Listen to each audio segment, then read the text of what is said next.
Japanese Fairy Tales. My Lord Bag of Rice.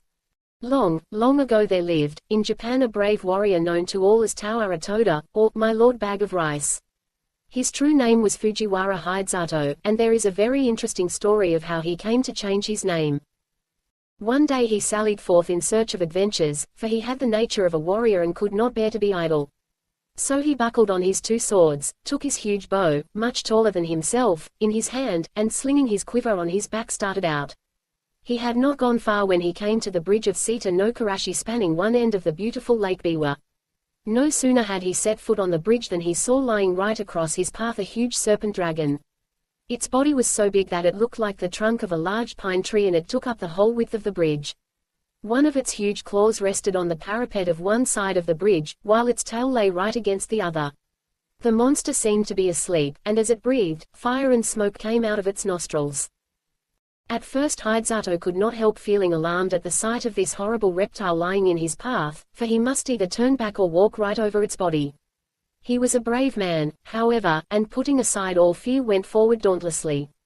Crunch, crunch. He stepped now on the dragon's body, now between its coils, and without even one glance backward he went on his way. He had only gone a few steps when he heard someone calling him from behind. On turning back he was much surprised to see that the monster dragon had entirely disappeared, and in its place was a strange-looking man, who was bowing most ceremoniously to the ground. His red hair streamed over his shoulders and was surmounted by a crown in the shape of a dragon's head, and his sea-green dress was patterned with shells. Hidesato knew at once that this was no ordinary mortal, and he wondered much at the strange occurrence. Where had the dragon gone in such a short space of time? Or had it transformed itself into this man, and what did the whole thing mean? While these thoughts passed through his mind he had come up to the man on the bridge and now addressed him. "Was it you that called me just now?" "Yes, it was I," answered the man. "I have an earnest request to make to you. Do you think you can grant it to me?" "If it is in my power to do so I will," answered Hidesato, "but first tell me who you are." "I am the Dragon King of the lake, and my home is in these waters just under this bridge." "And what is it you have to ask of me?" said Hidesato. "I want you to kill my mortal enemy the centipede, who lives on the mountain beyond," and the Dragon King pointed to a high peak on the opposite shore of the lake. "I have lived now for many years in this lake, and I have a large family of children and grandchildren. For some time past we have lived in terror, for a monster centipede has discovered our home, and night after night it comes and carries off one of my family. I am powerless to save them. If it goes on much longer like this, not only shall I lose all my children, but I myself must fall a victim to the monster. I am, therefore, very unhappy, and in my extremity I determined to ask the help of a human being. For many days with this intention I have waited on the bridge in the shape of the horrible serpent dragon that you saw, in the hope that some strong brave man would come along. But all who came this way, as soon as they saw me, were terrified and ran away as fast as they could. You are the first man I have found able to look at me without fear, so I knew at once that you were a man of great courage. I beg you to have pity upon me. Will you not help me and kill my enemy the centipede?" Hidesato felt very sorry for the Dragon King on hearing his story, and readily promised to do what he could to help him. The warrior asked where the centipede lived, so that he might attack the creature at once. The Dragon King replied that its home was on the mountain Mikami, but that as it came every night at a certain hour to the palace of the lake, it would be better to wait till then. So Hidesato was conducted to the palace of the Dragon King, under the bridge.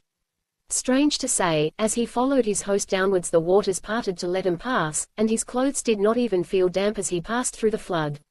Never had Hidesato seen anything so beautiful as this palace built of white marble beneath the lake. He had often heard of the Sea King's palace at the bottom of the sea, where all the servants and retainers were saltwater fishers, but here was a magnificent building in the heart of Lake Biwa. The dainty goldfishes, red carp, and silvery trout, waited upon the Dragon King and his guest. Hidesato was astonished at the feast that was spread for him. The dishes were crystallized lotus leaves and flowers, and the chopsticks were of the rarest ebony. As soon as they sat down, the sliding doors opened and 10 lovely goldfish dancers came out, and behind them followed 10 red carp musicians with the koto and the samisen. Thus the hours flew by till midnight, and the beautiful music and dancing had banished all thoughts of the centipede. The Dragon King was about to pledge the warrior in a fresh cup of wine when the palace was suddenly shaken by a tramp, tramp. As if a mighty army had begun to march not far away.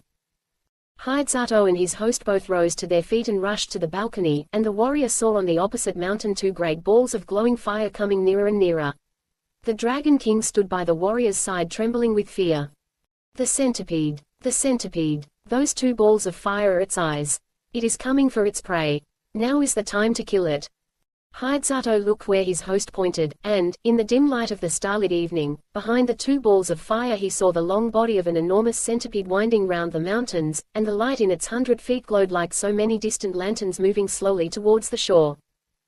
Hidesato showed not the least sign of fear. He tried to calm the Dragon King. "Don't be afraid. I shall surely kill the centipede. Just bring me my bow and arrows." The Dragon King did as he was bid, and the warrior noticed that he had only 3 arrows left in his quiver. He took the bow, and fitting an arrow to the notch, took careful aim and let fly. The arrow hit the centipede right in the middle of its head, but instead of penetrating, it glanced off harmless and fell to the ground. Nothing daunted, Hidesato took another arrow, fitted it to the notch of the bow and let fly. Again the arrow hit the mark, it struck the centipede right in the middle of its head, only to glance off and fall to the ground. The centipede was invulnerable to weapons. When the Dragon King saw that even this brave warrior's arrows were powerless to kill the centipede, he lost heart and began to tremble with fear. The warrior saw that he had now only 1 arrow left in his quiver, and if this one failed he could not kill the centipede. He looked across the waters. The huge reptile had wound its horrid body 7 times round the mountain and would soon come down to the lake. Nearer and nearer gleamed fireballs of eyes, and the light of its 100 feet began to throw reflections in the still waters of the lake. Then suddenly the warrior remembered that he had heard that human saliva was deadly to centipedes. But this was no ordinary centipede. This was so monstrous that even to think of such a creature made one creep with horror. Hidesato determined to try his last chance. So taking his last arrow and first putting the end of it in his mouth, he fitted the notch to his bow, took careful aim once more and let fly. This time the arrow again hit the centipede right in the middle of its head, but instead of glancing off harmlessly as before, it struck home to the creature's brain.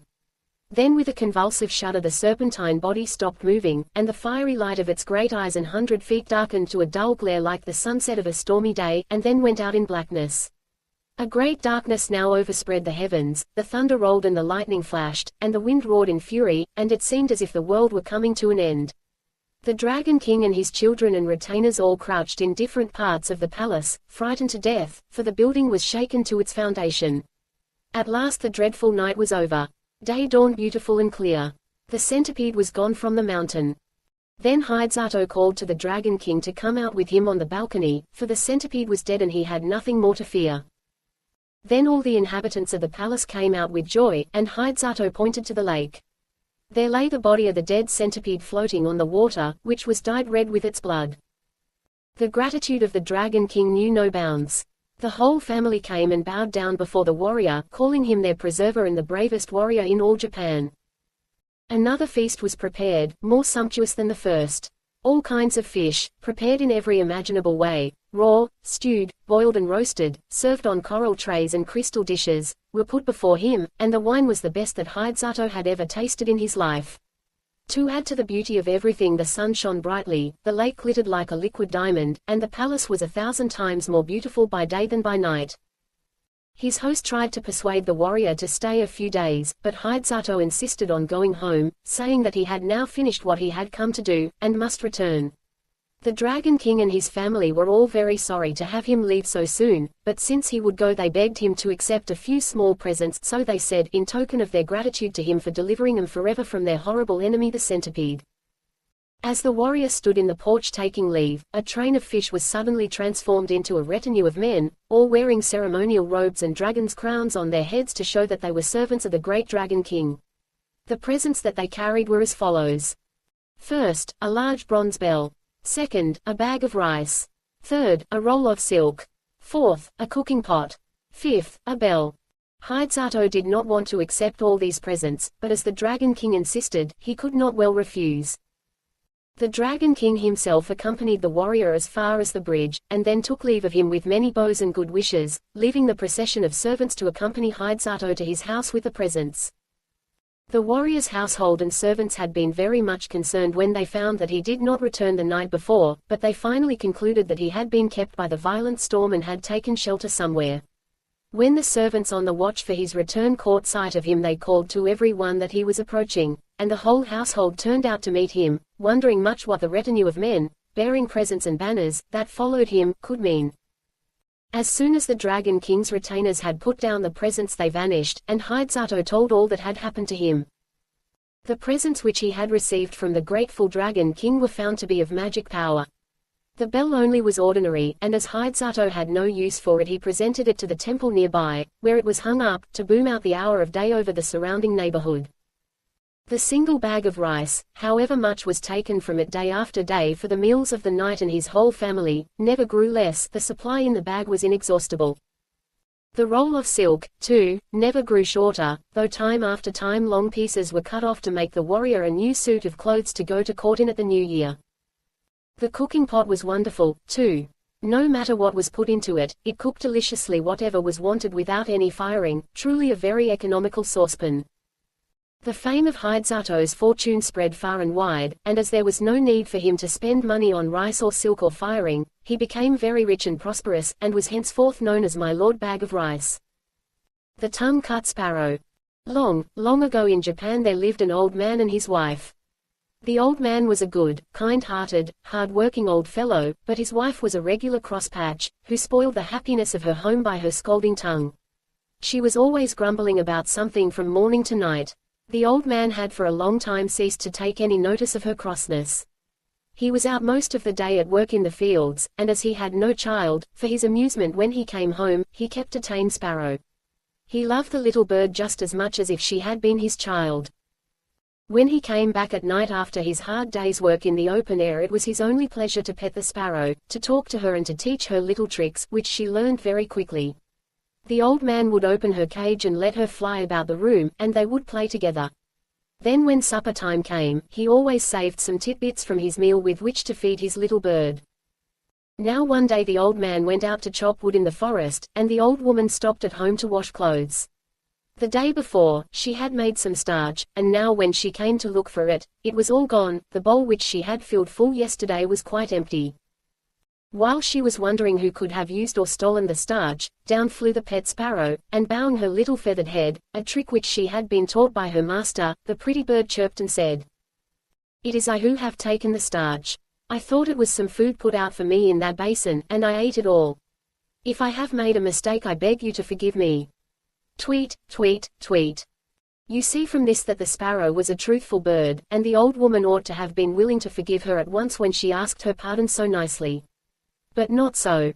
The old woman had never loved the sparrow, and had often quarreled with her husband for keeping what she called a dirty bird about the house, saying that it only made extra work for her. Now she was only too delighted to have some cause of complaint against the pet. She scolded and even cursed the poor little bird for her bad behavior, and not content with using these harsh, unfeeling words, in a fit of rage she seized the sparrow, who all this time had spread out her wings and bowed her head before the old woman, to show how sorry she was, and fetched the scissors and cut off the poor little bird's tongue. "I suppose you took my starch with that tongue. Now you may see what it is like to go without it." And with these dreadful words she drove the bird away, not caring in the least what might happen to it and without the smallest pity for its suffering, so unkind was she. The old woman, after she had driven the sparrow away, made some more rice paste, grumbling all the time at the trouble, and after starching all her clothes, spread the things on boards to dry in the sun, instead of ironing them as they do in England. In the evening the old man came home. As usual, on the way back he looked forward to the time when he should reach his gate and see his pet come flying and chirping to meet him, ruffling out her feathers to show her joy, and at last coming to rest on his shoulder. But tonight the old man was very disappointed, for not even the shadow of his dear sparrow was to be seen. He quickened his steps, hastily drew off his straw sandals, and stepped onto the veranda. Still no sparrow was to be seen. He now felt sure that his wife, in one of her cross tempers, had shut the sparrow up in its cage. So he called her and said anxiously, "Where is Suzume-san, Miss Sparrow, today?" The old woman pretended not to know at first, and answered, "Your sparrow. I am sure I don't know. Now I come to think of it, I haven't seen her all the afternoon.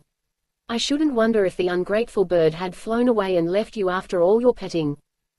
But at last, when the old man gave her no peace, but asked her again and again, insisting that she must know what had happened to his pet, she confessed all. She told him crossly how the sparrow had eaten the rice paste she had specially made for starching her clothes, and how when the sparrow had confessed to what she had done, in great anger she had taken her scissors and cut out her tongue, and how finally she had driven the bird away and forbidden her to return to the house again. Then the old woman showed her husband the sparrow's tongue, saying, "Here is the tongue I cut off. Horrid little bird, why did it eat all my starch? How could you be so cruel? Oh, how could you so cruel?" was all that the old man could answer. He was too kind-hearted to punish his beshrew of a wife, but he was terribly distressed at what had happened to his poor little sparrow. "What a dreadful misfortune for my poor Suzume San to lose her tongue," he said to himself. "She won't be able to chirp any more, and surely the pain of the cutting of it out in that rough way must have made her ill. Is there nothing to be done?" The old man shed many tears after his cross wife had gone to sleep.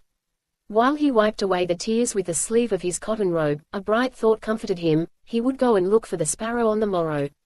Having decided this, he was able to go to sleep at last. The next morning he rose early, as soon as ever the day broke, and snatching a hasty breakfast, started out over the hills and through the woods, stopping at every clump of bamboos to cry, "Where, oh where does my tongue-cut sparrow stay? Where, oh where, does my tongue-cut sparrow stay?" He never stopped to rest for his noonday meal, and it was far on in the afternoon when he found himself near a large bamboo wood. Bamboo groves are the favorite haunts of sparrows, and there sure enough at the edge of the wood he saw his own dear sparrow waiting to welcome him. He could hardly believe his eyes for joy, and ran forward quickly to greet her. She bowed her little head and went through a number of the tricks her master had taught her, to show her pleasure at seeing her old friend again, and, wonderful to relate, she could talk as of old. The old man told her how sorry he was for all that had happened, and inquired after her tongue, wondering how she could speak so well without it. Then the sparrow opened her beak and showed him that a new tongue had grown in place of the old one, and begged him not to think any more about the past, for she was quite well now. Then the old man knew that his sparrow was a fairy, and no common bird. It would be difficult to exaggerate the old man's rejoicing now. He forgot all his troubles, he forgot even how tired he was, for he had found his lost sparrow, and instead of being ill and without a tongue as he had feared and expected to find her, she was well and happy and with a new tongue, and without a sign of the ill treatment she had received from his wife. And above all, she was a fairy. The sparrow asked him to follow her, and flying before him she led him to a beautiful house in the heart of the bamboo grove. The old man was utterly astonished when he entered the house to find what a beautiful place it was. It was built of the whitest wood, the soft cream-colored mats which took the place of carpets were the finest he had ever seen, and the cushions that the sparrow brought out for him to sit on were made of the finest silken crepe. Beautiful vases and lacquer boxes adorned the tokonoma one of every room. An alcove where precious objects are displayed. The sparrow led the old man to the place of honor, and then, taking her place at a humble distance, she thanked him with many polite bows for all the kindness he had shown her for many long years.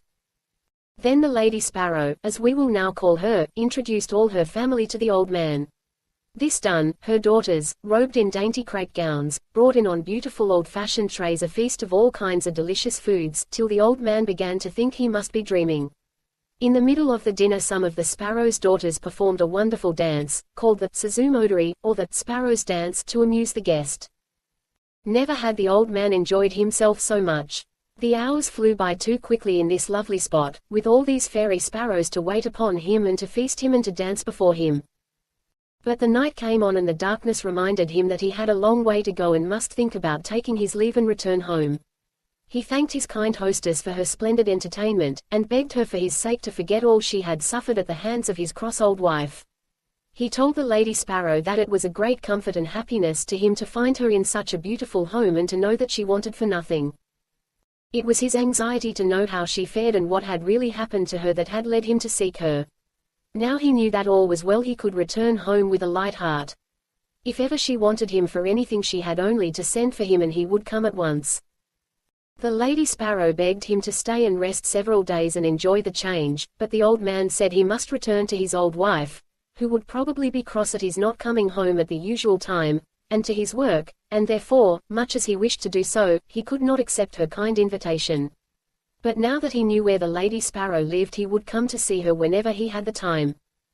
When the Lady Sparrow saw that she could not persuade the old man to stay longer, she gave an order to some of her servants, and they at once brought in 2 boxes, one large and the other small. These were placed before the old man, and the Lady Sparrow asked him to choose whichever he liked for a present, which she wished to give him.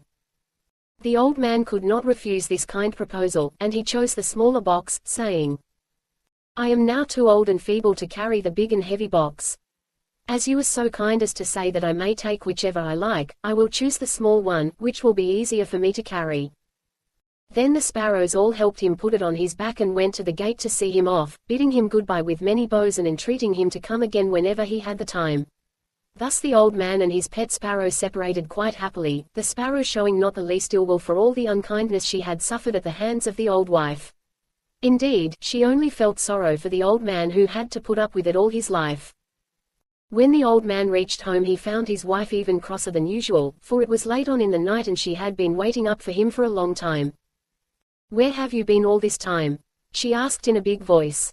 "Why do you come back so late?"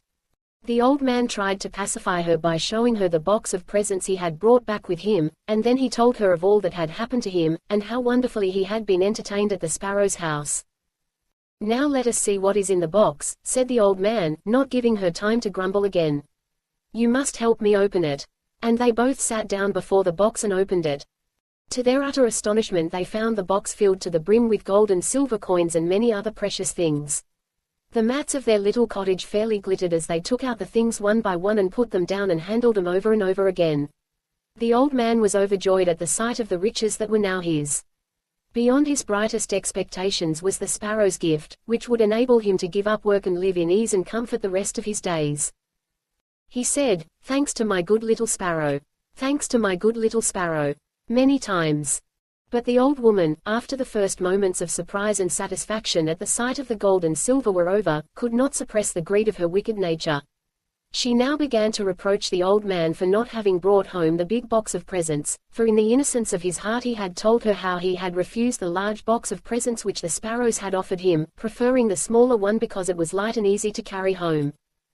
"You silly old man," said she, "why did you not bring the large box? Just think what we have lost. We might have had twice as much silver and gold as this. You are certainly an old fool," she screamed, and then went to bed as angry as she could be. The old man now wished that he had said nothing about the big box, but it was too late. The greedy old woman, not contented with the good luck which had so unexpectedly befallen them and which she so little deserved, made up her mind, if possible, to get more. Early the next morning she got up and made the old man describe the way to the sparrow's house. When he saw what was in her mind he tried to keep her from going, but it was useless. She would not listen to one word he said. It is strange that the old woman did not feel ashamed of going to see the sparrow after the cruel way she had treated her in cutting off her tongue in a fit of rage. But her greed to get the big box made her forget everything else. It did not even enter her thoughts that the sparrows might be angry with her, as, indeed, they were, and might punish her for what she had done. Ever since the Lady Sparrow had returned home in the sad plight in which they had first found her, weeping and bleeding from the mouth, her whole family and relations had done little else but speak of the cruelty of the old woman.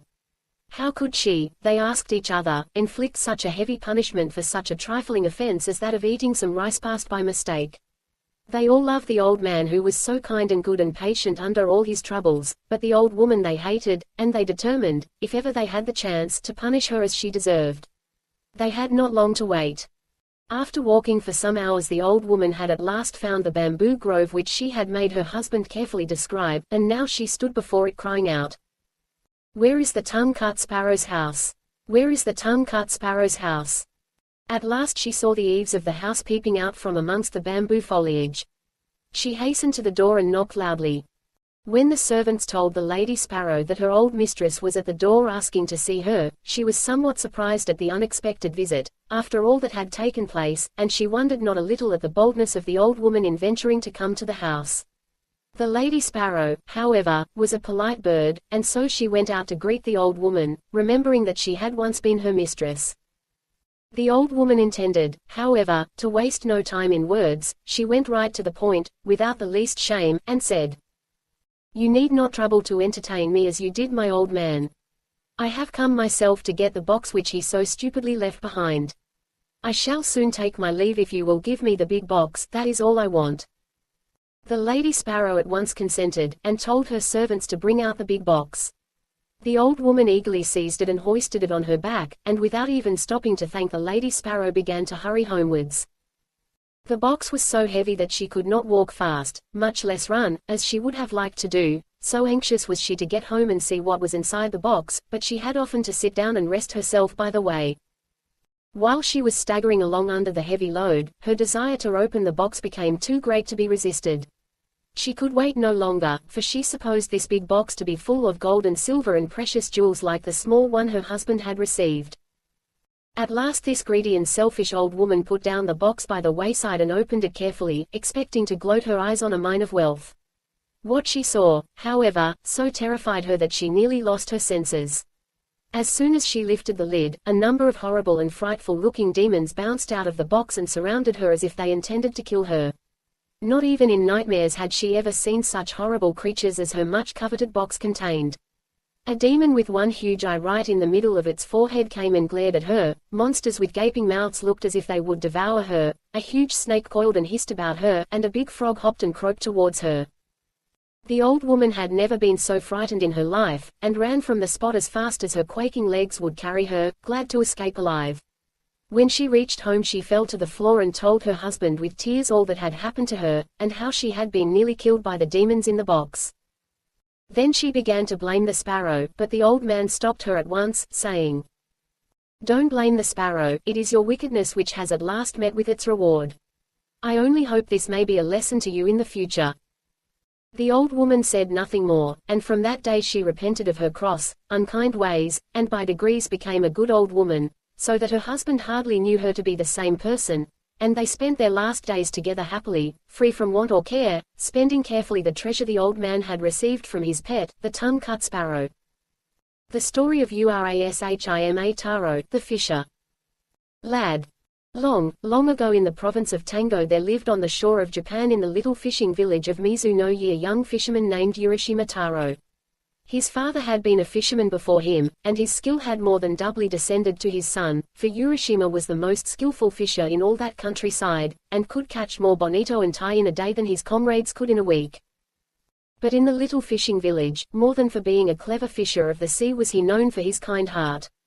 In his whole life he had never hurt anything, either great or small, and when a boy, his companions had always laughed at him, for he would never join with them in teasing animals, but always tried to keep them from this cruel sport.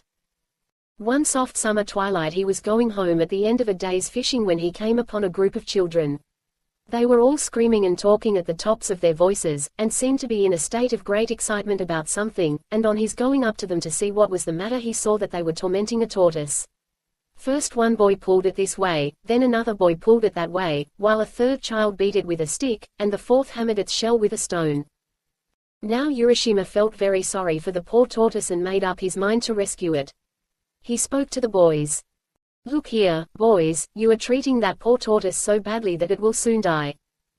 The boys, who were all of an age when children seem to delight in being cruel to animals, took no notice of Urashima's gentle reproof but went on teasing it as before. One of the older boys answered, "Who cares whether it lives or dies? We do not. Here, boys, go on, go on." And they began to treat the poor tortoise more cruelly than ever. Urashima waited a moment, turning over in his mind what would be the best way to deal with the boys. He would try to persuade them to give the tortoise up to him, so he smiled at them and said, "I am sure you are all good, kind boys. Now won't you give me the tortoise? I should like to have it so much." "No, we won't give you the tortoise," said one of the boys. "Why should we? We caught it ourselves."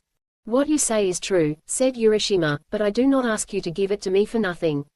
I will give you some money for it, in other words, the Ojis and uncle will buy it of you. Won't that do for you, my boys?" He held up the money to them, strung on a piece of string through a hole in the center of each coin. "Look, boys, you can buy anything you like with this money.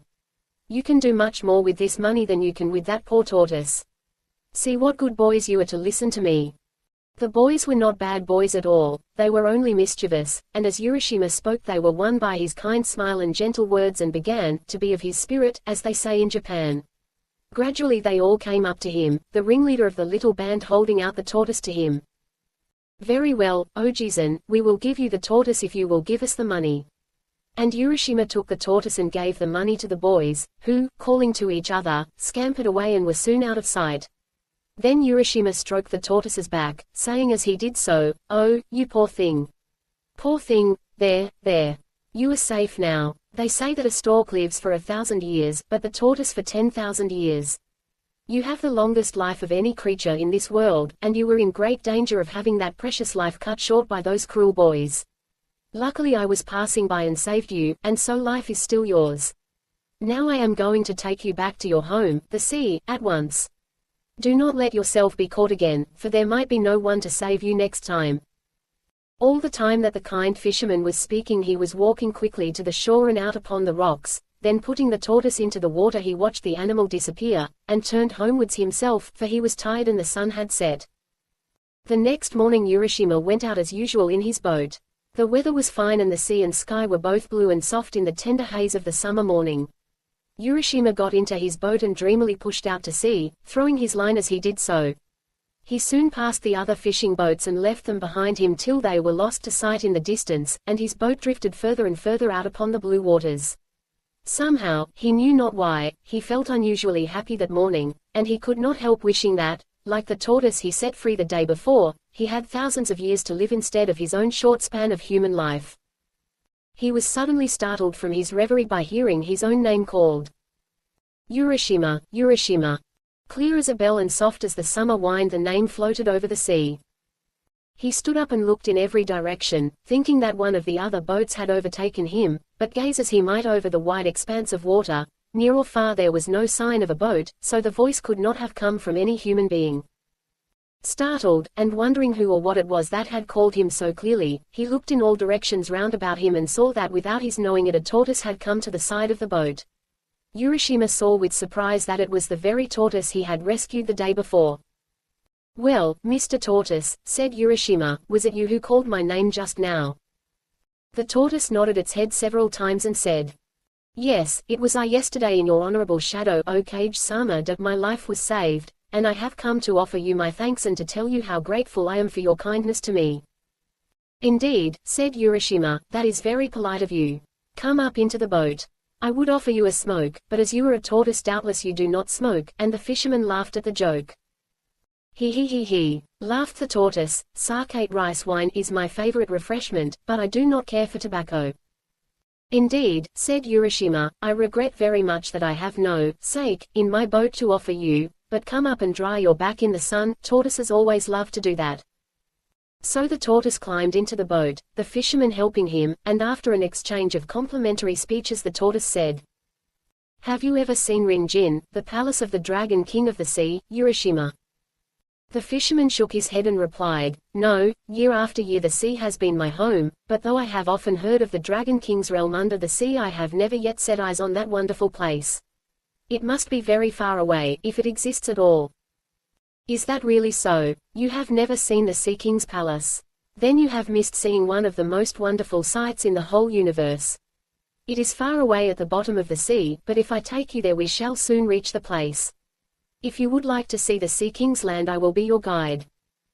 "I should like to go there, certainly, and you are very kind to think of taking me, but you must remember that I am only a poor mortal and have not the power of swimming like a sea creature such as you are." Before the fisherman could say more the tortoise stopped him, saying, "What? You need not swim yourself. If you will ride on my back I will take you without any trouble on your part." "But," said Urashima, "how is it possible for me to ride on your small back?" "It may seem absurd to you, but I assure you that you can do so. Try it once. Just come and get on my back, and see if it is as impossible as you think." As the tortoise finished speaking, Urashima looked at its shell, and strange to say he saw that the creature had suddenly grown so big that a man could easily sit on its back. "This is strange indeed," said Urashima. "Then, Mr. Tortoise, with your kind permission I will get on your back." "Dokoisho, too," he exclaimed as he jumped on. "Too, all right, only used by lower classes." The tortoise, with an unmoved face, as if this strange proceeding were quite an ordinary event, said, "Now we will set out at our leisure," and with these words he leapt into the sea with Urashima on his back. Down through the water the tortoise dived. For a long time these two strange companions rode through the sea. Urashima never grew tired, nor his clothes moist with the water. At last, far away in the distance a magnificent gate appeared, and behind the gate, the long, sloping roofs of a palace on the horizon. "Yeah," exclaimed Urashima, "that looks like the gate of some large palace just appearing.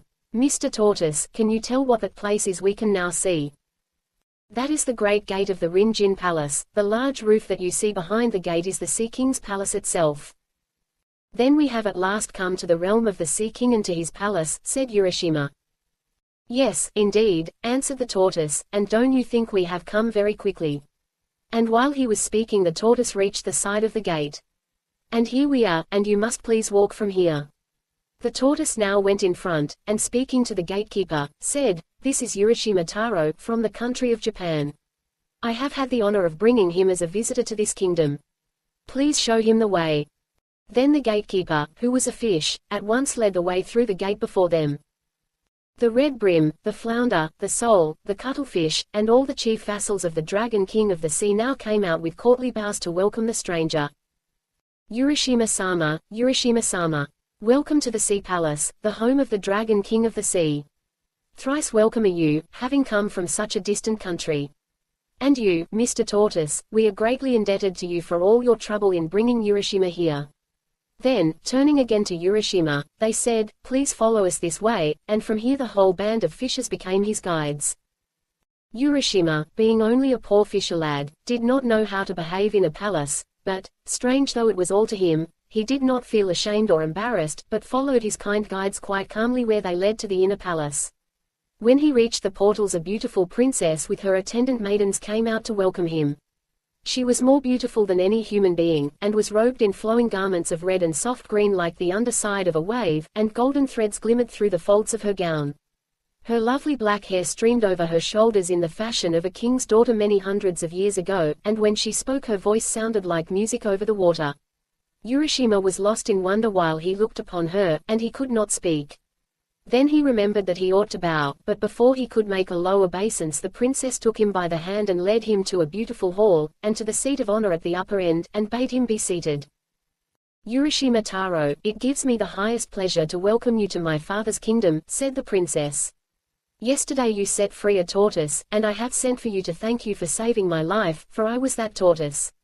Now if you like you shall live here forever in the land of eternal youth, where summer never dies and where sorrow never comes, and I will be your bride if you will, and we will live together happily forever afterwards." And as Urashima listened to her sweet words and gazed upon her lovely face his heart was filled with a great wonder and joy, and he answered her, wondering if it was not all a dream. "Thank you 1,000 times for your kind speech. There is nothing I could wish for more than to be permitted to stay here with you in this beautiful land, of which I have often heard, but have never seen to this day. Beyond all words, this is the most wonderful place I have ever seen." While he was speaking a train of fishes appeared, all dressed in ceremonial, trailing garments. One by one, silently and with stately steps, they entered the hall, bearing on coral trays delicacies of fish and seaweed, such as no one can dream of, and this wondrous feast was set before the bride and bridegroom. The bridal was celebrated with dazzling splendor, and in the Sea King's realm there was great rejoicing. As soon as the young pair had pledged themselves in the wedding cup of wine, 3 times 3, music was played, and songs were sung, and fishes with silver scales and golden tails stepped in from the waves and danced. Urashima enjoyed himself with all his heart. Never in his whole life had he sat down to such a marvelous feast. When the feast was over the princes asked the bridegroom if he would like to walk through the palace and see all there was to be seen. Then the happy fisherman, following his bride, the Sea King's daughter, was shown all the wonders of that enchanted land where youth and joy go hand in hand and neither time nor age can touch them. The palace was built of coral and adorned with pearls, and the beauties and wonders of the place were so great that the tongue fails to describe them. But, to Urashima, more wonderful than the palace was the garden that surrounded it. Here was to be seen at one time the scenery of the 4 different seasons. The beauties of summer and winter, spring and autumn, were displayed to the wondering visitor at once. First, when he looked to the east, the plum and cherry trees were seen in full bloom, the nightingales sang in the pink avenues, and butterflies flitted from flower to flower. Looking to the south all the trees were green in the fullness of summer, and the day cicala and the night cricket chirruped loudly. Looking to the west the autumn maples were ablaze like a sunset sky, and the chrysanthemums were in perfection. Looking to the north, the change made Urashima start, for the ground was silver white with snow, and trees and bamboos were also covered with snow, and the pond was thick with ice. And each day there were new joys and new wonders for Urashima, and so great was his happiness that he forgot everything, even the home he had left behind and his parents and his own country, and 3 days passed without his even thinking of all he had left behind. Then his mind came back to him, and he remembered who he was, and that he did not belong to this wonderful land or the Sea King's palace, and he said to himself, "Oh dear, I must not stay on here, for I have an old father and mother at home. What can have happened to them all this time? How anxious they must have been these days when I did not return as usual. I must go back at once without letting one more day pass." And he began to prepare for the journey in great haste. Then he went to his beautiful wife, the princess, and bowing low before her he said, "Indeed, I have been very happy with you for a long time, Otohime-sama, for that was her name, and you have been kinder to me than any words can tell. But now I must say goodbye. I must go back to my old parents." Then Otohime-sama began to weep, and said softly and sadly, "Is it not well with you here, Urashima, that you wish to leave me so soon? Where is the haste? Stay with me yet another day only." But Urashima had remembered his old parents, and in Japan the duty to parents is stronger than everything else, stronger even than pleasure or love, and he would not be persuaded, but answered, "Indeed, I must go. Do not think that I wish to leave you. It is not that. I must go and see my old parents. Let me go for one day and I will come back to you." Then, said the princess sorrowfully, "There is nothing to be done. I will send you back today to your father and mother, and instead of trying to keep you with me one more day, I shall give you this as a token of our love. Please take it back with you." And she brought him a beautiful lacquer box tied about with a silken cord and tassels of red silk. Urashima had received so much from the princess already that he felt some compunction in taking the gift, and said, "It does not seem right for me to take yet another gift from you after all the many favors I have received at your hands, but because it is your wish I will do so." And then he added, "Tell me, what is this box?" "That," answered the princess, "is the Tamatebaiko box of the jewel hand, and it contains something very precious. You must not open this box, whatever happens. If you open it, something dreadful will happen to you. Now promise me that you will never open this box." And Urashima promised that he would never open the box whatever happened. Then bidding goodbye to Otohime-sama he went down to the seashore, the princess and her attendants following him, and there he found a large tortoise waiting for him. He quickly mounted the creature's back and was carried away over the shining sea into the east. He looked back to wave his hand to Otohime-sama till at last he could see her no more, and the land of the Sea King and the roofs of the wonderful palace were lost in the far, far distance. Then, with his face turned eagerly towards his own land, he looked for the rising of the blue hills on the horizon before him. At last the tortoise carried him into the bay he knew so well, and to the shore from whence he had set out. He stepped onto the shore and looked about him while the tortoise rowed away back to the Sea King's realm. But what is the strange fear that seizes Urashima as he stands and looks about him? Why does he gaze so fixedly at the people that pass him by, and why do they in turn stand and look at him?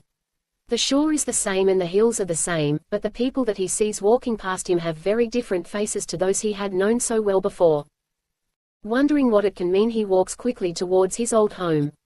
Even that looks different, but a house stands on the spot, and he calls out, "Father, I have just returned." And he was about to enter, when he saw a strange man coming out. "Perhaps my parents have moved while I have been away, and have gone somewhere else," was the fisherman's thought. Somehow he began to feel strangely anxious, he could not tell why. "Excuse me," said he to the man who was staring at him, "but till within the last few days I have lived in this house. My name is Urashima Taro. Where have my parents gone whom I left here?" A very bewildered expression came over the face of the man, and, still gazing intently on Urashima's face, he said, "What, are you Urashima Taro?" "Yes," said the fisherman, "I am Urashima Taro." "Ha, ha," laughed the man, "you must not make such jokes. It is true that once upon a time a man called Urashima Taro did live in this village, but that is a story 300 years old.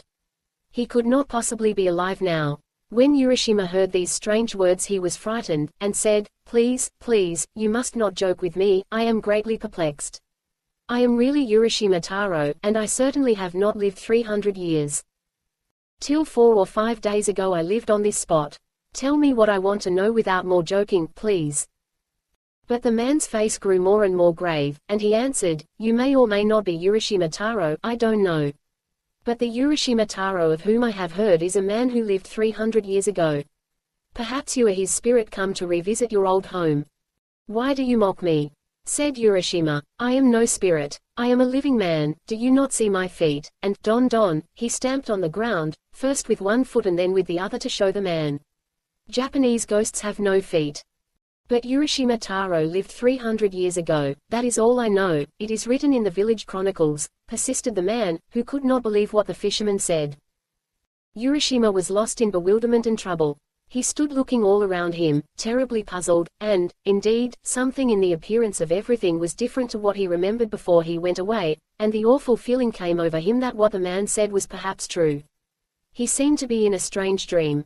The few days he had spent in the Sea King's palace beyond the sea had not been days at all. They had been hundreds of years, and in that time his parents had died and all the people he had ever known, and the village had written down his story. There was no use in staying here any longer. He must get back to his beautiful wife beyond the sea. He made his way back to the beach, carrying in his hand the box which the princess had given him. But which was the way? He could not find it alone. Suddenly he remembered the box, the Tamat Bako. The princess told me when she gave me the box never to open it, that it contained a very precious thing.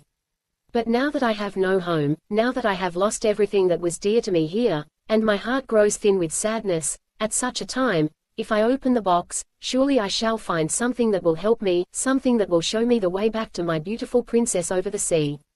There is nothing else for me to do now. Yes, I will open the box and look in." And so his heart consented to this act of disobedience, and he tried to persuade himself that he was doing the right thing in breaking his promise. Slowly, very slowly, he untied the red silk cord, slowly and wonderingly he lifted the lid of the precious box. And what did he find? Strange to say, only a beautiful little purple cloud rose out of the box in 3 soft wisps. For an instant it covered his face and wavered over him as if loath to go, and then it floated away like vapor over the sea. Urashima, who had been till that moment like a strong and handsome youth of 24, suddenly became very, very old. His back doubled up with age, his hair turned snowy white, his face wrinkled and he fell down dead on the beach. Poor Urashima. Because of his disobedience he could never return to the Sea King's realm or the lovely princess beyond the sea. Little children, never be disobedient to those who are wiser than you, for disobedience was the beginning of all the miseries and sorrows of life. The Farmer and the Badger.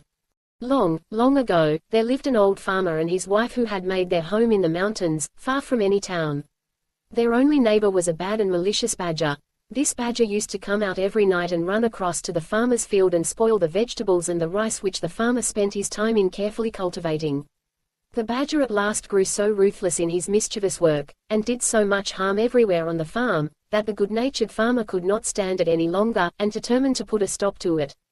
So he lay in wait day after day and night after night, with a big club, hoping to catch the badger, but all in vain. Then he laid traps for the wicked animal. The farmer's trouble and patience was rewarded, for one fine day on going his rounds he found the badger caught in a hole he had dug for that purpose. The farmer was delighted at having caught his enemy, and carried him home securely bound with rope. When he reached the house the farmer said to his wife, "I have at last caught the bad badger. You must keep an eye on him while I am out at work and not let him escape, because I want to make him into soup tonight." Saying this, he hung the badger up to the rafters of his storehouse and went out to his work in the fields.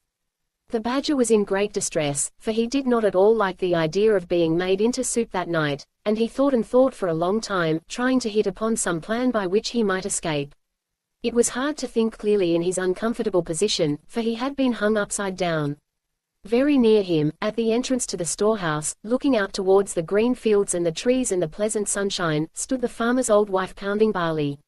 She looked tired and old. Her face was seamed with many wrinkles, and was as brown as leather, and every now and then she stopped to wipe the perspiration which rolled down her face. "Dear lady," said the wily badger, "you must be very weary doing such heavy work in your old age. Won't you let me do that for you? My arms are very strong, and I could relieve you for a little while." "Thank you for your kindness," said the old woman, "but I cannot let you do this work for me because I must not untie you, for you might escape if I did, and my husband would be very angry if he came home and found you gone." Now, the badger is one of the most cunning of animals, and he said again in a very sad, gentle voice, "You are very unkind. You might untie me, for I promise not to try to escape. If you are afraid of your husband, I will let you bind me again before his return when I have finished pounding the barley. I am so tired and sore tied up like this. If you would only let me down for a few minutes I would indeed be thankful." The old woman had a good and simple nature, and could not think badly of anyone. Much less did she think that the badger was only deceiving her in order to get away.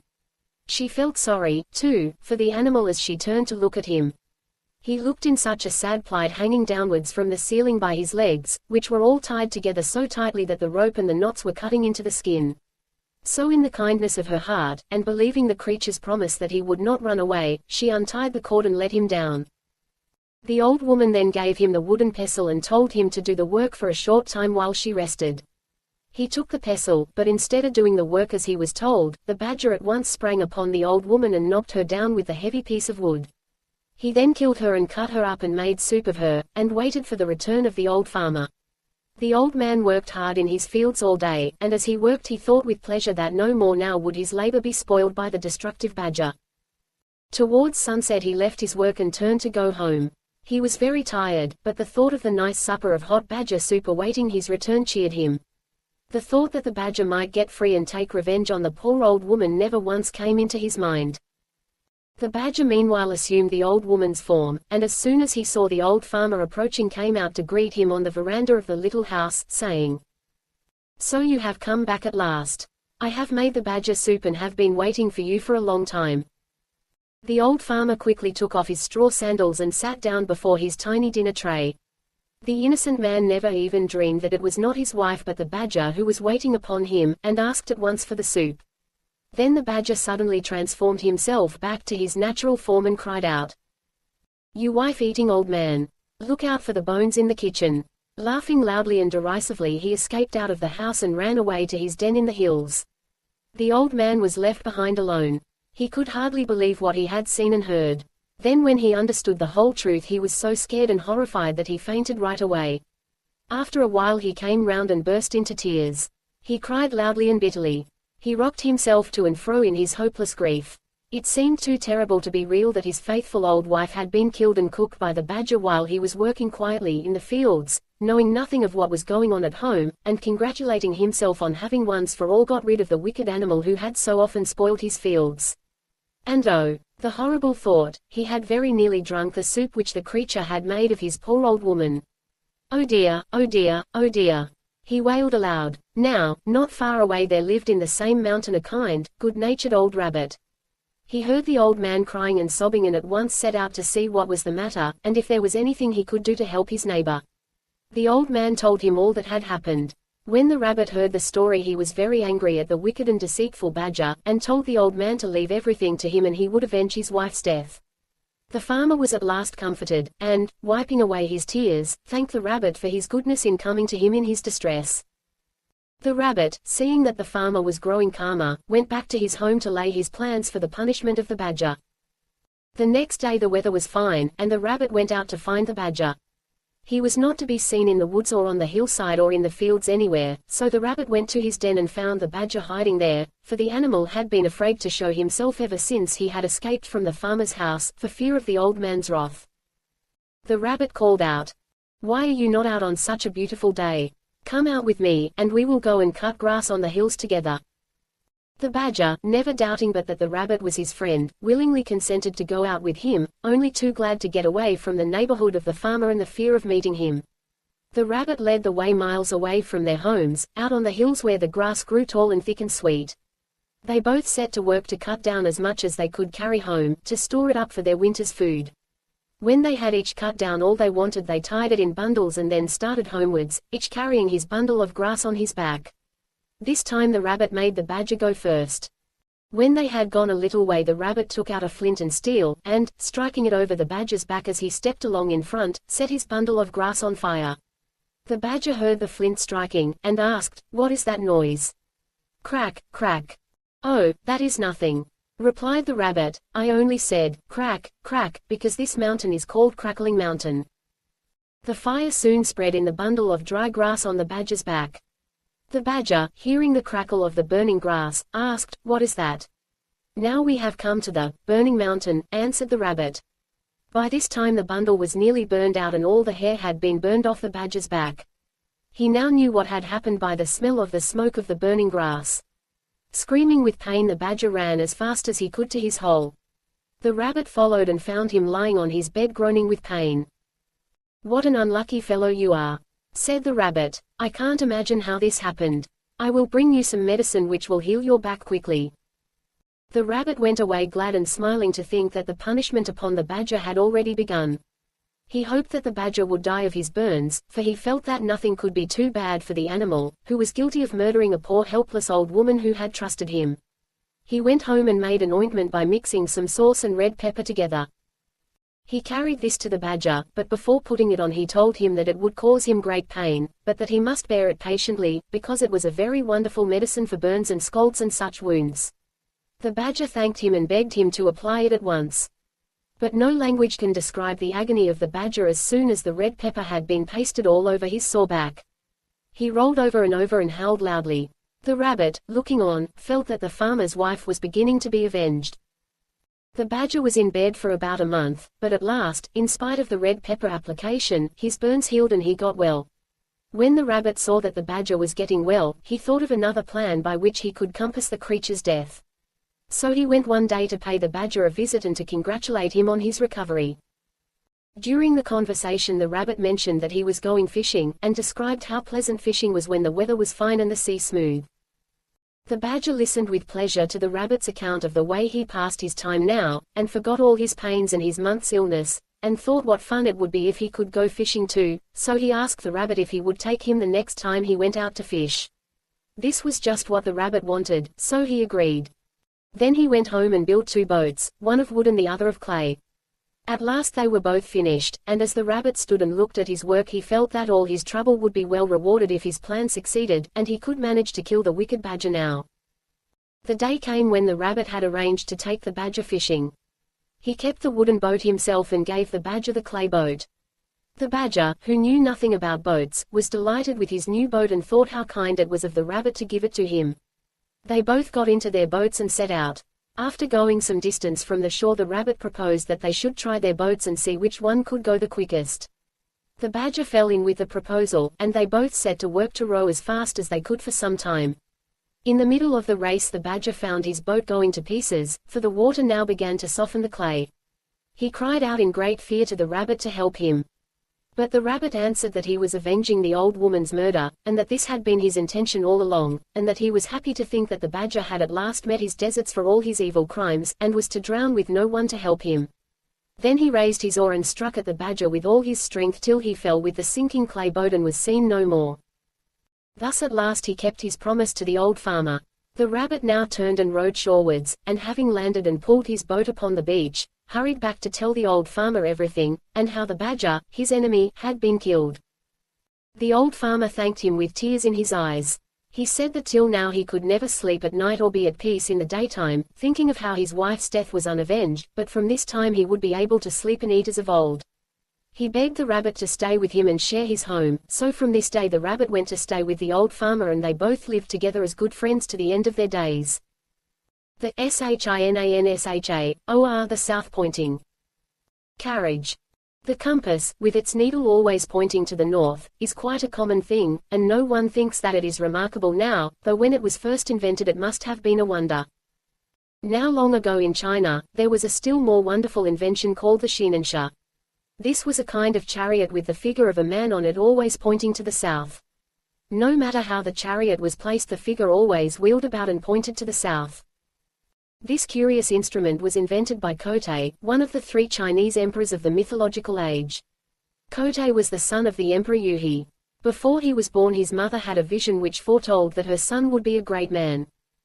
One summer evening she went out to walk in the meadows to seek the cool breezes which blow at the end of the day and to gaze with pleasure at the star-lit heavens above her. As she looked at the North Star, strange to relate, it shot forth vivid flashes of lightning in every direction. Soon after this her son Kotei came into the world. Kotei in time grew to manhood and succeeded his father the Emperor Yuhi. His early reign was greatly troubled by the rebel Shiyu.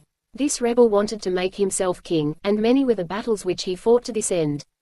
Shiyu was a wicked magician, his head was made of iron, and there was no man that could conquer him. At last Kotei declared war against the rebel and led his army to battle, and the two armies met on a plain called Takuroku. The emperor boldly attacked the enemy, but the magician brought down a dense fog upon the battlefield, and while the royal army were wandering about in confusion, trying to find their way, Shiyu retreated with his troops, laughing at having fooled the royal army. No matter however strong and brave the emperor's soldiers were, the rebel with his magic could always escape in the end. Kotei returned to his palace, and thought and pondered deeply as to how he should conquer the magician, for he was determined not to give up yet. After a long time he invented the shininsha with the figure of a man always pointing south, for there were no compasses in those days. With this instrument to show him the way he need not fear the dense fogs raised up by the magician to confound his men. Kotei again declared war against Shiyu. He placed the shininsha in front of his army and led the way to the battlefield. The battle began in earnest. The rebel was being driven backward by the royal troops when he again resorted to magic, and upon his saying some strange words in a loud voice, immediately a dense fog came down upon the battlefield. But this time no soldier minded the fog, not one was confused. Kotei by pointing to the shininsha could find his way and directed the army without a single mistake. He closely pursued the rebel army and drove them backward till they came to a big river. This river Kotei and his men found was swollen by the floods and impossible to cross. Shiyu by using his magic art quickly passed over with his army and shut himself up in a fortress on the opposite bank. When Kotei found his march checked he was wild with disappointment, for he had very nearly overtaken the rebel when the river stopped him. He could do nothing, for there were no boats in those days, so the emperor ordered his tent to be pitched in the pleasantest spot that the place afforded. One day he stepped forth from his tent and after walking about for a short time he came to a pond. Here he sat down on the bank and was lost in thought. It was autumn. The trees growing along the edge of the water were shedding their leaves, which floated hither and thither on the surface of the pond. By and by, Kotei's attention was attracted to a spider on the brink of the water. The little insect was trying to get onto one of the floating leaves nearby. It did so at last, and was soon floating over the water to the other side of the pond. This little incident made the clever emperor think that he might try to make something that could carry himself and his men over the river in the same way that the leaf had carried over the spider. He set to work and persevered till he invented the first boat. When he found that it was a success he set all his men to make more, and in time there were enough boats for the whole army. Kotei now took his army across the river, and attacked Shiyu's headquarters. He gained a complete victory, and so put an end to the war which had troubled his country for so long. This wise and good emperor did not rest till he had secured peace and prosperity throughout his whole land. He was beloved by his subjects, who now enjoyed their happiness of peace for many long years under him. He spent a great deal of time in making inventions which would benefit his people, and he succeeded in many besides the boat and the south-pointing shininsha. He had reigned about 100 years when one day, as Kotei was looking upwards, the sky became suddenly red, and something came glittering like gold towards the earth. As it came nearer Kotei saw that it was a great dragon. The dragon approached and bowed down its head before the emperor. The empress and the courtiers were so frightened that they ran away screaming. But the emperor only smiled and called to them to stop, and said, "Do not be afraid. This is a messenger from heaven. My time here is finished." He then mounted the dragon, which began to ascend towards the sky. When the empress and the courtiers saw this they all cried out together, "Wait a moment. We wish to come too." And they all ran and caught hold of the dragon's beard and tried to mount him. But it was impossible for so many people to ride on the dragon. Several of them hung onto the creature's beard so that when it tried to mount the hair was pulled out and they fell to the ground. Meanwhile the empress and a few of the courtiers were safely seated on the dragon's back. The dragon flew up so high in the heavens that in a short time the inmates of the palace, who had been left behind disappointed, could see them no more. After some time a bow and an arrow dropped to the earth in the courtyard of the palace. They were recognized as having belonged to the Emperor Kotei. The courtiers took them up carefully and preserved them as sacred relics in the palace. The Adventures of Kintaro, the Golden Boy. Long, long ago there lived in Kyoto a brave soldier named Kintoki. Now he fell in love with a beautiful lady and married her. Not long after this, through the malice of some of his friends, he fell into disgrace at court and was dismissed. This misfortune so preyed upon his mind that he did not long survive his dismissal. He died, leaving behind him his beautiful young wife to face the world alone. Fearing her husband's enemies, she fled to the Ashigara Mountains as soon as her husband was dead, and there in the lonely forests where no one ever came except woodcutters, a little boy was born to her. She called him Kintaro, or the Golden Boy. Now the remarkable thing about this child was his great strength, and as he grew older he grew stronger and stronger, so that by the time he was 8 years of age he was able to cut down trees as quickly as the woodcutters. Then his mother gave him a large axe, and he used to go out in the forest and help the woodcutters, who called him Wonder Child, and his mother the Old Nurse of the Mountains, for they did not know her high rank. Another favorite pastime of Kintaro's was to smash up rocks and stones. You can imagine how strong he was. Quite unlike other boys, Kintaro grew up all alone in the mountain wilds, and as he had no companions he made friends with all the animals and learned to understand them and to speak their strange talk. By degrees they all grew quite tame and looked upon Kintaro as their master, and he used them as his servants and messengers. But his special retainers were the bear, the deer, the monkey and the hare. The bear often brought her cubs for Kintaro to romp with, and when she came to take them home Kintaro would get on her back and have a ride to her cave. He was very fond of the deer too, and would often put his arms round the creature's neck to show that its long horns did not frighten him. Great was the fun they all had together. One day, as usual, Kintaro went up into the mountains, followed by the bear, the deer, the monkey, and the hare. After walking for some time uphill and down dale and over rough roads, they suddenly came out upon a wide and grassy plain covered with pretty wild flowers. Here, indeed, was a nice place where they could all have a good romp together. The deer rubbed his horns against a tree for pleasure, the monkey scratched his back, the hare smoothed his long ears, and the bear gave a grunt of satisfaction. Kintaro said, "Here is a place for a good game. What do you all say to a wrestling match?"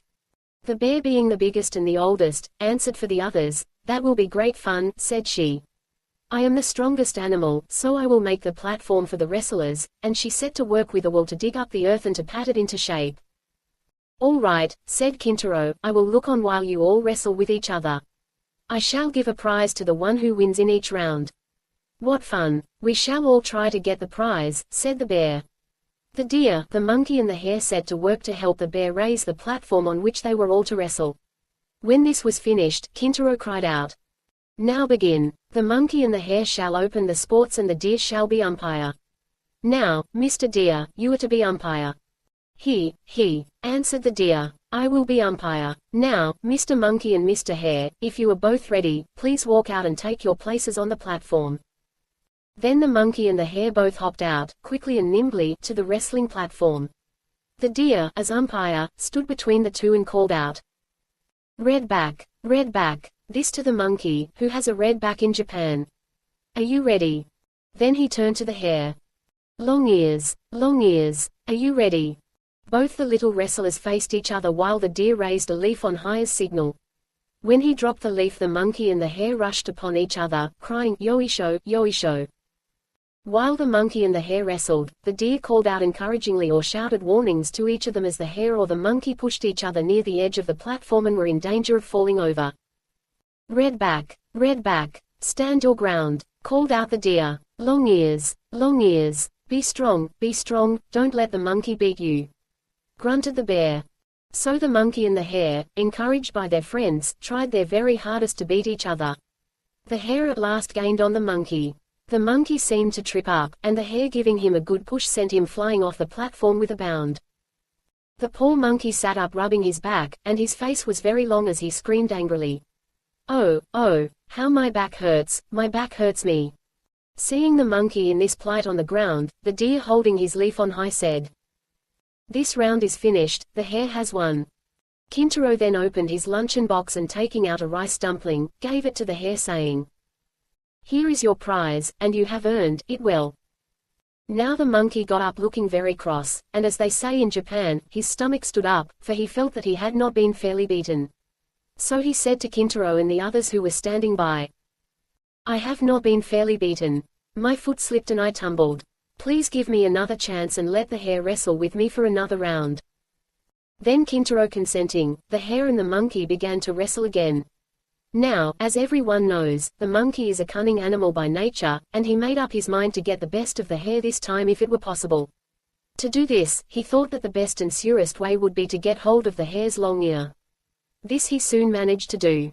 The hare was quite thrown off his guard by the pain of having his long ear pulled so hard, and the monkey, seizing his opportunity at last, caught hold of one of the hare's legs and sent him sprawling in the middle of the dais. The monkey was now the victor and received a rice dumpling from Kintaro, which pleased him so much that he quite forgot his sore back. The deer now came up and asked the hare if he felt ready for another round, and if so whether he would try a round with him, and the hare consenting, they both stood up to wrestle. The bear came forward as umpire. The deer with long horns and the hare with long ears, it must have been an amusing sight to those who watched this queer match. Suddenly the deer went down on one of his knees, and the bear with the leaf on high declared him beaten. In this way, sometimes the one, sometimes the other, conquering, the little party amused themselves till they were tired. At last Kintaro got up and said, "This is enough for today. What a nice place we have found for wrestling, let us come again tomorrow. Now, we will all go home. Come along." So saying, Kintaro led the way while the animals followed. After walking some little distance they came out on the banks of a river flowing through a valley. Kintaro and his 4 furry friends stood and looked about for some means of crossing. Bridge there was none. The river rushed on its way. All the animals looked serious, wondering how they could cross the stream and get home that evening. Kintaro, however, said, "Wait a moment. I will make a good bridge for you all in a few minutes." The bear, the deer, the monkey and the hare looked at him to see what he would do now. Kintaro went from one tree to another that grew along the river bank. At last he stopped in front of a very large tree that was growing at the water's edge. He took hold of the trunk and pulled it with all his might, once, twice, thrice. At the third pull, so great was Kintaro's strength that the roots gave way, and merry, crash, crash, over fell the tree, forming an excellent bridge across the stream. "There," said Kintaro, "what do you think of my bridge? It is quite safe, so follow me," and he stepped across first. The 4 animals followed. Never had they seen anyone so strong before, and they all exclaimed, "How strong he is! How strong he is!" While all this was going on by the river, a woodcutter, who happened to be standing on a rock overlooking the stream, had seen all that passed beneath him. He watched with great surprise Kintaro and his animal companions. He rubbed his eyes to be sure that he was not dreaming when he saw this boy pull over a tree by the roots and throw it across the stream to form a bridge. The woodcutter, for such he seemed to be by his dress, marveled at all he saw, and said to himself, "This is no ordinary child. Whose son can he be? I will find out before this day is done." He hastened after the strange party and crossed the bridge behind them. Kintaro knew nothing of all this, and little guessed that he was being followed. On reaching the other side of the river he and the animals separated, they to their lairs in the woods and he to his mother, who was waiting for him. As soon as he entered the cottage, which stood like a matchbox in the heart of the pine woods, he went to greet his mother, saying, "Okasan, mother, here I am." "Oh, Kimbo," said his mother with a bright smile, glad to see her boy home safe after the long day. "How late you are today. I feared that something had happened to you. Where have you been all the time?" "I took my 4 friends, the bear, the deer, the monkey, and the hare, up into the hills, and there I made them try a wrestling match to see which was the strongest. We all enjoy the sport, and are going to the same place tomorrow to have another match." "Now tell me who is the strongest of all?" asked his mother, pretending not to know. "Oh, mother," said Kintaro, "don't you know that I am the strongest? There was no need for me to wrestle with any of them." "But next to you then, who is the strongest?" "The bear comes next to me in strength," answered Kintaro. "And after the bear?" asked his mother again. "Next to the bear it is not easy to say which is the strongest, for the deer, the monkey, and the hare all seem to be as strong as each other," said Kintaro. Suddenly Kintaro and his mother were startled by a voice from outside. "Listen to me, little boy. Next time you go, take this old man with you to the wrestling match. He would like to join the sport too." It was the old woodcutter who had followed Kintaro from the river. He slipped off his clogs and entered the cottage. Yama Yuba and her son were both taken by surprise. They looked at the intruder wonderingly and saw that he was someone they had never seen before. "Who are you?" they both exclaimed. Then the woodcutter laughed and said, "It does not matter who I am yet, but let us see who has the strongest arm, this boy or myself."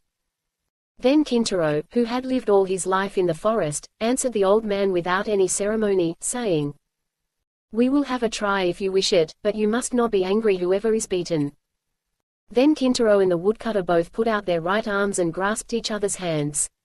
For a long time Kintaro and the old man wrestled together in this way, each trying to bend the other's arm, but the old man was very strong, and the strange pair were evenly matched.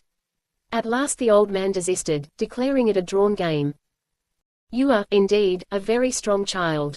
There are few men who can boast of the strength of my right arm," said the woodcutter. "I saw you first on the banks of the river a few hours ago, when you pulled up that large tree to make a bridge across the torrent. Hardly able to believe what I saw, I followed you home. Your strength of arm, which I have just tried, proves what I saw this afternoon. When you are full grown you will surely be the strongest man in all Japan. It is a pity that you are hidden away in these wild mountains." Then he turned to Kintaro's mother. "And you, mother, have you no thought of taking your child to the capital, and of teaching him to carry a sword as befits a samurai, a Japanese knight?" "You are very kind to take so much interest in my son," replied the mother, "but he is, as you see, wild and uneducated, and I fear it would be very difficult to do as you say. Because of his great strength as an infant I hid him away in this unknown part of the country, for he hurt everyone that came near him. I have often wished that I could, one day, see my boy a knight wearing 2 swords, but as we have no influential friend to introduce us at the capital, I fear my hope will never come true. You need not trouble yourself about that. To tell you the truth, I am no woodcutter. I am one of the great generals of Japan. My name is Sadamitsu, and I am a vassal of the powerful Lord Minamoto no Raiko. He ordered me to go round the country and look for boys who give promise of remarkable strength, so that they may be trained as soldiers for his army. I thought that I could best do this by assuming the disguise of a woodcutter. By good fortune, I have thus unexpectedly come across your son. Now if you really wish him to be a samurai, a knight, I will take him and present him to the Lord Raiko as a candidate for his service.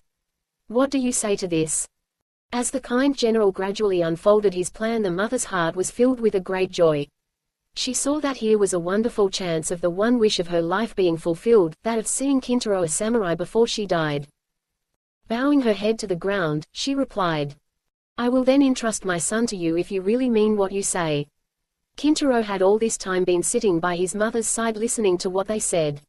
When his mother finished speaking, he exclaimed, "Oh, joy, joy! I am to go with the general, and one day I shall be a samurai." Thus Kintaro's fate was settled, and the general decided to start for the capital at once, taking Kintaro with him. It need hardly be said that Yamaoba was sad at parting with her boy, for he was all that was left to her. But she hid her grief with a strong face, as they say in Japan. She knew that it was for her boy's good that he should leave her now, and she must not discourage him just as he was setting out. Kintaro promised never to forget her, and said that as soon as he was a knight wearing 2 swords he would build her a home and take care of her in her old age. All the animals, those he had tamed to serve him, the bear, the deer, the monkey, and the hare, as soon as they found out that he was going away, came to ask if they might attend him as usual. When they learned that he was going away for good, they followed him to the foot of the mountain to see him off. "Kimbo," said his mother, "mind and be a good boy." "Mr. Kintaro," said the faithful animals, "we wish you good health on your travels." Then they all climbed a tree to see the last of him, and from that height they watched him and his shadow gradually grow smaller and smaller, till he was lost to sight. The General Sadamitsu went on his way rejoicing at having so unexpectedly found such a prodigy as Kintaro. Having arrived at their destination, the general took Kintaro at once to his lord, Minamoto no Raiko, and told him all about Kintaro and how he had found the child. Lord Raiko was delighted with the story, and having commanded Kintaro to be brought to him, made him one of his vassals at once. Lord Raiko's army was famous for its band called the Four Braves. These warriors were chosen by himself from amongst the bravest and strongest of his soldiers, and the small and well-picked band was distinguished throughout the whole of Japan for the dauntless courage of its men. When Kintaro grew up to be a man, his master made him the chief of the Four Braves. He was by far the strongest of them all. Soon after this event, news was brought to the city that a cannibal monster had taken up his abode not far away and that people were stricken with fear. Lord Raiko ordered Kintaro to the rescue. He immediately started off, delighted at the prospect of trying his sword. Surprising the monster in its den, he made short work of cutting off its great head, which he carried back in triumph to his master. Kintaro now rose to be the greatest hero of his country, and great was the power and honor and wealth that came to him. He now kept his promise and built a comfortable home for his old mother, who lived happily with him in the capital to the end of her days. Is not this the story of a great hero? The story of Princess Hayes. A story of old Japan. Many, many years ago there lived in Nara, the ancient capital of Japan, a wise state minister, by name Prince Toyonari Fujiwara. His wife was a noble, good, and beautiful woman called Princess Murasaki Violet. They had been married by their respective families according to Japanese custom when very young, and had lived together happily ever since. They had, however, one cause for great sorrow, for as the years went by no child was born to them. This made them very unhappy, for they both longed to see a child of their own who would grow up to gladden their old age, carry on the family name, and keep up the ancestral rights when they were dead. The prince and his lovely wife, after long consultation and much thought, determined to make a pilgrimage to the temple of Hayes no Kwannon, goddess of mercy at Hayes, for they believed, according to the beautiful tradition of their religion, that the Mother of Mercy, Kwannon, comes to answer the prayers of mortals in the form that they need the most. Surely after all these years of prayer she would come to them in the form of a beloved child in answer to their special pilgrimage, for that was the greatest need of their two lives. Everything else they had that this life could give them, but it was all as nothing because the cry of their hearts was unsatisfied. So the Prince Toyonari and his wife went to the temple of Kwannon at Hayes and stayed there for a long time, both daily offering incense and praying to Kwannon, the Heavenly Mother, to grant them the desire of their whole lives. And their prayer was answered. A daughter was born at last to the Princess Murasaki, and great was the joy of her heart. On presenting the child to her husband, they both decided to call her Hayes-Heim, or the Princess of Hayes, because she was the gift of the Kwannon at that place. They both reared her with great care and tenderness, and the child grew in strength and beauty. When the little girl was 5 years old her mother fell dangerously ill and all the doctors and their medicines could not save her. A little before she breathed her last she called her daughter to her, and gently stroking her head, said, "Hayes-Heim, do you know that your mother cannot live any longer? Though I die, you must grow up a good girl. Do your best not to give trouble to your nurse or any other of your family. Perhaps your father will marry again and someone will fill my place as your mother. If so, do not grieve for me, but look upon your father's second wife as your true mother, and be obedient and filial to both her and your father. Remember when you are grown up to be submissive to those who are your superiors, and to be kind to all those who are under you. Don't forget this. I die with the hope that you will grow up a model woman." Hayes-Heim listened in an attitude of respect while her mother spoke, and promised to do all that she was told.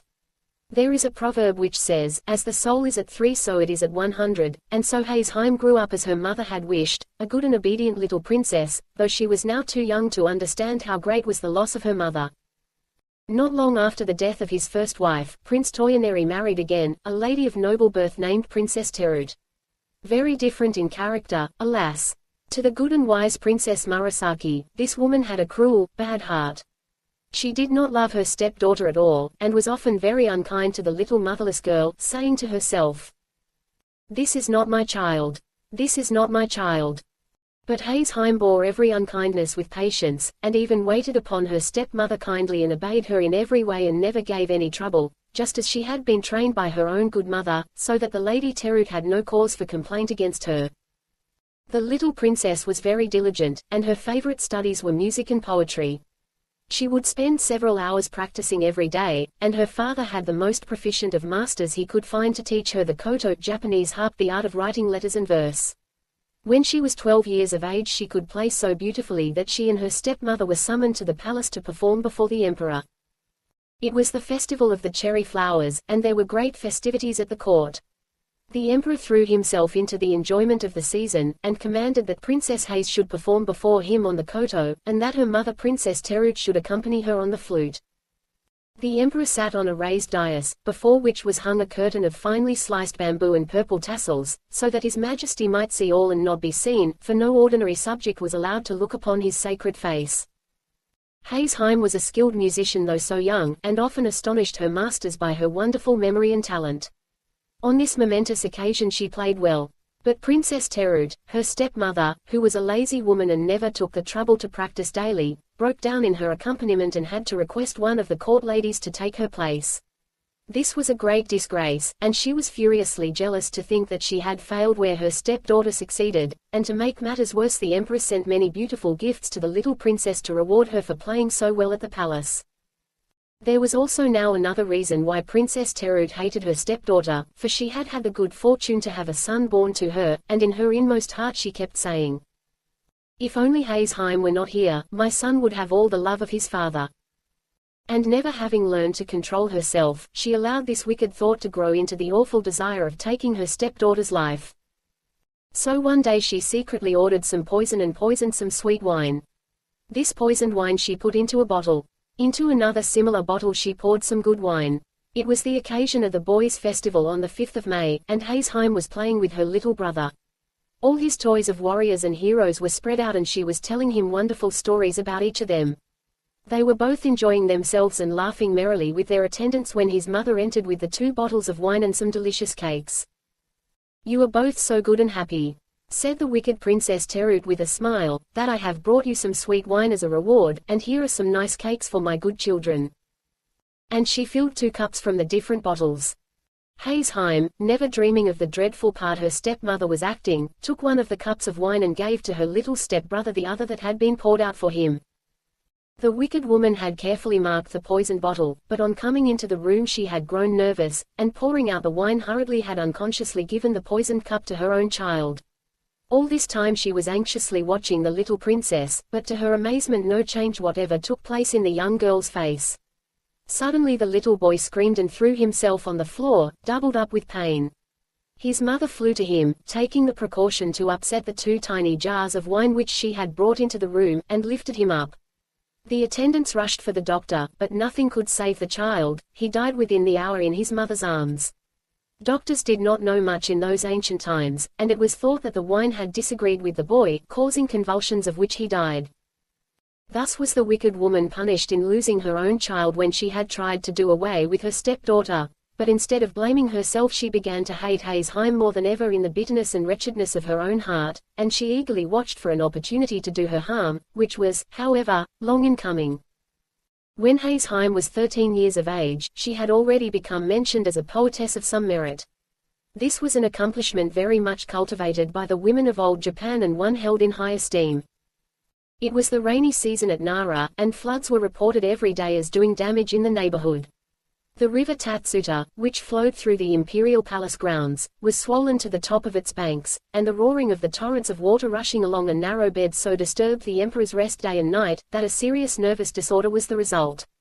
An imperial edict was sent forth to all the Buddhist temples commanding the priests to offer up continuous prayers to heaven to stop the noise of the flood. But this was of no avail. Then it was whispered in court circles that the Princess Haze, the daughter of Prince Toyonari Fujiwara, second minister at court, was the most gifted poetess of the day, though still so young, and her masters confirmed the report. Long ago, a beautiful and gifted maiden poetess had moved heaven by praying in verse, had brought down rain upon a land famished with drought, so said the ancient biographers of the poetess Onono Komaki. If the Princess Haze were to write a poem and offer it in prayer, might it not stop the noise of the rushing river and remove the cause of the imperial illness? What the court said at last reached the ears of the emperor himself, and he sent an order to the minister Prince Toyonari to this effect.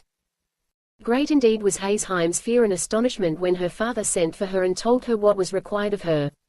Heavy, indeed, was the duty that was laid on her young shoulders, that of saving the emperor's life by the merit of her verse. At last the day came and her poem was finished. It was written on a leaflet of paper heavily flecked with gold dust. With her father and attendants and some of the court officials, she proceeded to the bank of the roaring torrent and raising up her heart to heaven, she read the poem she had composed, aloud, lifting it heavenwards in her 2 hands. Strange indeed it seemed to all those standing round. The waters ceased their roaring, and the river was quiet in direct answer to her prayer.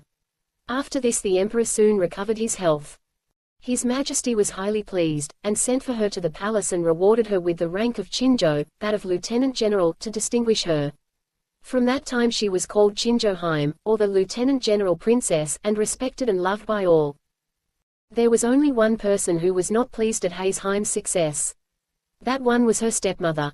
Forever brooding over the death of her own child whom she had killed when trying to poison her stepdaughter, she had the mortification of seeing her rise to power and honor, marked by imperial favor and the admiration of the whole court. Her envy and jealousy burned in her heart like fire. Many were the lies she carried to her husband about Haesheim, but all to no purpose. He would listen to none of her tales, telling her sharply that she was quite mistaken. At last the stepmother, seizing the opportunity of her husband's absence, ordered one of her old servants to take the innocent girl to the Highbury Mountains, the wildest part of the country, and to kill her there. She invented a dreadful story about the little princess, saying that this was the only way to prevent disgrace falling upon the family, by killing her. Katoda, her vassal, was bound to obey his mistress.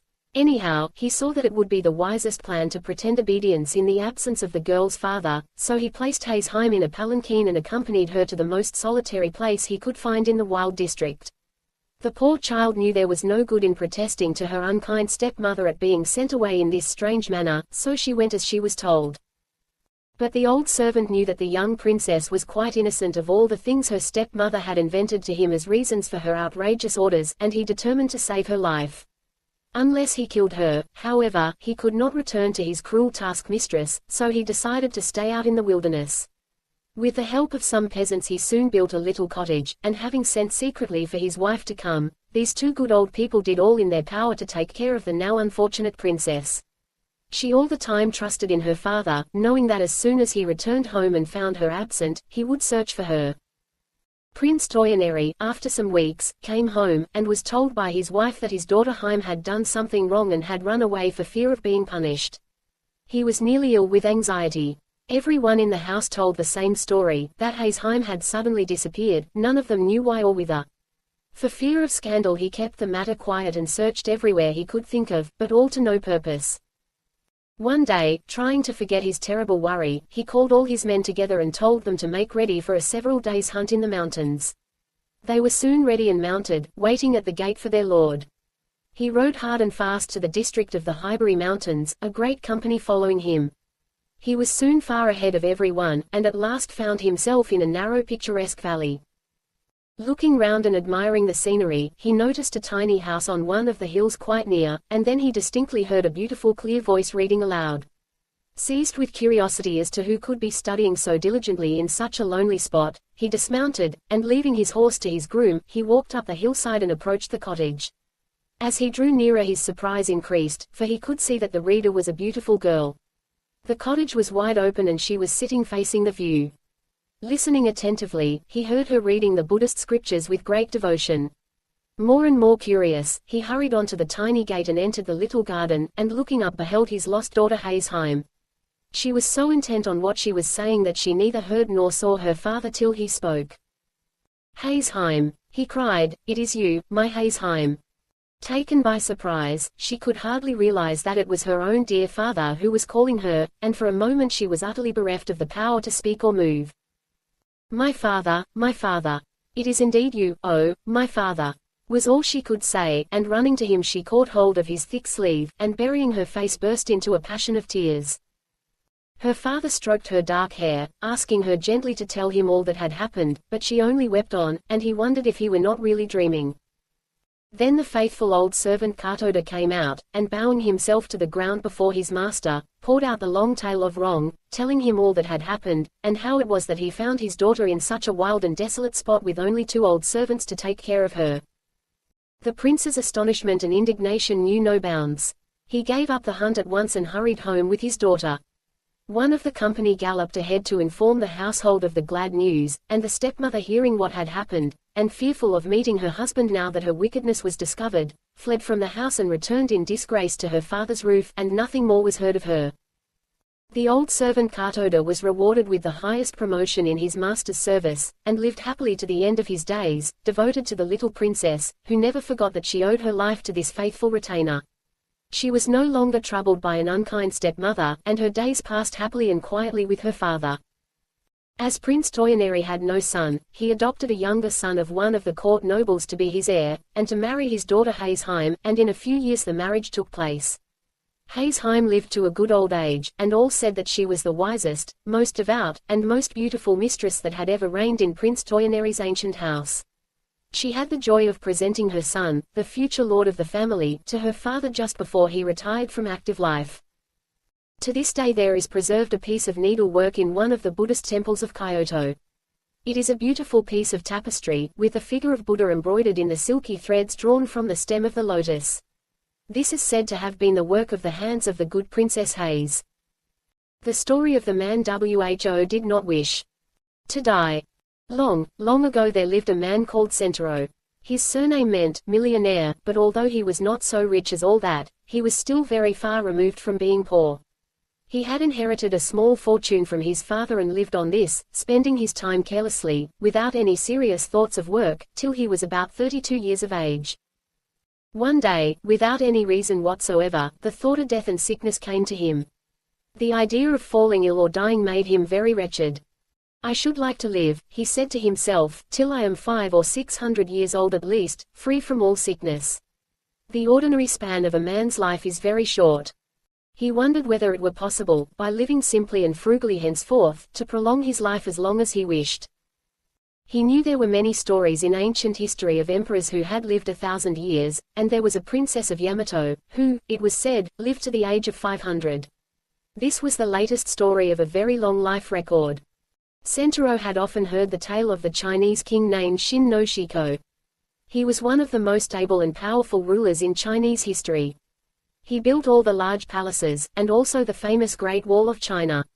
He had everything in the world he could wish for, but in spite of all his happiness and the luxury and the splendor of his court, the wisdom of his counselors and the glory of his reign, he was miserable because he knew that one day he must die and leave it all. When Shin no Shiko went to bed at night, when he rose in the morning, as he went through his day, the thought of death was always with him. He could not get away from it.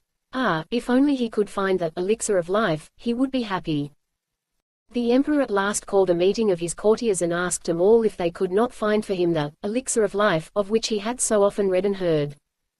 One old courtier, Jofuku by name, said that far away across the seas there was a country called Horazon, and that certain hermits lived there who possessed the secret of the elixir of life. Whoever drank of this wonderful draught lived forever. The emperor ordered Jofuku to set out for the land of Horazon, to find the hermits, and to bring him back a phial of the magic elixir. He gave Jofuku one of his best junks, fitted it out for him, and loaded it with great quantities of treasures and precious stones for Jofuku to take as presents to the hermits.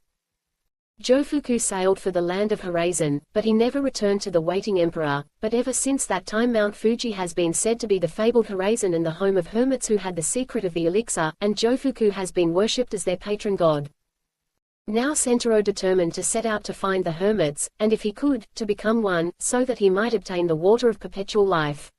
He remembered that as a child he had been told that not only did these hermits live on Mount Fuji, but that they were said to inhabit all the very high peaks. So he left his old home to the care of his relatives, and started out on his quest.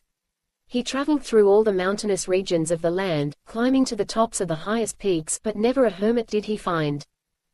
At last, after wandering in an unknown region for many days, he met a hunter. "Can you tell me," asked Sentaro, "where the hermits live who have the elixir of life?" "No," said the hunter, "I can't tell you where such hermits live, but there is a notorious robber living in these parts. It is said that he is chief of a band of 200 followers." This odd answer irritated Sentaro very much, and he thought how foolish it was to waste more time in looking for the hermits in this way, so he decided to go at once to the shrine of Jofuku, who is worshipped as the patron god of the hermits in the south of Japan. Sentaro reached the shrine and prayed for 7 days, entreating Jofuku to show him the way to a hermit who could give him what he wanted so much to find. At midnight of the 7th day, as Sentaro knelt in the temple, the door of the innermost shrine flew open, and Jofuku appeared in a luminous cloud, and calling to Sentaro to come nearer, spoke thus. "Your desire is a very selfish one and cannot be easily granted. You think that you would like to become a hermit so as to find the elixir of life. Do you know how hard a hermit's life is? A hermit is only allowed to eat fruit and berries and the bark of pine trees. A hermit must cut himself off from the world so that his heart may become as pure as gold and free from every earthly desire. Gradually after following these strict rules, the hermit ceases to feel hunger or cold or heat, and his body becomes so light that he can ride on a crane or a carp, and can walk on water without getting his feet wet. You, Sentaro, are fond of good living and of every comfort. You are not even like an ordinary man, for you are exceptionally idle, and more sensitive to heat and cold than most people. You would never be able to go barefoot or to wear only one thin dress in the winter time. Do you think that you would ever have the patience or the endurance to live a hermit's life? In answer to your prayer, however, I will help you in another way. I will send you to the country of perpetual life, where death never comes, where the people live forever." Saying this, Jofuku put into Sento's hand a little crane made of paper, telling him to sit on its back and it would carry him there. Sentaro obeyed wonderingly. The crane grew large enough for him to ride on it with comfort. It then spread its wings, rose high in the air, and flew away over the mountains right out to sea. Sentaro was at first quite frightened, but by degrees he grew accustomed to the swift flight through the air. On and on they went for thousands of miles. The bird never stopped for rest or food, but as it was a paper bird it doubtless did not require any nourishment, and strange to say, neither did Sentaro. After several days they reached an island. The crane flew some distance inland and then alighted. As soon as Sentaro got down from the bird's back, the crane folded up of its own accord and flew into his pocket. Now Sentaro began to look about him wonderingly, curious to see what the country of perpetual life was like. He walked first round about the country and then through the town. Everything was, of course, quite strange, and different from his own land. But both the land and the people seemed prosperous, so he decided that it would be good for him to stay there and took up lodgings at one of the hotels. The proprietor was a kind man, and when Sentaro told him that he was a stranger and had come to live there, he promised to arrange everything that was necessary with the governor of the city concerning Sentaro's sojourn there. He even found a house for his guest, and in this way Sentaro obtained his great wish and became a resident in the country of perpetual life. Within the memory of all the islanders no man had ever died there, and sickness was a thing unknown. Priests had come over from India and China and told them of a beautiful country called Paradise, where happiness and bliss and contentment fill all men's hearts, but its gates could only be reached by dying. This tradition was handed down for ages from generation to generation, but none knew exactly what death was except that it led to paradise. Quite unlike Sentaro and other ordinary people, instead of having a great dread of death, they all, both rich and poor, longed for it as something good and desirable. They were all tired of their long, long lives, and longed to go to the happy land of contentment called paradise of which the priests had told them centuries ago. All this Sentaro soon found out by talking to the islanders. He found himself, according to his ideas, in the land of topsy-turvydom. Everything was upside down. He had wished to escape from dying. He had come to the land of perpetual life with great relief and joy, only to find that the inhabitants themselves, doomed never to die, would consider it bliss to find death. What he had hitherto considered poison these people ate as good food, and all the things to which he had been accustomed as food they rejected. Whenever any merchants from other countries arrived, the rich people rushed to them eager to buy poisons. These they swallowed eagerly, hoping for death to come so that they might go to paradise. But what were deadly poisons in other lands were without effect in this strange place, and people who swallowed them with the hope of dying, only found that in a short time they felt better in health instead of worse. Vainly they tried to imagine what death could be like. The wealthy would have given all their money and all their goods if they could but shorten their lives to 200 or 300 years even. Without any change to live on forever seemed to this people wearisome and sad. In the chemist shops there was a drug which was in constant demand, because after using it for 100 years, it was supposed to turn the hair slightly gray and to bring about disorders of the stomach. Sentaro was astonished to find that the poisonous globe fish was served up in restaurants as a delectable dish, and hawkers in the streets went about selling sauces made of Spanish flies. He never saw anyone ill after eating these horrible things, nor did he ever see anyone with as much as a cold. Sentaro was delighted. He said to himself that he would never grow tired of living, and that he considered it profane to wish for death. He was the only happy man on the island. For his part he wished to live thousands of years and to enjoy life. He set himself up in business, and for the present never even dreamed of going back to his native land. As years went by, however, things did not go as smoothly as at first. He had heavy losses in business, and several times some affairs went wrong with his neighbors. This caused him great annoyance. Time passed like the flight of an arrow for him, for he was busy from morning till night. 300 years went by in this monotonous way, and then at last he began to grow tired of life in this country, and he longed to see his own land and his old home. However long he lived here, life would always be the same, so was it not foolish and wearisome to stay on here forever? Sentaro, in his wish to escape from the country of perpetual life, recollected Jofuku, who had helped him before when he was wishing to escape from death, and he prayed to the sun to bring him back to his own land again. No sooner did he pray than the paper crane popped out of his pocket. Sentaro was amazed to see that it had remained undamaged after all these years. Once more the bird grew and grew till it was large enough for him to mount it. As he did so, the bird spread its wings and flew swiftly out across the sea in the direction of Japan. Such was the willfulness of the man's nature that he looked back and regretted all he had left behind. He tried to stop the bird in vain. The crane held on its way for thousands of miles across the ocean. Then a storm came on, and the wonderful paper crane got damp, crumpled up, and fell into the sea.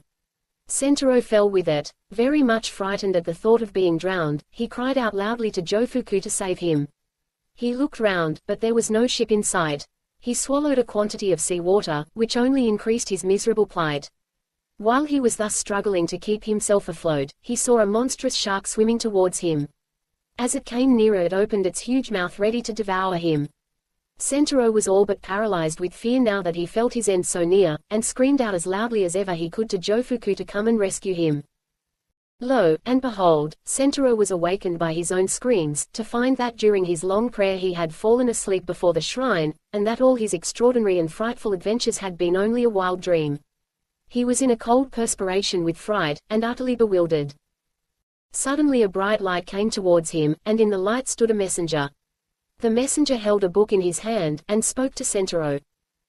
I am sent to you by Jofuku, who in answer to your prayer, has permitted you in a dream to see the land of perpetual life. But you grew weary of living there, and begged to be allowed to return to your native land so that you might die. Jofuku, so that he might try you, allowed you to drop into the sea, and then sent a shark to swallow you up. Your desire for death was not real, for even at that moment you cried out loudly and shouted for help. It is also vain for you to wish to become a hermit, or to find the elixir of life. These things are not for such as you, your life is not austere enough. It is best for you to go back to your paternal home, and to live a good and industrious life.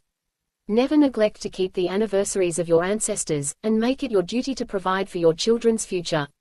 Thus will you live to a good old age and be happy, but give up the vain desire to escape death, for no man can do that, and by this time you have surely found out that even when selfish desires are granted they do not bring happiness.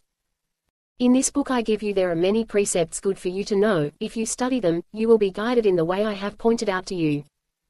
The angel disappeared as soon as he had finished speaking, and Sentaro took the lesson to heart. With the book in his hand he returned to his old home, and giving up all his old vain wishes, tried to live a good and useful life and to observe the lessons taught him in the book, and he and his house prospered henceforth. The Bamboo Cutter and the Moon. Child. Long, long ago, there lived an old bamboo woodcutter. He was very poor and sad also, for no child had heaven sent to cheer his old age, and in his heart there was no hope of rest from work till he died and was laid in the quiet grave. Every morning he went forth into the woods and hills wherever the bamboo reared its light green plumes against the sky. When he had made his choice, he would cut down these feathers of the forest, and splitting them lengthwise, or cutting them into joints, would carry the bamboo wood home and make it into various articles for the household, and he and his old wife gained a small livelihood by selling them. One morning as usual he had gone out to his work, and having found a nice clump of bamboos, had set to work to cut some of them down. Suddenly the green grove of bamboos was flooded with a bright soft light, as if the full moon had risen over the spot. Looking round in astonishment, he saw that the brilliance was streaming from one bamboo. The old man, full of wonder, dropped his axe and went towards the light. On nearer approach he saw that this soft splendor came from a hollow in the green bamboo stem, and still more wonderful to behold, in the midst of the brilliance stood a tiny human being, only 3 inches in height, and exquisitely beautiful in appearance. You must be sent to be my child, for I find you here among the bamboos where lies my daily work, said the old man, and taking the little creature in his hand he took it home to his wife to bring up. The tiny girl was so exceedingly beautiful and so small, that the old woman put her into a basket to safeguard her from the least possibility of being hurt in any way. The old couple were now very happy, for it had been a lifelong regret that they had no children of their own, and with joy they now expended all the love of their old age on the little child who had come to them in so marvelous a manner. From this time on, the old man often found gold in the notches of the bamboos when he hewed them down and cut them up, not only gold, but precious stones also, so that by degrees he became rich. He built himself a fine house, and was no longer known as the poor bamboo woodcutter, but as a wealthy man. 3 months passed quickly away, and in that time the bamboo child had, wonderful to say, become a full-grown girl, so her foster parents did up her hair and dressed her in beautiful kimonos. She was of such wondrous beauty that they placed her behind the screens like a princess, and allowed no one to see her, waiting upon her themselves. It seemed as if she were made of light, for the house was filled with a soft shining, so that even in the dark of night it was like daytime. Her presence seemed to have a benign influence on those there. Whenever the old man felt sad, he had only to look upon his foster daughter and his sorrow vanished, and he became as happy as when he was a youth. At last the day came for the naming of their newfound child, so the old couple called in a celebrated name-giver, and he gave her the name of Princess Moonlight, because her body gave forth so much soft bright light that she might have been a daughter of the moon god. For 3 days the festival was kept up with song and dance and music. All the friends and relations of the old couple were present, and great was their enjoyment of the festivities held to celebrate the naming of Princess Moonlight. Everyone who saw her declared that there never had been seen any one so lovely. All the beauties throughout the length and breadth of the land would grow pale beside her, so they said. The fame of the princess's loveliness spread far and wide, and many were the suitors who desired to win her hand, or even so much as to see her. Suitors from far and near posted themselves outside the house, and made little holes in the fence, in the hope of catching a glimpse of the princess as she went from one room to the other along the veranda. They stayed there day and night, sacrificing even their sleep for a chance of seeing her, but all in vain. Then they approached the house, and tried to speak to the old man and his wife or some of the servants, but not even this was granted them. Still, in spite of all this disappointment they stayed on day after day, and night after night, and counted it as nothing, so great was their desire to see the princess. At last, however, most of the men, seeing how hopeless their quest was, lost heart and hope both, and returned to their homes. All except 5 knights, whose ardor and determination, instead of waning, seemed to wax greater with obstacles. These 5 men even went without their meals, and took snatches of whatever they could get brought to them, so that they might always stand outside the dwelling. They stood there in all weathers, in sunshine and in rain. Sometimes they wrote letters to the princess, but no answer was vouchsafed to them. Then when letters failed to draw any reply, they wrote poems to her telling her of the hopeless love which kept them from sleep, from food, from rest, and even from their homes. Still Princess Moonlight gave no sign of having received their verses. In this hopeless state the winter passed. The snow and frost and the cold winds gradually gave place to the gentle warmth of spring. Then the summer came, and the sun burned white and scorching in the heavens above and on the earth beneath, and still these faithful knights kept watch and waited. At the end of these long months they called out to the old bamboo cutter and entreated him to have some mercy upon them and to show them the princess, but he answered only that as he was not her real father he could not insist on her obeying him against her wishes. The 5 knights on receiving this stern answer returned to their several homes, and pondered over the best means of touching the proud princess's heart, even so much as to grant him a hearing. They took their rosaries in hand and knelt before their household shrines, and burned precious incense, praying to Buddha to give them their heart's desire. Thus several days passed, but even so they could not rest in their homes. So again they set out for the bamboo cutter's house. This time the old man came out to see them, and they asked him to let him know if it was the princess's resolution never to see any man whatsoever, and they implored him to speak for them and to tell her the greatness of their love, and how long they had waited through the cold of winter and the heat of summer, sleepless and roofless through all weathers, without food and without rest, in the ardent hope of winning her, and they were willing to consider this long vigil as pleasure if she would but give them one chance of pleading their cause with her. The old man lent a willing ear to their tale of love, for in his inmost heart he felt sorry for these faithful suitors and would have liked to see his lovely foster daughter married to one of them. So he went into Princess Moonlight and said reverently, "Although you have always seemed to me to be a heavenly being, yet I have had the trouble of bringing you up as my own child and you have been glad of the protection of my roof. Will you refuse to do as I wish?" Then Princess Moonlight replied that there was nothing she would not do for him, that she honored and loved him as her own father, and that as for herself she could not remember the time before she came to earth. The old man listened with great joy as she spoke these dutiful words. Then he told her how anxious he was to see her safely and happily married before he died. "I am an old man, over 70 years of age, and my end may come any time now. It is necessary and right that you should see these 5 suitors and choose one of them."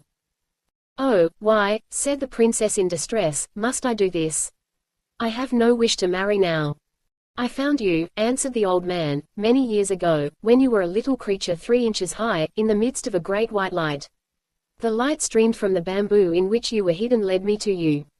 So I have always thought that you were more than mortal woman. While I am alive it is right for you to remain as you are if you wish to do so, but someday I shall cease to be, and who will take care of you then? Therefore I pray you to meet these 5 brave men one at a time and make up your mind to marry one of them." Then the princess answered that she felt sure that she was not as beautiful as perhaps report made her out to be, and that even if she consented to marry any one of them, not really knowing her before, his heart might change afterwards. So as she did not feel sure of them, even though her father told her they were worthy knights, she did not feel it wise to see them.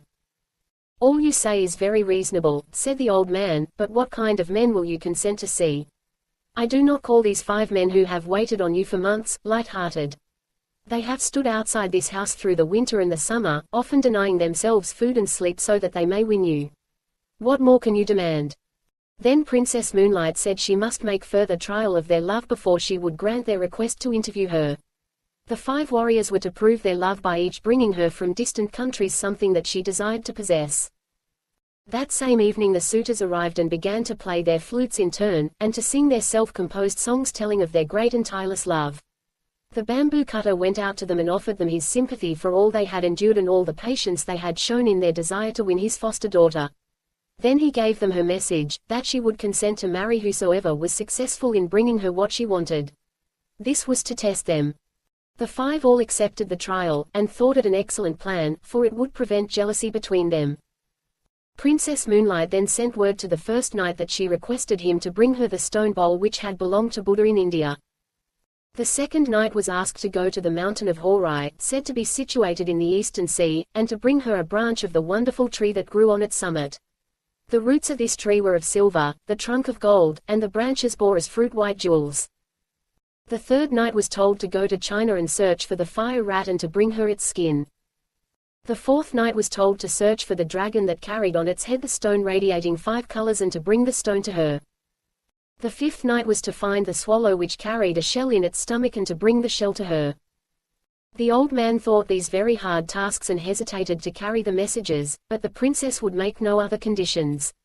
So her commands were issued word for word to the 5 men who, when they heard what was required of them, were all disheartened and disgusted at what seemed to them the impossibility of the tasks given them and returned to their own homes in despair. But after a time, when they thought of the princess, the love in their hearts revived for her, and they resolved to make an attempt to get what she desired of them. The first knight sent word to the princess that he was starting out that day on the quest of Buddha's bowl, and he hoped soon to bring it to her.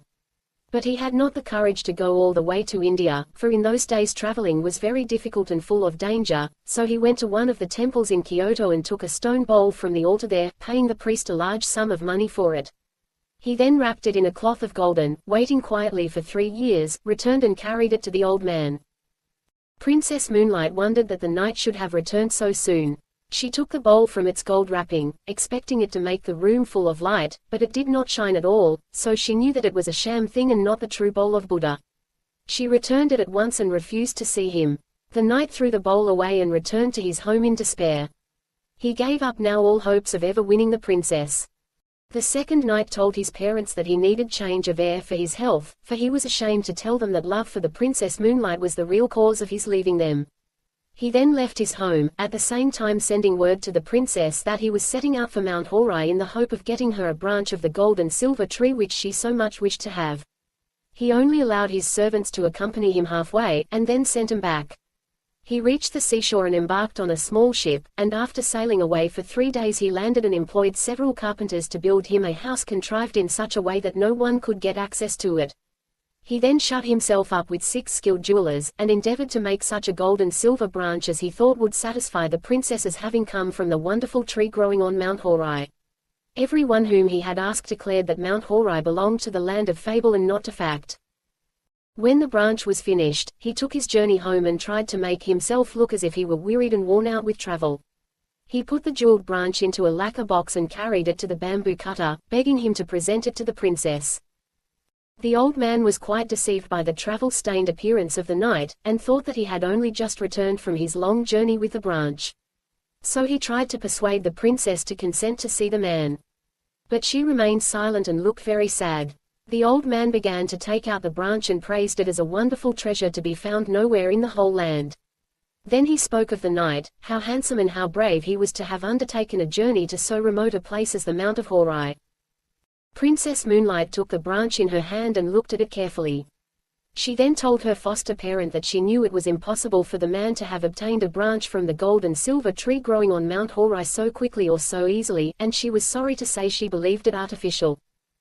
The old man then went out to the expectant knight, who had now approached the house, and asked where he had found the branch.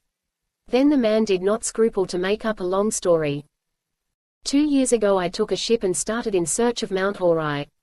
After going before the wind for some time I reached the far eastern sea. Then a great storm arose and I was tossed about for many days, losing all count of the points of the compass, and finally we were blown ashore on an unknown island. Here I found the place inhabited by demons who at one time threatened to kill and eat me.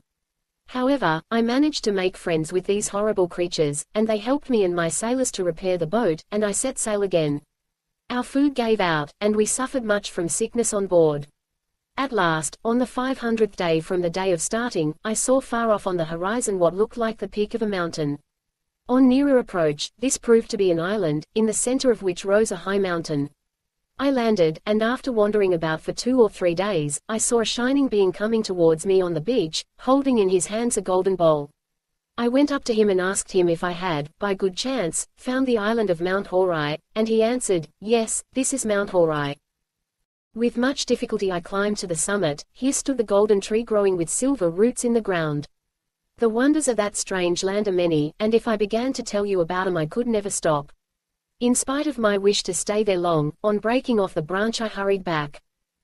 With utmost speed it has taken me 400 days to get back, and, as you see, my clothes are still damp from exposure on the long sea voyage. I have not even waited to change my raiment, so anxious was I to bring the branch to the princess quickly. Just at this moment the 6 jewelers, who had been employed on the making of the branch, but not yet paid by the knight, arrived at the house and sent in a petition to the princess to be paid for their labor. They said that they had worked for over 1,000 days making the branch of gold, with its silver twigs and its jeweled fruit, that was now presented to her by the knight, but as yet they had received nothing in payment. So this knight's deception was thus found out, and the princess, glad of an escape from one more importunate suitor, was only too pleased to send back the branch. She called in the workmen and had them paid liberally, and they went away happy. But on the way home they were overtaken by the disappointed man, who beat them till they were nearly dead, for letting out the secret, and they barely escaped with their lives. The knight then returned home, raging in his heart, and in despair of ever winning the princess gave up society and retired to a solitary life among the mountains. Now the third knight had a friend in China, so he wrote to him to get the skin of the fire rat. The virtue of any part of this animal was that no fire could harm it. He promised his friend any amount of money he liked to ask if only he could get him the desired article. As soon as the news came that the ship on which his friend had sailed home had come into port, he rode 7 days on horseback to meet him. He handed his friend a large sum of money, and received the fire rat's skin. When he reached home he put it carefully in a box and sent it in to the princess while he waited outside for her answer.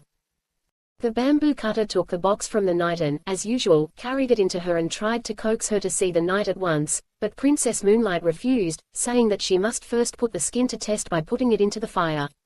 If it were the real thing it would not burn. So she took off the crepe wrapper and opened the box, and then threw the skin into the fire. The skin crackled and burnt up at once, and the princess knew that this man also had not fulfilled his word. So the third knight failed also. Now the fourth knight was no more enterprising than the rest. Instead of starting out on the quest of the dragon bearing on its head the 5-color radiating jewel, he called all his servants together and gave them the order to seek for it far and wide in Japan and in China, and he strictly forbade any of them to return till they had found it. His numerous retainers and servants started out in different directions, with no intention, however, of obeying what they considered an impossible order. They simply took a holiday, went to pleasant country places together, and grumbled at their master's unreasonableness.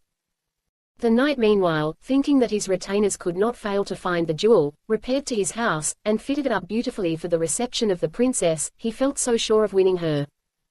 1 year passed away in weary waiting, and still his men did not return with the dragon jewel. The knight became desperate. He could wait no longer, so taking with him only 2 men he hired a ship and commanded the captain to go in search of the dragon. The captain and the sailors refused to undertake what they said was an absurd search, but the knight compelled them at last to put out to sea. When they had been but a few days out they encountered a great storm which lasted so long that, by the time its fury abated, the knight had determined to give up the hunt of the dragon. They were at last blown on shore, for navigation was primitive in those days. Worn out with his travels and anxiety, the fourth suitor gave himself up to rest. He had caught a very heavy cold, and had to go to bed with a swollen face. The governor of the place, hearing of his plight, sent messengers with a letter inviting him to his house. While he was there thinking over all his troubles, his love for the princess turned to anger, and he blamed her for all the hardships he had undergone. He thought that it was quite probable she had wished to kill him so that she might be rid of him, and in order to carry out her wish had sent him upon his impossible quest. At this point all the servants he had sent out to find the jewel came to see him, and were surprised to find praise instead of displeasure awaiting them. Their master told them that he was heartily sick of adventure, and said that he never intended to go near the princess's house again in the future. Like all the rest, the fifth knight failed in his quest. He could not find the swallow's shell. By this time the fame of Princess Moonlight's beauty had reached the ears of the emperor, and he sent one of the court ladies to see if she were really as lovely as report said. If so, he would summon her to the palace and make her one of the ladies in waiting. When the court lady arrived, in spite of her father's entreaties, Princess Moonlight refused to see her. The imperial messenger insisted, saying it was the emperor's order. Then Princess Moonlight told the old man that if she was forced to go to the palace in obedience to the emperor's order, she would vanish from the earth. When the emperor was told of her persistence in refusing to obey his summons, and that if pressed to obey she would disappear altogether from sight, he determined to go and see her. So he planned to go on a hunting excursion in the neighborhood of the bamboo cutter's house, and see the princess himself. He sent word to the old man of his intention, and he received consent to the scheme. The next day the emperor set out with his retinue, which he soon managed to outride. He found the bamboo cutter's house and dismounted. He then entered the house and went straight to where the princess was sitting with her attendant maidens. Never had he seen anyone so wonderfully beautiful, and he could not but look at her, for she was more lovely than any human being as she shone in her own soft radiance. When Princess Moonlight became aware that a stranger was looking at her she tried to escape from the room, but the emperor caught her and begged her to listen to what he had to say. Her only answer was to hide her face in her sleeves. The emperor fell deeply in love with her, and begged her to come to the court, where he would give her a position of honor and everything she could wish for. He was about to send for one of the imperial palanquins to take her back with him at once, saying that her grace and beauty should adorn a court, and not be hidden in a bamboo cutter's cottage. But the princess stopped him. She said that if she were forced to go to the palace she would turn at once into a shadow, and even as she spoke she began to lose her form. Her figure faded from his sight while he looked. The emperor then promised to leave her free if only she would resume her former shape, which she did. It was now time for him to return, for his retinue would be wondering what had happened to their royal master when they missed him for so long. So he bade her goodbye, and left the house with a sad heart. Princess Moonlight was for him the most beautiful woman in the world, all others were dark beside her, and he thought of her night and day. His Majesty now spent much of his time in writing poems, telling her of his love and devotion, and sent them to her, and though she refused to see him again she answered with many verses of her own composing, which told him gently and kindly that she could never marry anyone on this earth. These little songs always gave him pleasure. At this time her foster parents noticed that night after night the princess would sit on her balcony and gaze for hours at the moon, in a spirit of the deepest dejection, ending always in a burst of tears. One night the old man found her thus weeping as if her heart were broken, and he besought her to tell him the reason of her sorrow. With many tears she told him that he had guessed rightly when he supposed her not to belong to this world, that she had in truth come from the moon, and that her time on earth would soon be over. On the 15th day of that very month of August her friends from the moon would come to fetch her, and she would have to return. Her parents were both there, but having spent a lifetime on the earth she had forgotten them, and also the moon world to which she belonged. It made her weep, she said, to think of leaving her kind foster parents, and the home where she had been happy for so long. When her attendants heard this they were very sad, and could not eat or drink for sadness at the thought that the princess was so soon to leave them. The emperor, as soon as the news was carried to him, sent messengers to the house to find out if the report were true or not.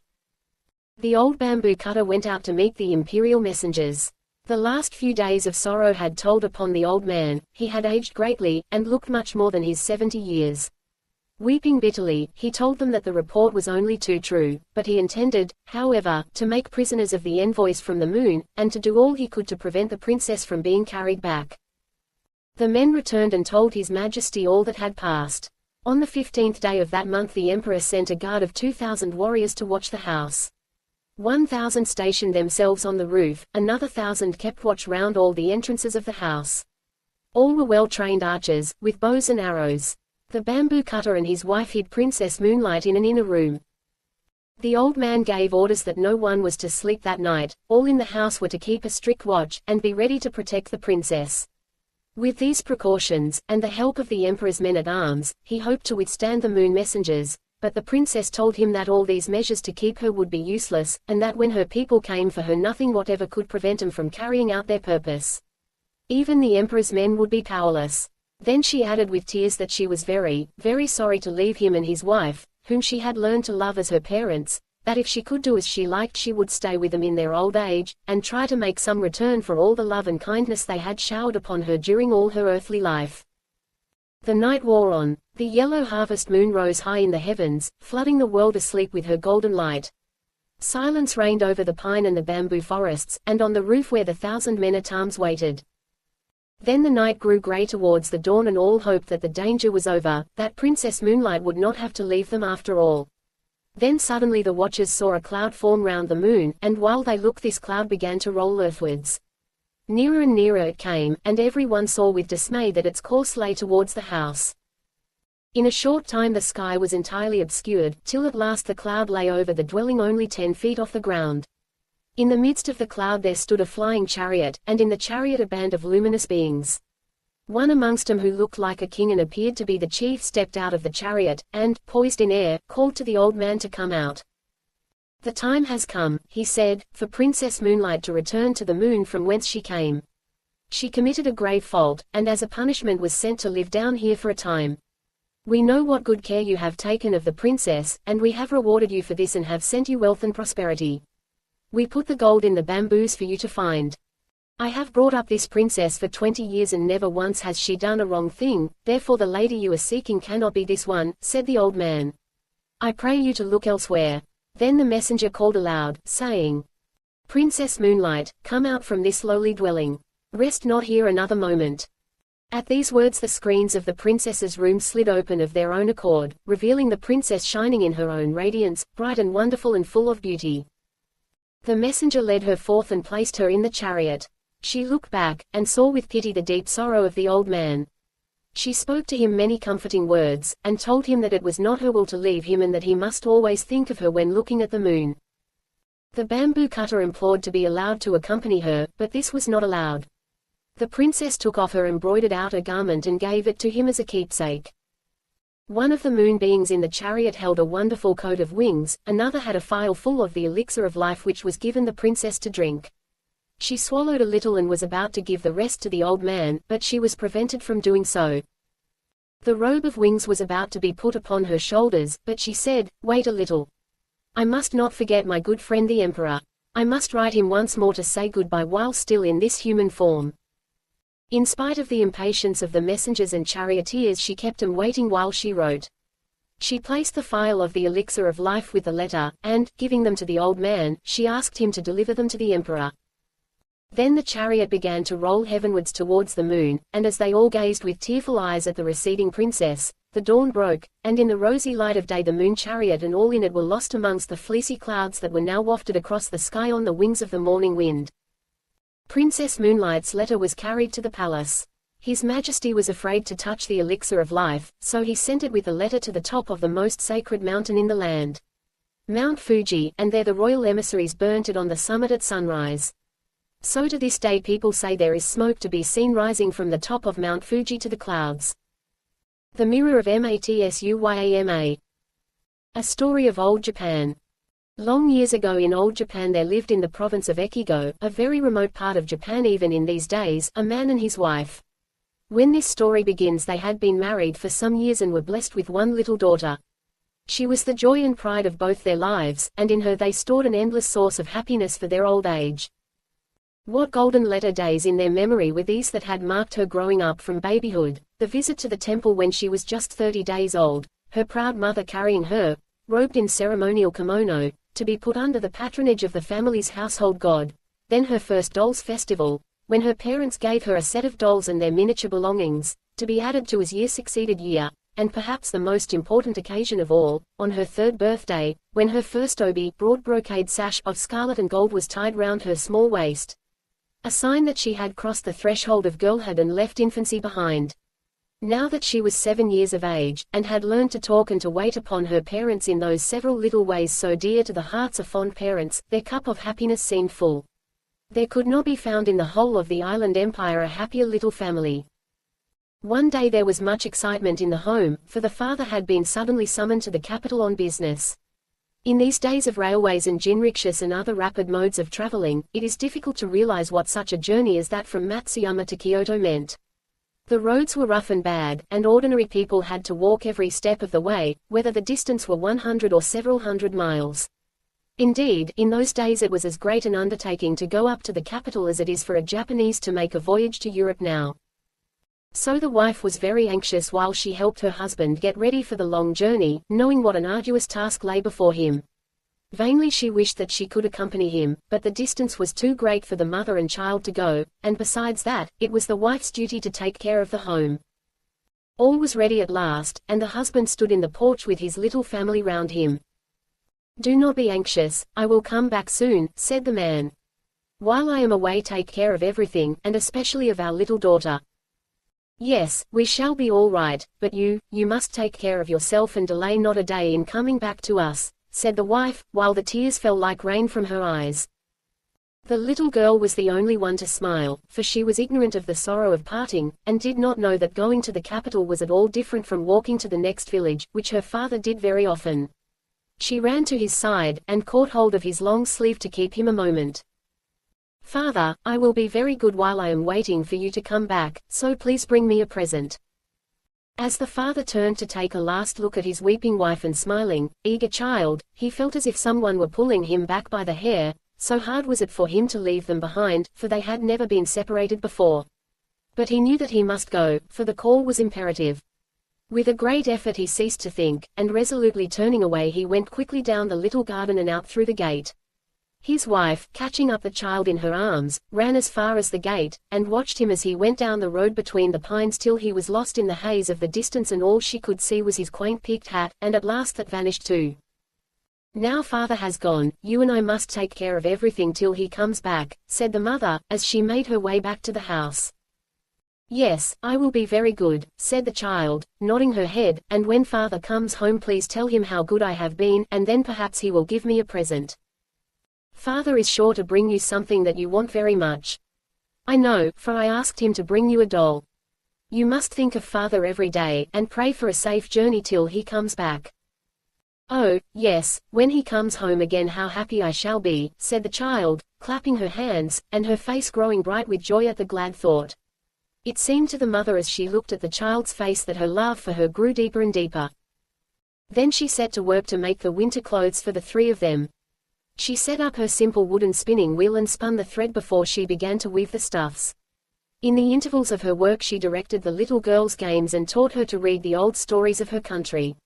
Thus did the wife find consolation in work during the lonely days of her husband's absence. While the time was thus slipping quickly by in the quiet home, the husband finished his business and returned. It would have been difficult for anyone who did not know the man well to recognize him.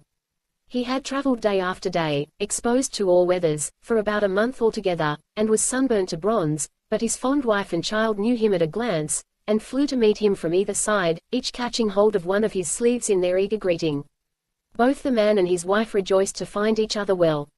It seemed a very long time to all till, the mother and child helping, his straw sandals were untied, his large umbrella hat taken off, and he was again in their midst in the old familiar sitting room that had been so empty while he was away. As soon as they had sat down on the white mats, the father opened a bamboo basket that he had brought in with him, and took out a beautiful doll and a lacquer box full of cakes. "Here," he said to the little girl, "is a present for you. It is a prize for taking care of mother and the house so well while I was away." "Thank you," said the child, as she bowed her head to the ground, and then put out her hand just like a little maple leaf with its eager wide-spread fingers to take the doll and the box, both of which, coming from the capital, were prettier than anything she had ever seen. No words can tell how delighted the little girl was. Her face seemed as if it would melt with joy, and she had no eyes and no thought for anything else. Again the husband dived into the basket, and brought out this time a square wooden box, carefully tied up with red and white string, and handing it to his wife, said, "And this is for you." The wife took the box, and opening it carefully took out a metal disc with a handle attached.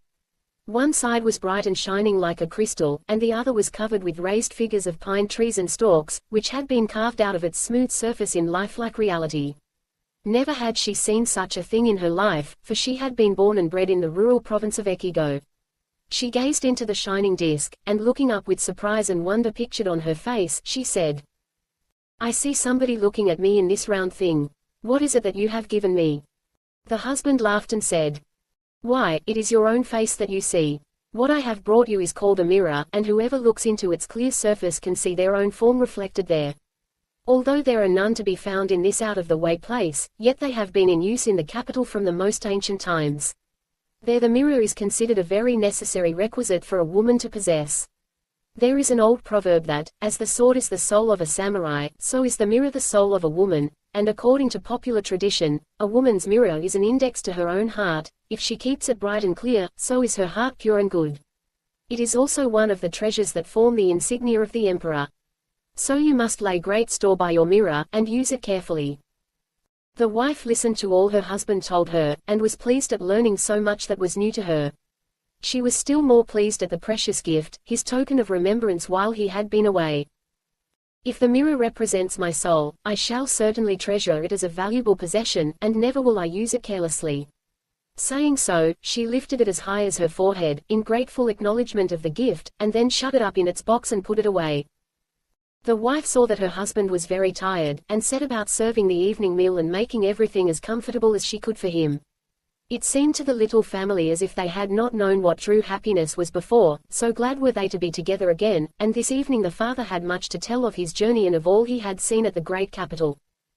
Time passed away in the peaceful home, and the parents saw their fondest hopes realized as their daughter grew from childhood into a beautiful girl of 16. As a gem of priceless value is held in its proud owner's hand, so had they reared her with unceasing love and care, and now their pains were more than doubly rewarded. What a comfort she was to her mother as she went about the house taking her part in the housekeeping, and how proud her father was of her, for she daily reminded him of her mother when he had first married her. But, alas! In this world nothing lasts forever. Even the moon is not always perfect in shape, but loses its roundness with time, and flowers bloom and then fade. So at last the happiness of this family was broken up by a great sorrow.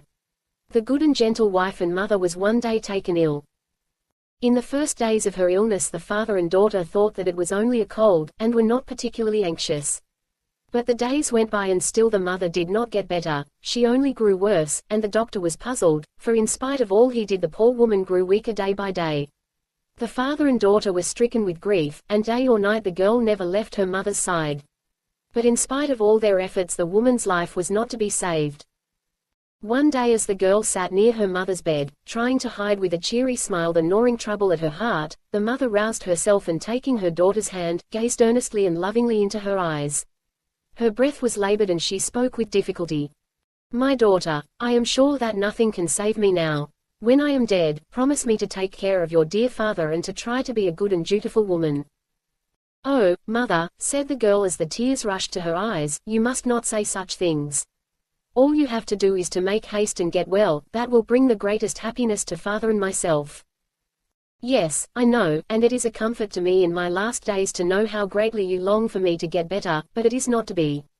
Do not look so sorrowful, for it was so ordained in my previous state of existence that I should die in this life just at this time. Knowing this, I am quite resigned to my fate.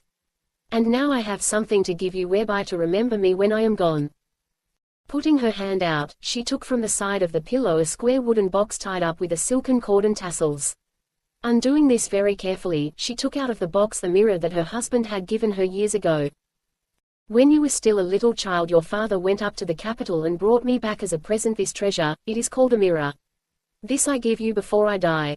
If, after I have ceased to be in this life, you are lonely and long to see me sometimes, then take out this mirror and in the clear and shining surface you will always see me. so will you be able to meet with me often and tell me all your heart, and though I shall not be able to speak, I shall understand and sympathize with you, whatever may happen to you in the future." With these words the dying woman handed the mirror to her daughter. The mind of the good mother seemed to be now at rest, and sinking back without another word her spirit passed quietly away that day. The bereaved father and daughter were wild with grief, and they abandoned themselves to their bitter sorrow. They felt it to be impossible to take leave of the loved woman who till now had filled their whole lives and to commit her body to the earth. But this frantic burst of grief passed, and then they took possession of their own hearts again, crushed though they were in resignation. In spite of this the daughter's life seemed to her desolate. Her love for her dead mother did not grow less with time, and so keen was her remembrance, that everything in daily life, even the falling of the rain and the blowing of the wind, reminded her of her mother's death and of all that they had loved and shared together. One day when her father was out, and she was fulfilling her household duties alone, her loneliness and sorrow seemed more than she could bear. She threw herself down in her mother's room and wept as if her heart would break. Poor child, she longed just for one glimpse of the loved face, one sound of the voice calling her pet name, or for one moment's forgetfulness of the aching void in her heart. Suddenly she sat up. Her mother's last words had rung through her memory hitherto dulled by grief. "Oh, my mother told me when she gave me the mirror as a parting gift, that whenever I looked into it I should be able to meet her, to see her. I had nearly forgotten her last words. How stupid I am. I will get the mirror now and see if it can possibly be true." She dried her eyes quickly, and going to the cupboard took out the box that contained the mirror, her heart beating with expectation as she lifted the mirror out and gazed into its smooth face. Behold, her mother's words were true. In the round mirror before her she saw her mother's face, but, oh, the joyful surprise! It was not her mother thin and wasted by illness, but the young and beautiful woman as she remembered her far back in the days of her own earliest childhood. It seemed to the girl that the face in the mirror must soon speak, almost that she heard the voice of her mother telling her again to grow up a good woman and a dutiful daughter, so earnestly did the eyes in the mirror look back into her own. "It is certainly my mother's soul that I see. She knows how miserable I am without her and she has come to comfort me. Whenever I long to see her she will meet me here. How grateful I ought to be." And from this time the weight of sorrow was greatly lightened for her young heart. Every morning, to gather strength for the day's duties before her, and every evening, for consolation before she lay down to rest, did the young girl take out the mirror and gaze at the reflection which in the simplicity of her innocent heart she believed to be her mother's soul. Daily she grew in the likeness of her dead mother's character, and was gentle and kind to all, and a dutiful daughter to her father.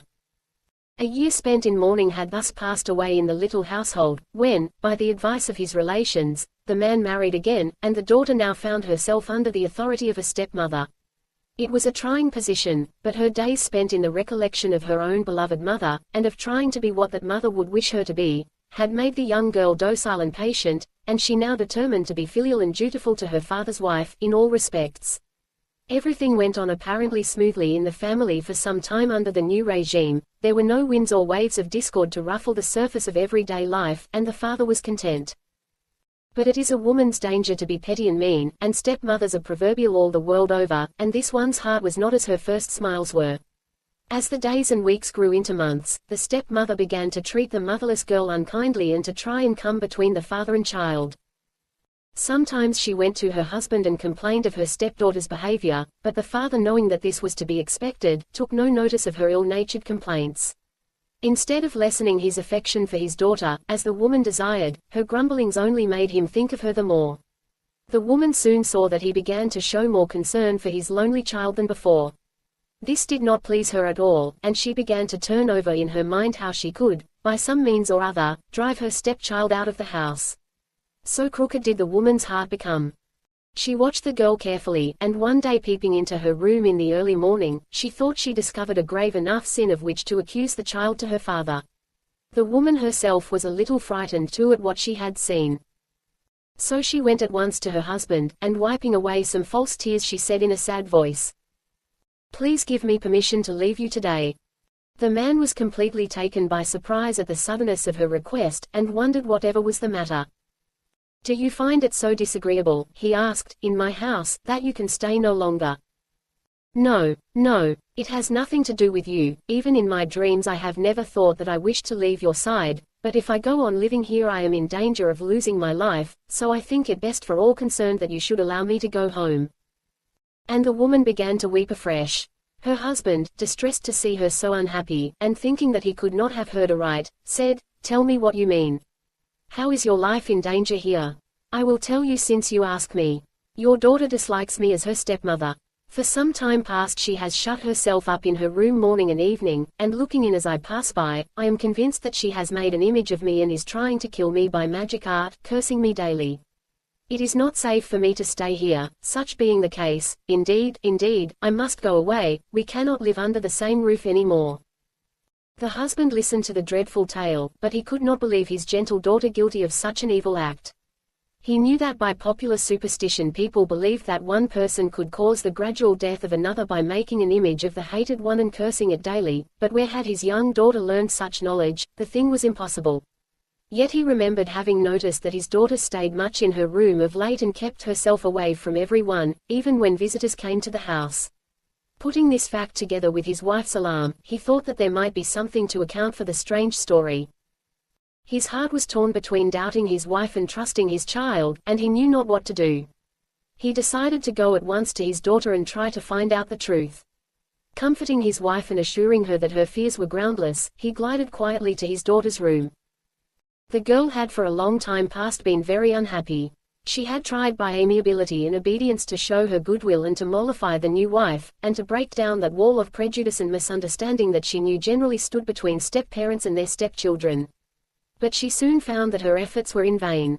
The stepmother never trusted her, and seemed to misinterpret all her actions, and the poor child knew very well that she often carried unkind and untrue tales to her father. She could not help comparing her present unhappy condition with the time when her own mother was alive only a little more than a year ago, so great a change in this short time. Morning and evening she wept over the remembrance. Whenever she could she went to her room, and sliding the screens to, took out the mirror and gazed, as she thought, at her mother's face. It was the only comfort that she had in these wretched days. Her father found her occupied in this way. Pushing aside the fusama, he saw her bending over something or other very intently. Looking over her shoulder, to see who was entering her room, the girl was surprised to see her father, for he generally sent for her when he wished to speak to her. She was also confused at being found looking at the mirror, for she had never told anyone of her mother's last promise, but had kept it as the sacred secret of her heart. So before turning to her father she slipped the mirror into her long sleeve. Her father, noting her confusion, and her act of hiding something, said in a severe manner, "Daughter, what are you doing here? And what is that you have hidden in your sleeve?" The girl was frightened by her father's severity. Never had he spoken to her in such a tone. Her confusion changed to apprehension, her color from scarlet to white. She sat dumb and shamefaced, unable to reply. Appearances were certainly against her. The young girl looked guilty, and the father, thinking that perhaps after all what his wife had told him was true, spoke angrily. "Then, is it really true that you are daily cursing your stepmother and praying for her death? Have you forgotten what I told you, that although she is your stepmother you must be obedient and loyal to her? What evil spirit has taken possession of your heart that you should be so wicked? You have certainly changed, my daughter. What has made you so disobedient and unfaithful?" And the father's eyes filled with sudden tears to think that he should have to upbraid his daughter in this way. She on her part did not know what he meant, for she had never heard of the superstition that by praying over an image it is possible to cause the death of a hated person. But she saw that she must speak and clear herself somehow. She loved her father dearly, and could not bear the idea of his anger. She put out her hand on his knee deprecatingly. Father, do not say such dreadful things to me. I am still your obedient child. Indeed, I am. However stupid I may be, I should never be able to curse anyone who belonged to you, much less pray for the death of one you love. Surely someone has been telling you lies, and you are dazed, and you know not what you say, or some evil spirit has taken possession of your heart. As for me, I do not know, no, not so much as a dewdrop, of the evil thing of which you accuse me." But the father remembered that she had hidden something away when he first entered the room, and even this earnest protest did not satisfy him. He wished to clear up his doubts once for all. "Then why are you always alone in your room these days? And tell me what is that you have hidden in your sleeve, show it to me at once." Then the daughter, though shy of confessing how she had cherished her mother's memory, saw that she must tell her father all in order to clear herself. So she slipped the mirror out from her long sleeve and laid it before him.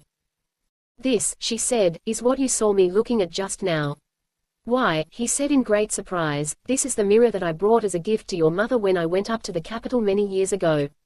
And so you have kept it all this time. Now, why do you spend so much of your time before this mirror?" Then she told him of her mother's last words, and of how she had promised to meet her child whenever she looked into the glass. But still the father could not understand the simplicity of his daughter's character in not knowing that what she saw reflected in the mirror was in reality her own face, and not that of her mother. "What do you mean?" he asked. "I do not understand how you can meet the soul of your lost mother by looking in this mirror." "It is indeed true," said the girl, "and if you don't believe what I say, look for yourself," and she placed the mirror before her. There, looking back from the smooth metal disc, was her own sweet face. She pointed to the reflection seriously. "Do you doubt me still?" she asked earnestly, looking up into his face. With an exclamation of sudden understanding, the father smote his two hands together. "How stupid I am! At last I understand. Your face is as like your mother's as the two sides of a melon. Thus you have looked at the reflection of your face all this time, thinking that you were brought face to face with your lost mother. You are truly a faithful child. It seems at first a stupid thing to have done, but it is not really so. It shows how deep has been your filial piety, and how innocent your heart. Living in constant remembrance of your lost mother has helped you to grow like her in character. How clever it was of her to tell you to do this. I admire and respect you, my daughter, and I am ashamed to think that for one instant I believed your suspicious stepmother's story and suspected you of evil, and came with the intention of scolding you severely, while all this time you have been so true and good. Before you I have no countenance left, and I beg you to forgive me." And here the father wept. He thought of how lonely the poor girl must have been, and of all that she must have suffered under her stepmother's treatment. His daughter steadfastly keeping her faith and simplicity in the midst of such adverse circumstances, bearing all her troubles with so much patience and amiability, made him compare her to the lotus which rears its blossom of dazzling beauty out of the slime and mud of the moats and ponds, fitting emblem of a heart which keeps itself unsullied while passing through the world. The stepmother, anxious to know what would happen, had all this while been standing outside the room. She had grown interested, and had gradually pushed the sliding screen back till she could see all that went on. At this moment she suddenly entered the room, and dropping to the mats, she bowed her head over her outspread hands before her stepdaughter. I am ashamed, she exclaimed in broken tones. "I did not know what a filial child you were. Through no fault of yours, but with a stepmother's jealous heart, I have disliked you all the time. Hating you so much myself, it was but natural that I should think you reciprocated the feeling, and thus when I saw you retire so often to your room I followed you, and when I saw you gaze daily into the mirror for long intervals, I concluded that you had found out how I disliked you, and that you were out of revenge trying to take my life by magic art. As long as I live I shall never forget the wrong I have done you in so misjudging you, and in causing your father to suspect you. From this day I throw away my old and wicked heart, and in its place I put a new one, clean and full of repentance. I shall think of you as a child that I have borne myself. I shall love and cherish you with all my heart, and thus try to make up for all the unhappiness I have caused you. Therefore, please throw into the water all that has gone before, and give me, I beg of you, some of the filial love that you have hitherto given to your own lost mother." Thus did the unkind stepmother humble herself and ask forgiveness of the girl she had so wronged. Such was the sweetness of the girl's disposition that she willingly forgave her stepmother, and never bore a moment's resentment or malice towards her afterwards. The father saw by his wife's face that she was truly sorry for the past, and was greatly relieved to see the terrible misunderstanding wiped out of remembrance by both the wrongdoer and the wronged. From this time on, the three lived together as happily as fish in water. No such trouble ever darkened the home again, and the young girl gradually forgot that year of unhappiness in the tender love and care that her stepmother now bestowed on her. Her patience and goodness were rewarded at last. The Goblin of Adachigahara. Long, long ago there was a large plain called Adachigahara, in the province of Mutsu in Japan. This place was said to be haunted by a cannibal goblin who took the form of an old woman. From time to time many travelers disappeared and were never heard of more, and the old women round the charcoal braziers in the evenings, and the girls washing the household rice at the wells in the mornings, whispered dreadful stories of how the missing folk had been lured to the goblin's cottage and devoured, for the goblin lived only on human flesh. No one dared to venture near the haunted spot after sunset, and all those who could, avoided it in the daytime, and travelers were warned of the dreaded place. One day as the sun was setting, a priest came to the plain. He was a belated traveler, and his robe showed that he was a Buddhist pilgrim walking from shrine to pray for some blessing or to crave for forgiveness of sins. He had apparently lost his way, and as it was late he met no one who could show him the road or warn him of the haunted spot. He had walked the whole day and was now tired and hungry, and the evenings were chilly, for it was late autumn, and he began to be very anxious to find some house where he could obtain a night's lodging. He found himself lost in the midst of the large plain, and looked about in vain for some sign of human habitation. At last, after wandering about for some hours, he saw a clump of trees in the distance, and through the trees he caught sight of the glimmer of a single ray of light. He exclaimed with joy, "Oh, surely that is some cottage where I can get a night's lodging." Keeping the light before his eyes, he dragged his weary, aching feet as quickly as he could towards the spot, and soon came to a miserable-looking little cottage. As he drew near he saw that it was in a tumble-down condition, the bamboo fence was broken and weeds and grass pushed their way through the gaps. The paper screens which serve as windows and doors in Japan were full of holes, and the posts of the house were bent with age and seemed scarcely able to support the old thatched roof. The hut was open, and by the light of an old lantern an old woman sat industriously spinning. The pilgrim called to her across the bamboo fence and said, "Oh Ba-san, old woman, good evening. I am a traveler. Please excuse me, but I have lost my way and do not know what to do, for I have nowhere to rest tonight. I beg you to be good enough to let me spend the night under your roof." The old woman, as soon as she heard herself spoken to, stopped spinning, rose from her seat and approached the intruder. "I am very sorry for you. You must indeed be distressed to have lost your way in such a lonely spot so late at night. Unfortunately I cannot put you up, for I have no bed to offer you, and no accommodation whatsoever for a guest in this poor place." "Oh, that does not matter," said the priest. "All I want is a shelter under some roof for the night, and if you will be good enough just to let me lie on the kitchen floor I shall be grateful. I am too tired to walk further tonight, so I hope you will not refuse me, otherwise I shall have to sleep out on the cold plain." And in this way he pressed the old woman to let him stay.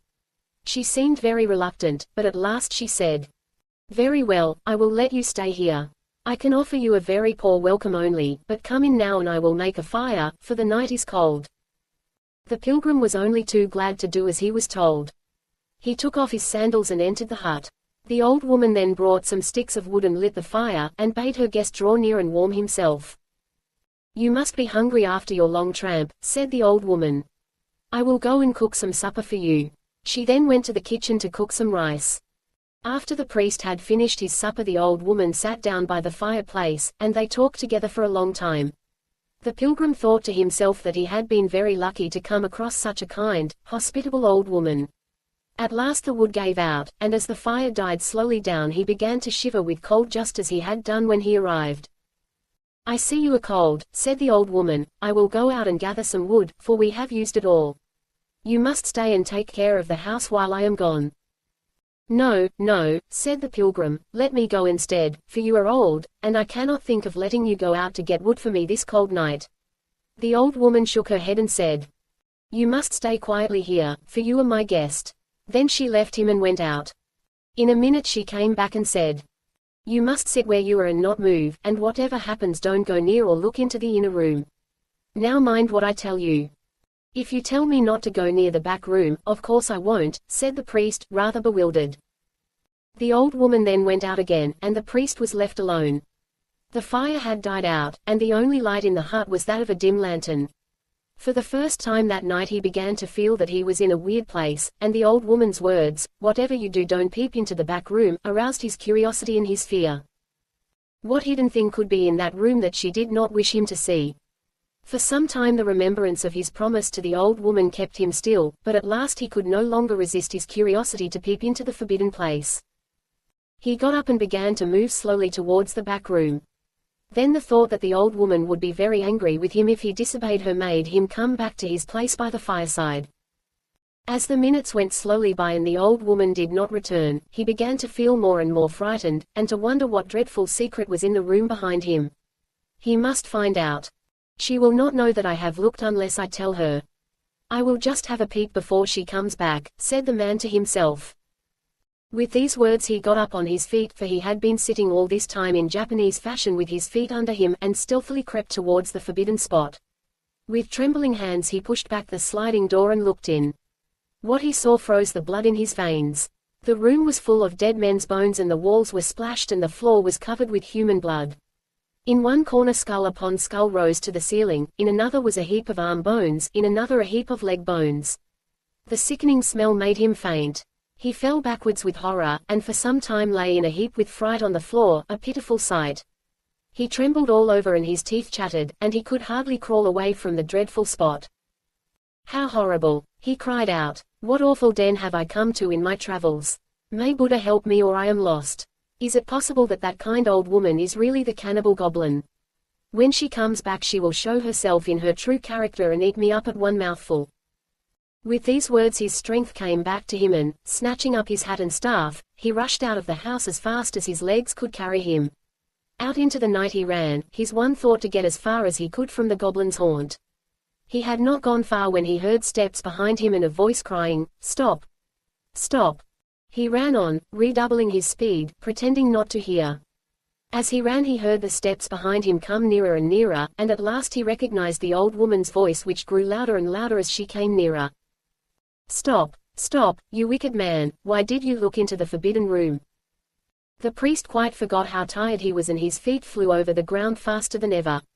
Fear gave him strength, for he knew that if the goblin caught him he would soon be one of her victims. With all his heart he repeated the prayer to Buddha. Namu Amida Butsu, Namu Amida Butsu. And after him rushed the dreadful old hag, her hair flying in the wind, and her face changing with rage into the demon that she was. In her hand she carried a large blood-stained knife, and she still shrieked after him, "Stop! Stop!" At last, when the priest felt he could run no more, the dawn broke, and with the darkness of night the goblin vanished and he was safe.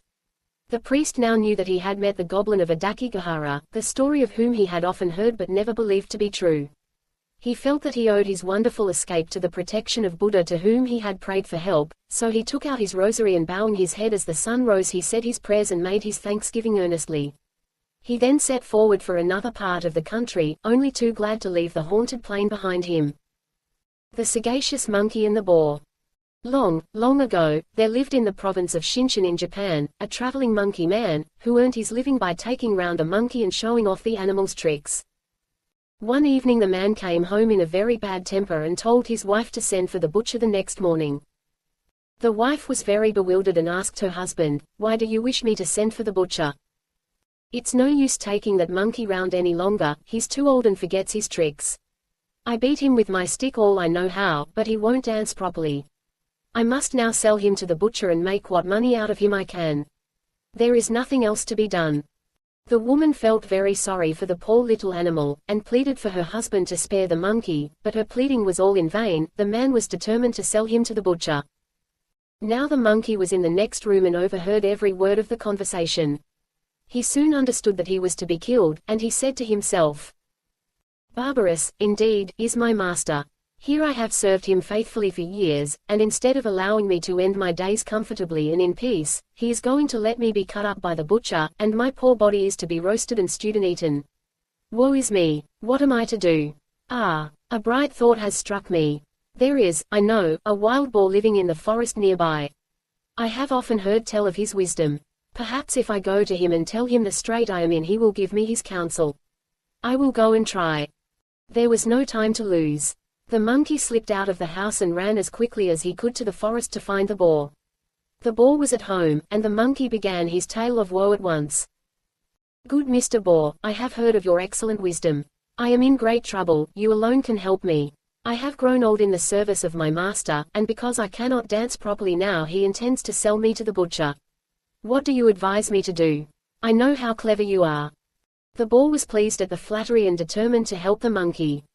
He thought for a little while and then said, "Hasn't your master a baby?" "Oh, yes," said the monkey, "he has one infant son." "Doesn't it lie by the door in the morning when your mistress begins the work of the day?" "Well, I will come round early and when I see my opportunity I will seize the child and run off with it." "What then?" said the monkey. "Why the mother will be in a tremendous scare, and before your master and mistress know what to do, you must run after me and rescue the child and take it home safely to its parents, and you will see that when the butcher comes they won't have the heart to sell you." The monkey thanked the boar many times and then went home. He did not sleep much that night, as you may imagine, for thinking of the morrow. His life depended on whether the boar's plan succeeded or not. He was the first up, waiting anxiously for what was to happen. It seemed to him a very long time before his master's wife began to move about and open the shutters to let in the light of day. Then all happened as the boar had planned. The mother placed her child near the porch as usual while she tidied up the house and got her breakfast ready. The child was crooning happily in the morning sunlight, dabbing on the mats at the play of light and shadow. Suddenly there was a noise in the porch and a loud cry from the child. The mother ran out from the kitchen to the spot, only just in time to see the boar disappearing through the gate with her child in its clutch. She flung out her hands with a loud cry of despair and rushed into the inner room where her husband was still sleeping soundly. He sat up slowly and rubbed his eyes, and crossly demanded what his wife was making all that noise about. By the time that the man was alive to what had happened, and they both got outside the gate, the boar had got well away, but they saw the monkey running after the thief as hard as his legs would carry him. Both the man and wife were moved to admiration at the plucky conduct of the sagacious monkey, and their gratitude knew no bounds when the faithful monkey brought the child safely back to their arms. "There," said the wife, "this is the animal you want to kill. If the monkey hadn't been here we should have lost our child forever." "You were right, wife, for once," said the man as he carried the child into the house. "You may send the butcher back when he comes, and now give us all a good breakfast and the monkey too." When the butcher arrived he was sent away with an order for some boar's meat for the evening dinner, and the monkey was petted and lived the rest of his days in peace, nor did his master ever strike him again. The Happy Hunter and the Skillful Fisher. Long, long ago Japan was governed by Hohodemi, the fourth Mikoto or Augustness, in descent from the illustrious Amaterasu, the sun goddess. He was not only as handsome as his ancestress was beautiful, but he was also very strong and brave, and was famous for being the greatest hunter in the land. Because of his matchless skill as a hunter, he was called Yamasaki Hiko, or the Happy Hunter of the Mountains. His elder brother was a very skillful fisher, and as he far surpassed all rivals in fishing, he was named Yumi Sachi Hiko, or the skillful fisher of the sea. The brothers thus led happy lives, thoroughly enjoying their respective occupations, and the days passed quickly and pleasantly while each pursued his own way, the one hunting and the other fishing. One day the happy hunter came to his brother, the skillful fisher, and said, "Well, my brother, I see you go to the sea every day with your fishing rod in your hand, and when you return you come laden with fish. And as for me, it is my pleasure to take my bow and arrow and to hunt the wild animals up the mountains and down in the valleys. For a long time we have each followed our favorite occupation, so that now we must both be tired, you of your fishing and I of my hunting. Would it not be wise for us to make a change? Will you try hunting in the mountains and I will go and fish in the sea?" The skillful fisher listened in silence to his brother, and for a moment was thoughtful, but at last he answered, "Oh yes, why not? Your idea is not a bad one at all. Give me your bow and arrow and I will set out at once for the mountains and hunt for game." So the matter was settled by this talk, and the two brothers each started out to try the other's occupation, little dreaming of all that would happen. It was very unwise of them, for the happy hunter knew nothing of fishing, and the skillful fisher, who was bad-tempered, knew as much about hunting. The happy hunter took his brother's much-prized fishing hook and rod and went down to the seashore and sat down on the rocks. He baited his hook and then threw it into the sea clumsily. He sat and gazed at the little float bobbing up and down in the water, and longed for a good fish to come and be caught. Every time the boy moved a little he pulled up his rod, but there was never a fish at the end of it, only the hook and the bait. If he had known how to fish properly, he would have been able to catch plenty of fish, but although he was the greatest hunter in the land he could not help being the most bungling fisher. The whole day passed in this way, while he sat on the rocks holding the fishing rod and waiting in vain for his luck to turn. At last the day began to darken, and the evening came, still he had caught not a single fish. Drawing up his line for the last time before going home, he found that he had lost his hook without even knowing when he had dropped it. He now began to feel extremely anxious, for he knew that his brother would be angry at his having lost his hook, for, it being his only one, he valued it above all other things. The happy hunter now set to work to look among the rocks and on the sand for the lost hook, and while he was searching to and fro, his brother, the skillful fisher, arrived on the scene. He had failed to find any game while hunting that day, and was not only in a bad temper, but looked fearfully cross. When he saw the happy hunter searching about on the shore he knew that something must have gone wrong, so he said at once, "What are you doing, my brother?" The happy hunter went forward timidly, for he feared his brother's anger, and said, "Oh, my brother, I have indeed done badly." "What is the matter? What have you done?" asked the elder brother impatiently. "I have lost your precious fishing hook." While he was still speaking, his brother stopped him, and cried out fiercely, "Lost my hook! It is just what I expected. For this reason, when you first proposed your plan of changing over our occupations, I was really against it, but you seemed to wish it so much that I gave in and allowed you to do as you wished. The mistake of our trying unfamiliar tasks is soon seen. And you have done badly. I will not return you your bow and arrow till you have found my hook. Look to it that you find it and return it to me quickly." The happy hunter felt that he was to blame for all that had come to pass, and bore his brother's scornful scolding with humility and patience. He hunted everywhere for the hook most diligently, but it was nowhere to be found. He was at last obliged to give up all hope of finding it. He then went home, and in desperation broke his beloved sword into pieces and made 500 hooks out of it. He took these to his angry brother and offered them to him, asking his forgiveness, and begging him to accept them in the place of the one he had lost for him. It was useless, his brother would not listen to him, much less grant his request. The happy hunter then made another 500 hooks, and again took them to his brother, beseeching him to pardon him. "Though you make 1,000,000 hooks," said the skillful fisher, shaking his head, "they are of no use to me. I cannot forgive you unless you bring me back my own hook." Nothing would appease the anger of the skillful fisher, for he had a bad disposition, and had always hated his brother because of his virtues, and now with the excuse of the lost fishing hook he planned to kill him and to usurp his place as ruler of Japan. The happy hunter knew all this full well, but he could say nothing, for being the younger he owed his elder brother obedience, so he returned to the seashore and once more began to look for the missing hook. He was much cast down, for he had lost all hope of ever finding his brother's hook now. While he stood on the beach, lost in perplexity and wondering what he had best do next, an old man suddenly appeared carrying a stick in his hand. The happy hunter afterwards remembered that he did not see from whence the old man came, neither did he know how he was there. He happened to look up and saw the old man coming towards him. "You are Hohodemi, the Augustness, sometimes called the happy hunter, are you not?" asked the old man. "What are you doing alone in such a place?" "Yes, I am he," answered the unhappy young man.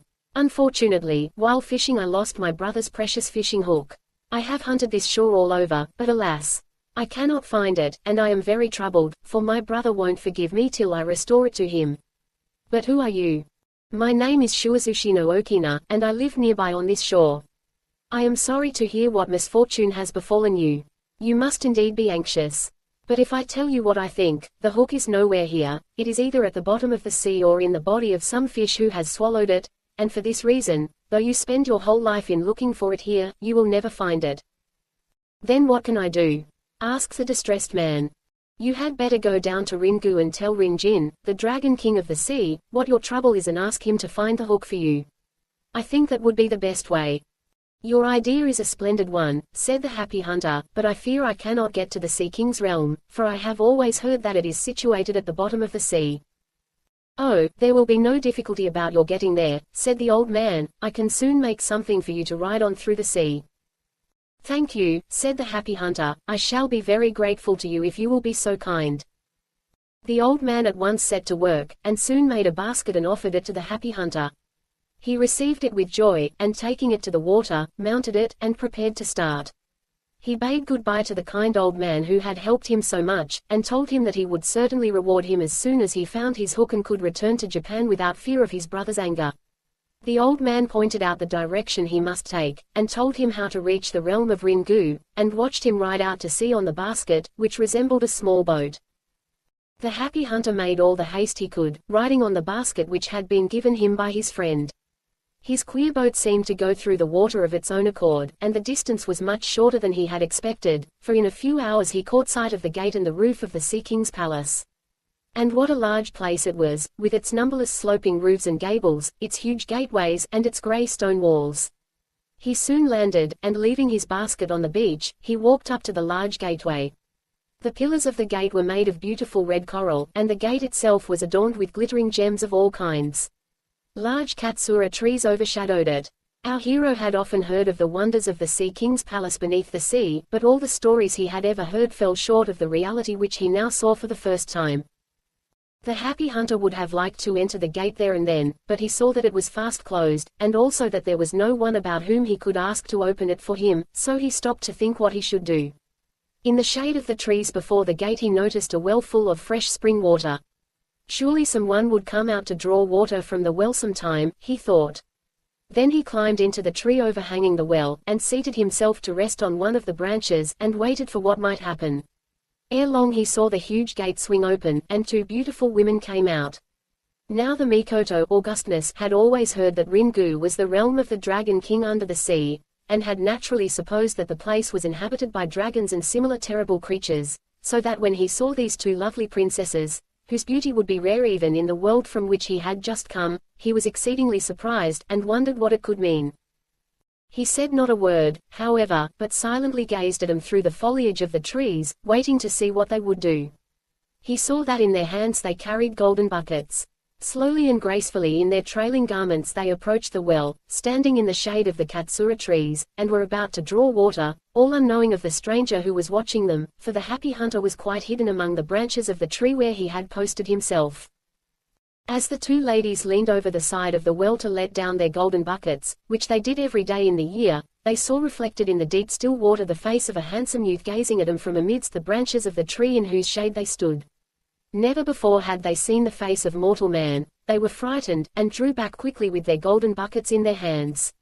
Their curiosity, however, soon gave them courage, and they glanced timidly upwards to see the cause of the unusual reflection, and then they beheld the happy hunter sitting in the tree looking down at them with surprise and admiration. They gazed at him face to face, but their tongues were still with wonder and could not find a word to say to him. When the Mikoto saw that he was discovered, he sprang down lightly from the tree and said, "I am a traveler, and as I was very thirsty I came to the well in the hopes of quenching my thirst, but I could find no bucket with which to draw the water. So I climbed into the tree, much vexed, and waited for someone to come. Just at that moment, while I was thirstily and impatiently waiting, you noble ladies appeared, as if in answer to my great need. Therefore I pray you of your mercy give me some water to drink, for I am a thirsty traveler in a strange land." His dignity and graciousness overruled their timidity, and bowing in silence they both once more approached the well, and letting down their golden buckets drew up some water and poured it into a jeweled cup and offered it to the stranger. He received it from him with both hands, raising it to the height of his forehead in token of high respect and pleasure, and then drank the water quickly, for his thirst was great. When he had finished his long draught he set the cup down on the edge of the well, and drawing his short sword he cut off one of the strange curved jewels Magatama, a necklace of which hung round his neck and fell over his breast. He placed the jewel in the cup and returned it to them, and said, bowing deeply, "This is a token of my thanks." The two ladies took the cup, and looking into it to see what he had put inside, for they did not yet know what it was, they gave a start of surprise, for there lay a beautiful gem at the bottom of the cup. No ordinary mortal would give away a jewel so freely. "Will you not honor us by telling us who you are?" said the elder damsel. "Certainly," said the happy hunter, "I am Hohodemi, the fourth Mikoto, also called in Japan, the happy hunter." "Are you indeed Hohodemi, the grandson of Amaterasu, the sun goddess?" asked the damsel who had spoken first. "I am the eldest daughter of Rinjin, the king of the sea, and my name is Princess Tayotama." "And," said the younger maiden, who at last found her tongue, "I am her sister, the Princess Tameri." "Are you indeed the daughters of Rinjin, the king of the sea?" "I cannot tell you how glad I am to meet you," said the happy hunter. And without waiting for them to reply he went on. "The other day I went fishing with my brother's hook and dropped it. How, I am sure I can't tell. As my brother prizes his fishing hook above all his other possessions, this is the greatest calamity that could have befallen me. Unless I find it again I can never hope to win my brother's forgiveness, for he is very angry at what I have done. I have searched for it many, many times, but I cannot find it, therefore I am much troubled. While I was hunting for the hook, in great distress, I met a wise old man, and he told me that the best thing I could do was to come to Ringu, and to Rinjin, the Dragon King of the sea, and ask him to help me. This kind old man also showed me how to come. Now you know how it is I am here and why. I want to ask Rinjin, if he knows where the lost hook is. Will you be so kind as to take me to your father? And do you think he will see me?" asked the happy hunter anxiously. Princess Tayotama listened to this long story, and then said, "Not only is it easy for you to see my father, but he will be much pleased to meet you. I am sure he will say that good fortune has befallen him, that so great and noble a man as you, the grandson of Amaterasu, should come down to the bottom of the sea." And then turning to her younger sister, she said, "Do you not think so, Tamiri?" "Yes, indeed," answered the Princess Tamiri, in her sweet voice. "As you say, we can know no greater honor than to welcome the Mikoto to our home." "Then I ask you to be so kind as to lead the way," said the happy hunter. "Condescend to enter, Mikoto Augustness," said both the sisters, and bowing low, they led him through the gate. The younger princess left her sister to take charge of the happy hunter, and going faster than they, she reached the Sea King's palace first, and running quickly to her father's room, she told him of all that had happened to them at the gate, and that her sister was even now bringing the Augustness to him. The Dragon King of the Sea was much surprised at the news, for it was but seldom, perhaps only once in several hundred years, that the Sea King's palace was visited by mortals.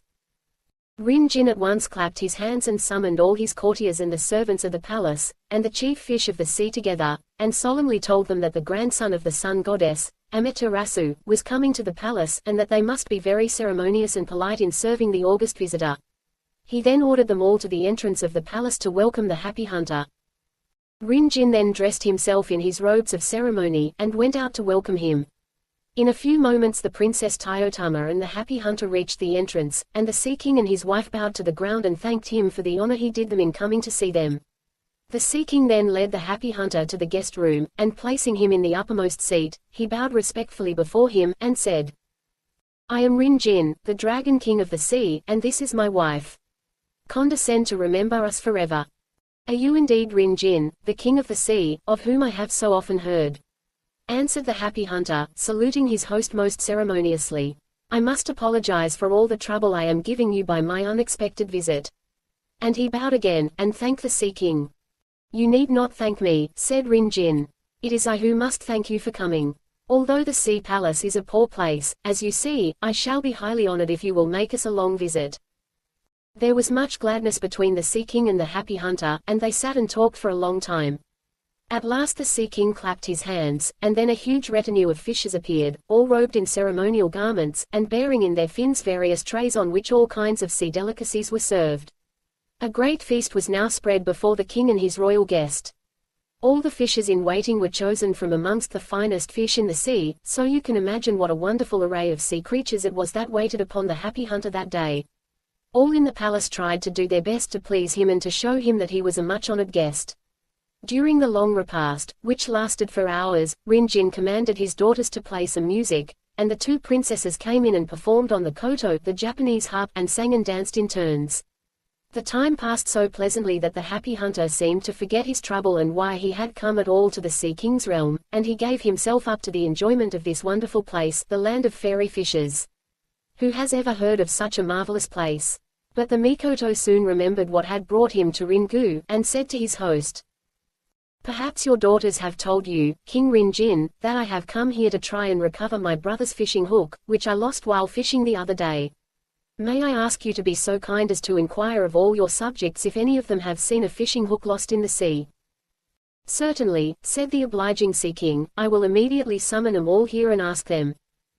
As soon as he had issued his command, the octopus, the cuttlefish, the bonito, the oxtail fish, the eel, the jellyfish, the shrimp, and the plaice, and many other fishes of all kinds came in and sat down before Rin Jin their king, and arranged themselves and their fins in order. Then the Sea King said solemnly, "Our visitor who is sitting before you all is the august grandson of Amaterasu. His name is Hohodemi, the fourth Augustness, and he is also called the Happy Hunter of the Mountains. While he was fishing the other day upon the shore of Japan, someone robbed him of his brother's fishing hook.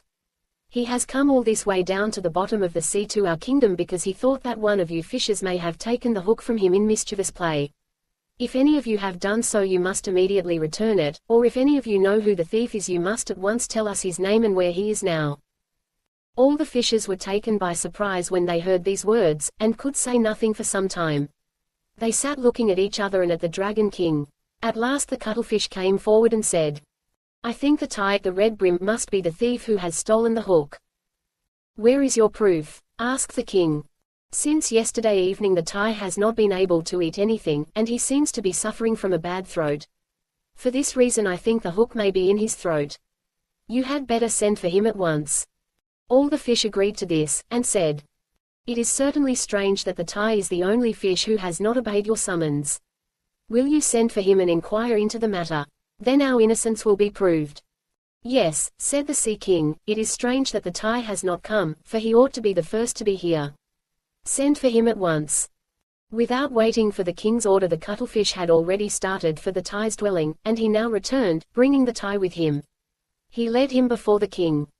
The Tai sat there looking frightened and ill. He certainly was in pain, for his usually red face was pale, and his eyes were nearly closed and looked but half their usual size. Answer, O Tai, cried the Sea King, why did you not come in answer to my summons today? I have been ill since yesterday, answered the Tai, that is why I could not come. Don't say another word, cried out Rin Jin angrily. Your illness is the punishment of the gods for stealing the Mikoto's hook.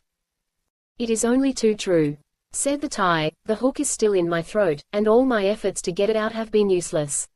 I can't eat, and I can scarcely breathe, and each moment I feel that it will choke me, and sometimes it gives me great pain. I had no intention of stealing the Mikoto's hook. I heedlessly snapped at the bait which I saw in the water, and the hook came off and stuck in my throat.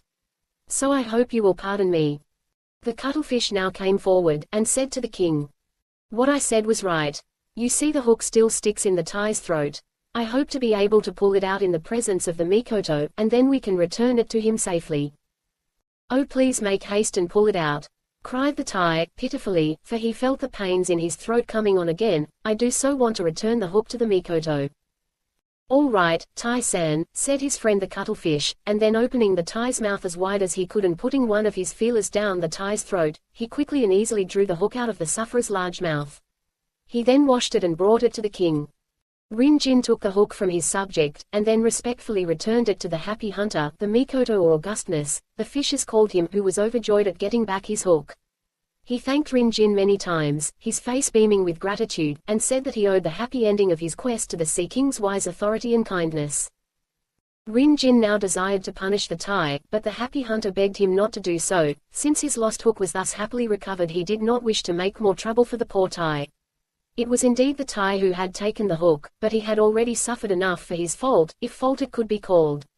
What had been done was done in heedlessness and not by intention. The happy hunter said he blamed himself. If he had understood how to fish properly, he would never have lost his hook, and therefore all this trouble had been caused in the first place by his trying to do something which he did not know how to do. So he begged the Sea King to forgive his subject. Who could resist the pleading of so wise and compassionate a judge? Rin Jin forgave his subject at once at the request of his august guest. The Tai was so glad that he shook his fins for joy, and he and all the other fish went out from the presence of their king, praising the virtues of the happy hunter. Now that the hook was found, the happy hunter had nothing to keep him in Ringu, and he was anxious to get back to his own kingdom and to make peace with his angry brother, the skillful fisher. But the Sea King, who had learnt to love him and would fain have kept him as a son, begged him not to go so soon, but to make the sea palace his home as long as ever he liked. While the happy hunter was still hesitating, the two lovely princesses, Tayotama and Tamiri, came, and with the sweetest of bows and voices joined with their father in pressing him to stay, so that without seeming ungracious he could not say them nay, and was obliged to stay on for some time. Between the sea realm and the earth there was no difference in the night of time, and the happy hunter found that 3 years went fleeting quickly by in this delightful land. The years pass swiftly when anyone is truly happy. But though the wonders of that enchanted land seemed to be new every day, and though the Sea King's kindness seemed rather to increase than to grow less with time, the happy hunter grew more and more homesick as the days passed, and he could not repress a great anxiety to know what had happened to his home and his country and his brother while he had been away. So at last he went to the Sea King and said, My stay with you here has been most happy, and I am very grateful to you for all your kindness to me, but I govern Japan, and, delightful as this place is, I cannot absent myself forever from my country. I must also return the fishing hook to my brother and ask his forgiveness for having deprived him of it for so long. I am indeed very sorry to part from you, but this time it cannot be helped. With your gracious permission, I will take my leave today. I hope to make you another visit some day. Please give up the idea of my staying longer now. King Rin Jin was overcome with sorrow at the thought that he must lose his friend who had made a great diversion in the palace of the sea, and his tears fell fast as he answered. We are indeed very sorry to part with you, Mikoto, for we have enjoyed your stay with us very much. You have been a noble and honored guest and we have heartily made you welcome. I quite understand that as you govern Japan you ought to be there and not here, and that it is vain for us to try and keep you longer with us, much as we would like to have you stay. I hope you will not forget us. Strange circumstances have brought us together and I trust the friendship thus begun between the land and the sea will last and grow stronger than it has ever been before. When the Sea King had finished speaking he turned to his two daughters and bade them bring him the two tide jewels of the sea. The two princesses bowed low, rose and glided out of the hall. In a few minutes they returned, each one carrying in her hands a flashing gem which filled the room with light.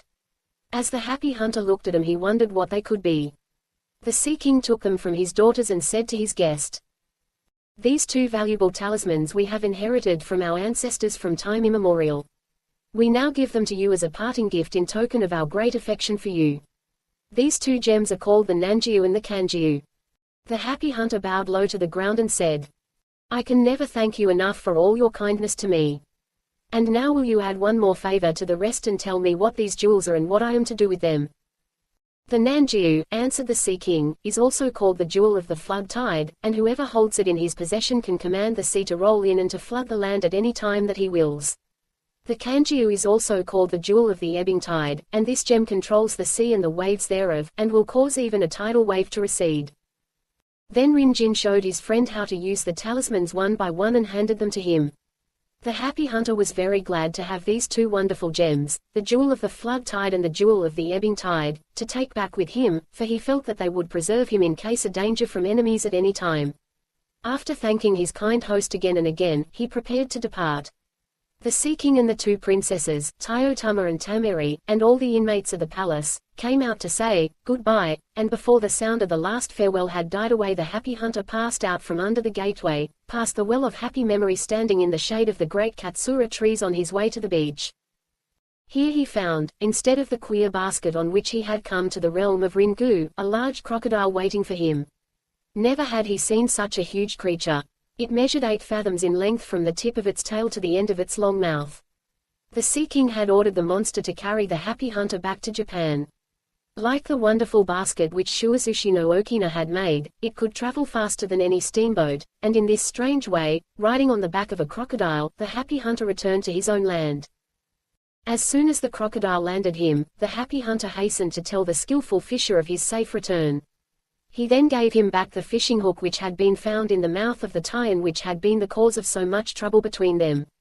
He earnestly begged his brother's forgiveness, telling him all that had happened to him in the Sea King's palace and what wonderful adventures had led to the finding of the hook. Now the skillful fisher had used the lost hook as an excuse for driving his brother out of the country. When his brother had left him that day 3 years ago, and had not returned, he had been very glad in his evil heart and had at once usurped his brother's place as ruler of the land, and had become powerful and rich. Now in the midst of enjoying what did not belong to him, and hoping that his brother might never return to claim his rights, quite unexpectedly there stood the happy hunter before him. The skillful fisher feigned forgiveness, for he could make no more excuses for sending his brother away again, but in his heart he was very angry and hated his brother more and more, till at last he could no longer bear the sight of him day after day, and planned and watched for an opportunity to kill him. One day when the happy hunter was walking in the rice fields his brother followed him with a dagger.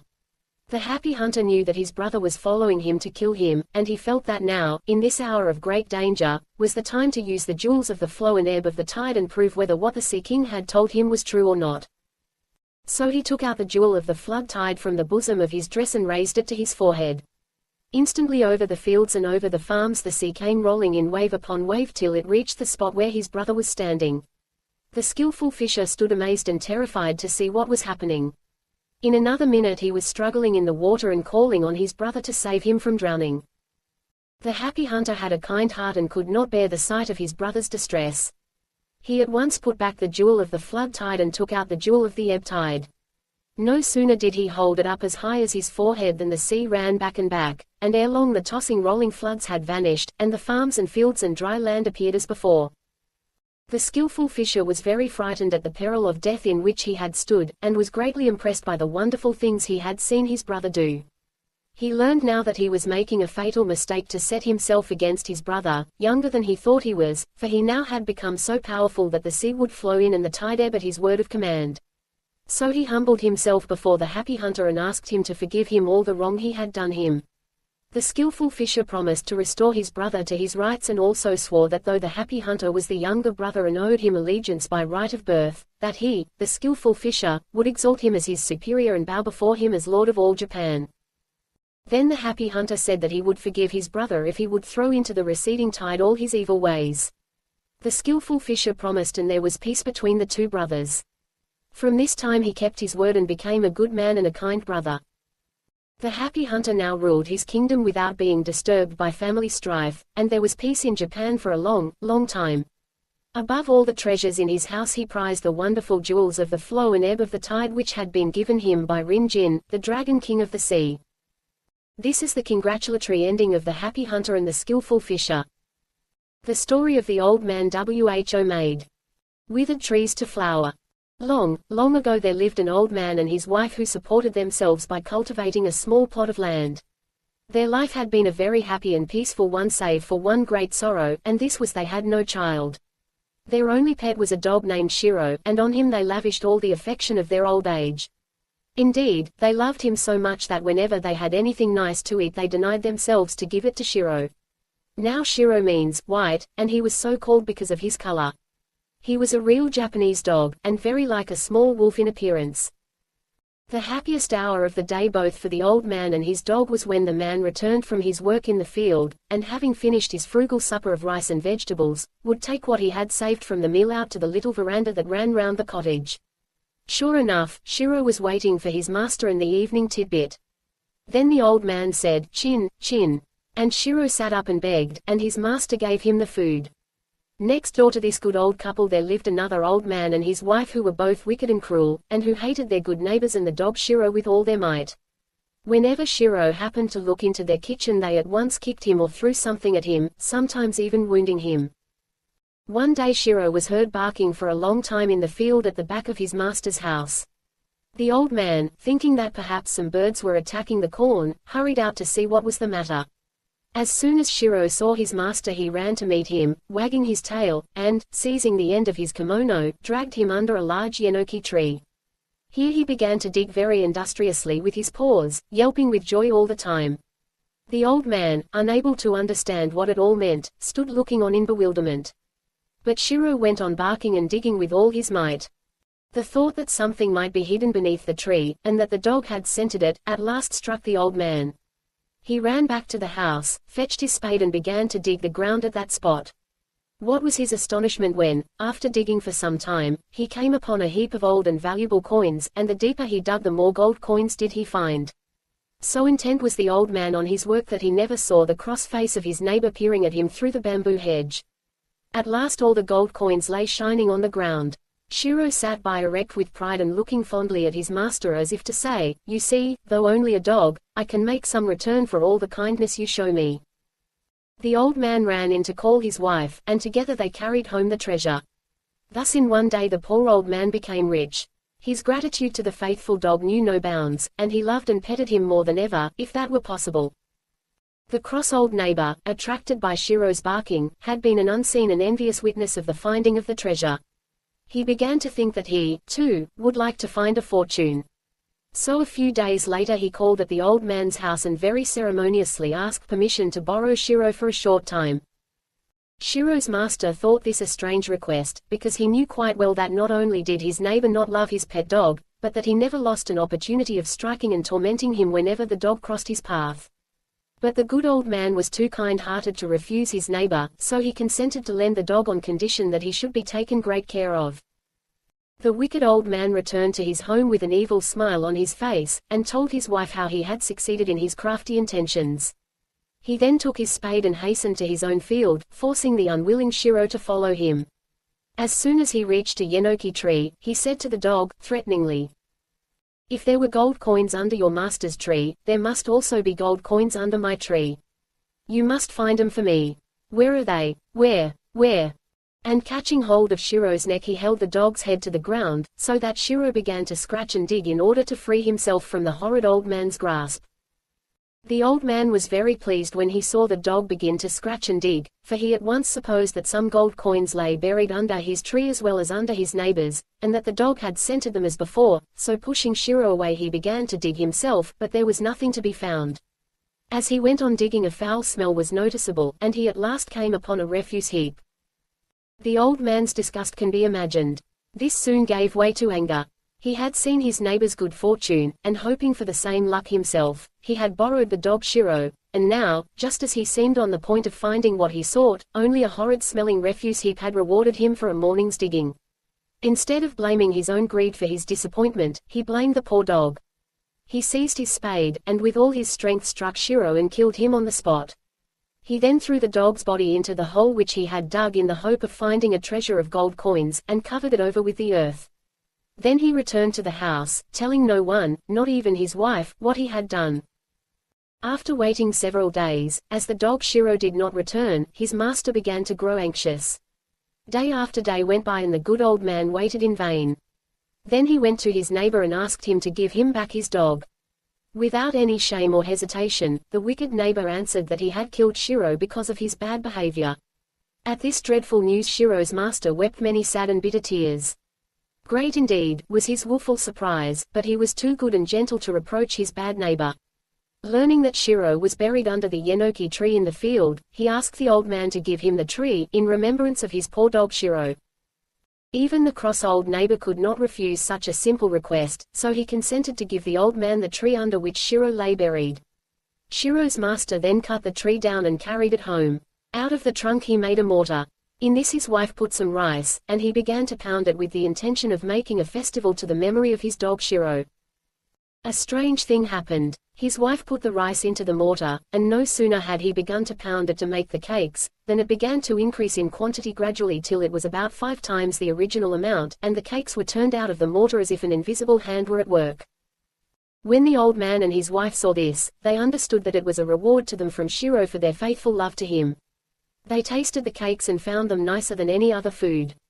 So from this time they never troubled about food, for they lived upon the cakes with which the mortar never ceased to supply them. The greedy neighbor, hearing of this new piece of good luck, was filled with envy as before, and called on the old man and asked leave to borrow the wonderful mortar for a short time, pretending that he, too, sorrowed for the death of Shiro and wished to make cakes for a festival to the dog's memory. The old man did not in the least wish to lend it to his cruel neighbor, but he was too kind to refuse. So the envious man carried home the mortar, but he never brought it back. Several days passed, and Shiro's master waited in vain for the mortar, so he went to call on the borrower, and asked him to be good enough to return the mortar if he had finished with it. He found him sitting by a big fire made of pieces of wood. On the ground lay what looked very much like pieces of a broken mortar. In answer to the old man's inquiry, the wicked neighbor answered haughtily, "Have you come to ask me for your mortar? I broke it to pieces, and now I am making a fire of the wood, for when I tried to pound cakes in it only some horrid-smelling stuff came out." The good old man said, "I am very sorry for that. It is a great pity you did not ask me for the cakes if you wanted them. I would have given you as many as ever you wanted. Now please give me the ashes of the mortar, as I wish to keep them in remembrance of my dog." The neighbor consented at once, and the old man carried home a basket full of ashes. Not long after this the old man accidentally scattered some of the ashes made by the burning of the mortar on the trees of his garden. A wonderful thing happened. It was late in autumn and all the trees had shed their leaves, but no sooner did the ashes touch their branches than the cherry trees, the plum trees, and all other blossoming shrubs burst into bloom, so that the old man's garden was suddenly transformed into a beautiful picture of spring. The old man's delight knew no bounds, and he carefully preserved the remaining ashes. The story of the old man's garden spread far and wide, and people from far and near came to see the wonderful sight. One day, soon after this, the old man heard someone knocking at his door, and going to the porch to see who it was he was surprised to see a knight standing there. This knight told him that he was a retainer of a great daimyo earl, that one of the favorite cherry trees in this nobleman's garden had withered, and that though every one in his service had tried all manner of means to revive it, none took effect. The knight was sore perplexed when he saw what great displeasure the loss of his favorite cherry tree caused the daimyo. At this point, fortunately, they had heard that there was a wonderful old man who could make withered trees to blossom, and that his lord had sent him to ask the old man to come to him. And, added the knight, I shall be very much obliged if you will come at once. The good old man was greatly surprised at what he heard, but respectfully followed the knight to the nobleman's palace. The daimyo, who had been impatiently awaiting the old man's coming, as soon as he saw him asked him at once, "Are you the old man who can make withered trees flower even out of season?" The old man made an obeisance, and replied, "I am that old man." Then the daimyo said, "You must make that dead cherry tree in my garden blossom again by means of your famous ashes. I shall look on." Then they all went into the garden, the daimyo and his retainers and the ladies in waiting, who carried the daimyo's sword. The old man now tucked up his kimono and made ready to climb the tree. Saying, "Excuse me," he took the pot of ashes which he had brought with him, and began to climb the tree, everyone watching his movements with great interest. At last he climbed to the spot where the tree divided into two great branches, and taking up his position here, the old man sat down and scattered the ashes right and left all over the branches and twigs. Wonderful, indeed, was the result. The withered tree at once burst into full bloom. The daimyo was so transported with joy that he looked as if he would go mad. He rose to his feet and spread out his fan, calling the old man down from the tree. He himself gave the old man a wine cup filled with the best sake, and rewarded him with much silver and gold and many other precious things. The daimyo ordered that henceforth the old man should call himself by the name of Hana Sakajiji, or the old man who makes the trees to blossom, and that henceforth all were to recognize him by this name, and he sent him home with great honor. The wicked neighbor, as before, heard of the good old man's fortune, and of all that had so auspiciously befallen him, and he could not suppress all the envy and jealousy that filled his heart.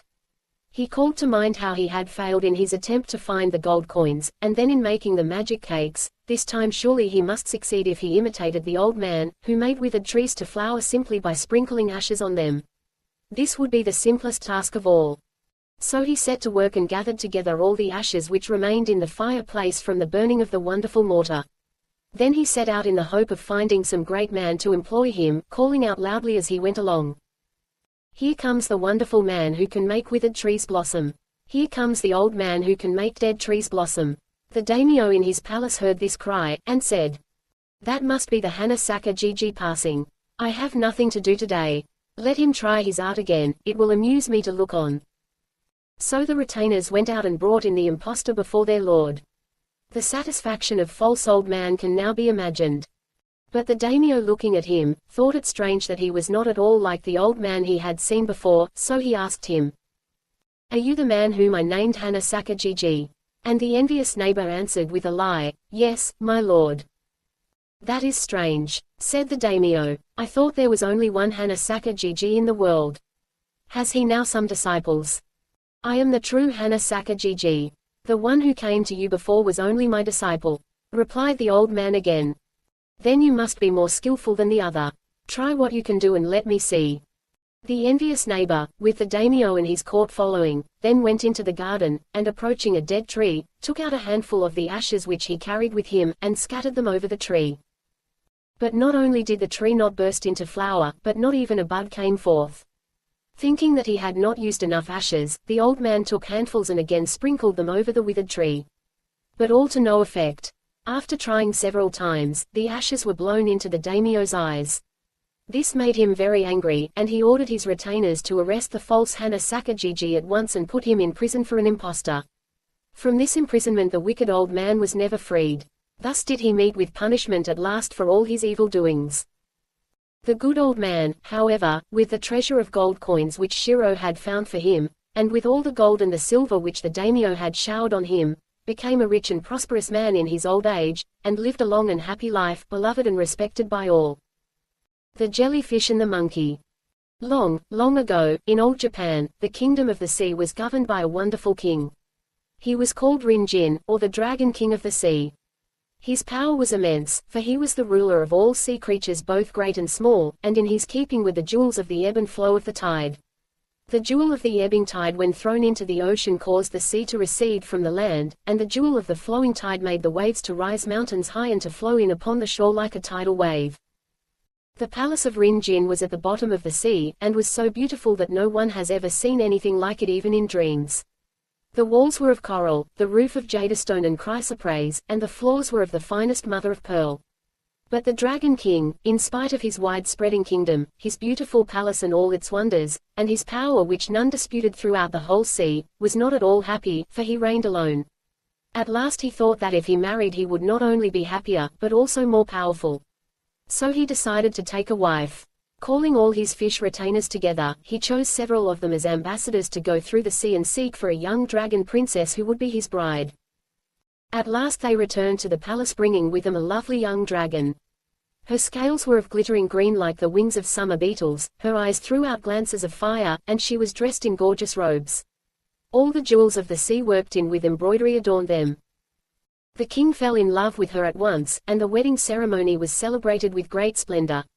Every living thing in the sea, from the great whales down to the little shrimps, came in shoals to offer their congratulations to the bride and bridegroom and to wish him a long and prosperous life. Never had there been such an assemblage or such gay festivities in the fish world before. The train of bearers who carried the bride's possessions to her new home seemed to reach across the waves from one end of the sea to the other. Each fish carried a phosphorescent lantern and was dressed in ceremonial robes, gleaming blue and pink and silver, and the waves as they rose and fell and broke that night seemed to be rolling masses of white and green fire, for the phosphorus shone with double brilliancy in honor of the event. Now for a time the Dragon King and his bride lived very happily. They loved each other dearly, and the bridegroom day after day took delight in showing his bride all the wonders and treasures of his coral palace, and she was never tired of wandering with him through its vast halls and gardens. Life seemed to them both like a long summer's day. 2 months passed in this happy way, and then the Dragon Queen fell ill and was obliged to stay in bed. The king was sorely troubled when he saw his precious bride so ill, and at once sent for the fish doctor to come and give her some medicine. He gave special orders to the servants to nurse her carefully and to wait upon her with diligence, but in spite of all the nurse's assiduous care and the medicine that the doctor prescribed, the young queen showed no signs of recovery, but grew daily worse. Then the Dragon King interviewed the doctor and blamed him for not curing the queen. The doctor was alarmed at Rin Jin's evident displeasure, and excused his want of skill by saying that although he knew the right kind of medicine to give the invalid, it was impossible to find it in the sea. "Do you mean to tell me that you can't get the medicine here?" asked the Dragon King. "It is just as you say," said the doctor. "Tell me what it is you want for the queen," demanded Rin Jin. "I want the liver of a live monkey," answered the doctor. "The liver of a live monkey? Of course that will be most difficult to get," said the king. "If we could only get that for the queen, Her Majesty would soon recover," said the doctor. "Very well, that decides it, we must get it somehow or other. But where are we most likely to find a monkey?" asked the king. Then the doctor told the Dragon King that some distance to the south there was a monkey island where a great many monkeys lived. "If only you could capture one of these monkeys," said the doctor. "How can any of my people capture a monkey?" said the Dragon King, greatly puzzled. "The monkeys live on dry land, while we live in the water, and out of our element we are quite powerless. I don't see what we can do." "That has been my difficulty too," said the doctor. "But amongst your innumerable servants you surely can find one who can go on shore for that express purpose." "Something must be done," said the king, and calling his chief steward he consulted him on the matter. The chief steward thought for some time, and then, as if struck by a sudden thought, said joyfully, "I know what we must do. There is the courage jellyfish. He is certainly ugly to look at, but he is proud of being able to walk on land with his 4 legs like a tortoise. Let us send him to the island of monkeys to catch one." The jellyfish was then summoned to the king's presence, and was told by His Majesty what was required of him.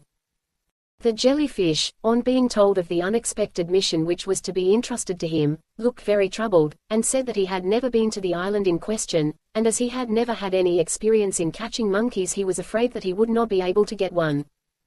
"Well," said the chief steward, "if you depend on your strength or dexterity you will never catch a monkey.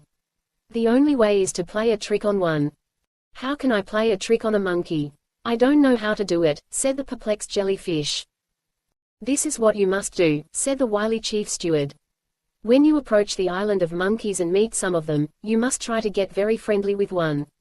Tell him that you are a servant of the Dragon King, and invite him to come and visit you and see the Dragon King's palace. Try and describe to him as vividly as you can the grandeur of the palace and the wonders of the sea so as to arouse his curiosity and make him long to see it all." "But how am I to get the monkey here? You know monkeys don't swim," said the reluctant jellyfish. "You must carry him on your back." What is the use of your shell if you can't do that? Said the chief steward. Won't he be very heavy? Queried Courage again. You mustn't mind that, for you are working for the Dragon King, replied the chief steward. I will do my best then, said the jellyfish, and he swam away from the palace and started off towards the Monkey Island.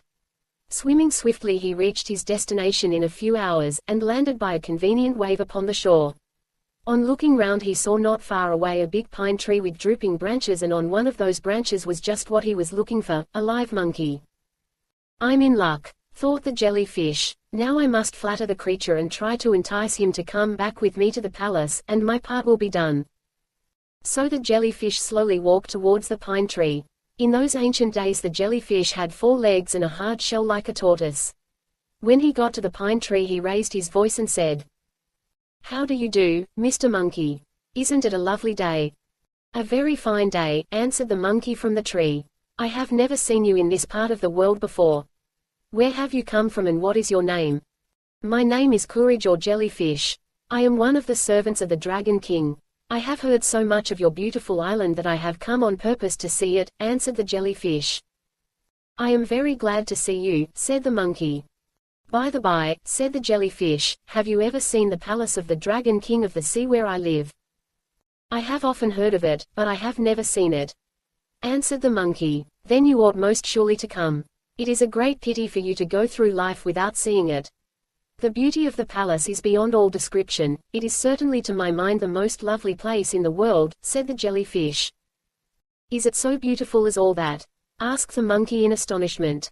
Then the jellyfish saw his chance, and went on describing to the best of his ability the beauty and grandeur of the Sea King's palace, and the wonders of the garden with its curious trees of white, pink and red coral, and the still more curious fruits like great jewels hanging on the branches.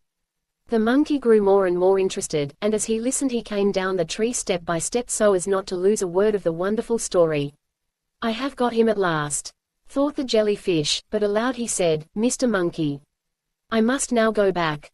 As you have never seen the palace of the Dragon King, won't you avail yourself of this splendid opportunity by coming with me? I shall then be able to act as guide and show you all the sights of the sea, which will be even more wonderful to you, a landlubber. I should love to go, said the monkey, but how am I to cross the water?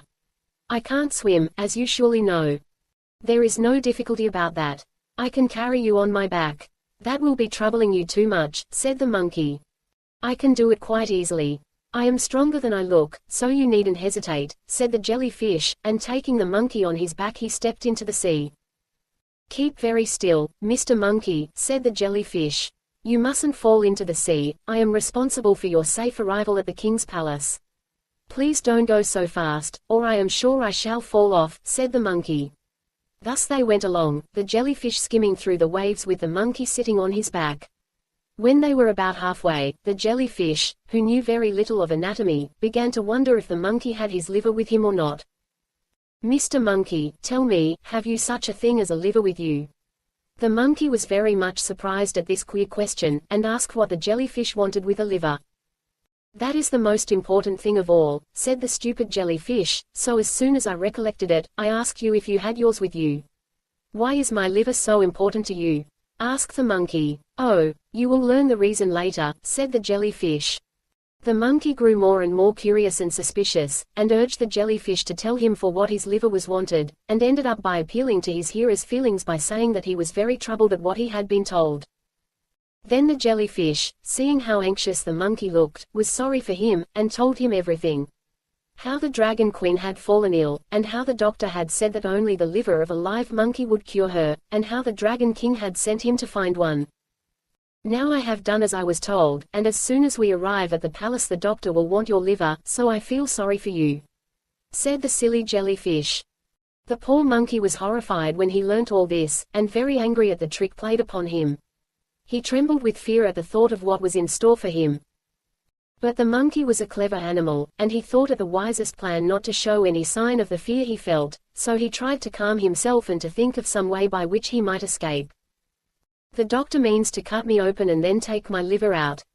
Why, I shall die, thought the monkey. At last a bright thought struck him, so he said quite cheerfully to the jellyfish, What a pity it was, Mr. Jellyfish, that you did not speak of this before we left the island. If I had told why I wanted you to accompany me, you would certainly have refused to come, answered the jellyfish. You are quite mistaken, said the monkey. Monkeys can very well spare a liver or two, especially when it is wanted for the Dragon Queen of the Sea. If I had only guessed of what you were in need, I should have presented you with one without waiting to be asked. I have several livers, but the greatest pity is, that as you did not speak in time, I have left all my livers hanging on the pine tree. Have you left your liver behind you? Asked the jellyfish. Yes, said the cunning monkey, during the daytime I usually leave my liver hanging up on the branch of a tree, as it is very much in the way when I am climbing about from tree to tree. Today, listening to your interesting conversation, I quite forgot it, and left it behind when I came off with you. If only you had spoken in time I should have remembered it, and should have brought it along with me. The jellyfish was very disappointed when he heard this, for he believed every word the monkey said. The monkey was of no good without a liver. Finally the jellyfish stopped and told the monkey so. Well, said the monkey, that is soon remedied. I am really sorry to think of all your trouble, but if you will only take me back to the place where you found me, I shall soon be able to get my liver. The jellyfish did not at all like the idea of going all the way back to the island again, but the monkey assured him that if he would be so kind as to take him back he would get his very best liver, and bring it with him the next time. Thus persuaded, the jellyfish turned his course towards the monkey island once more.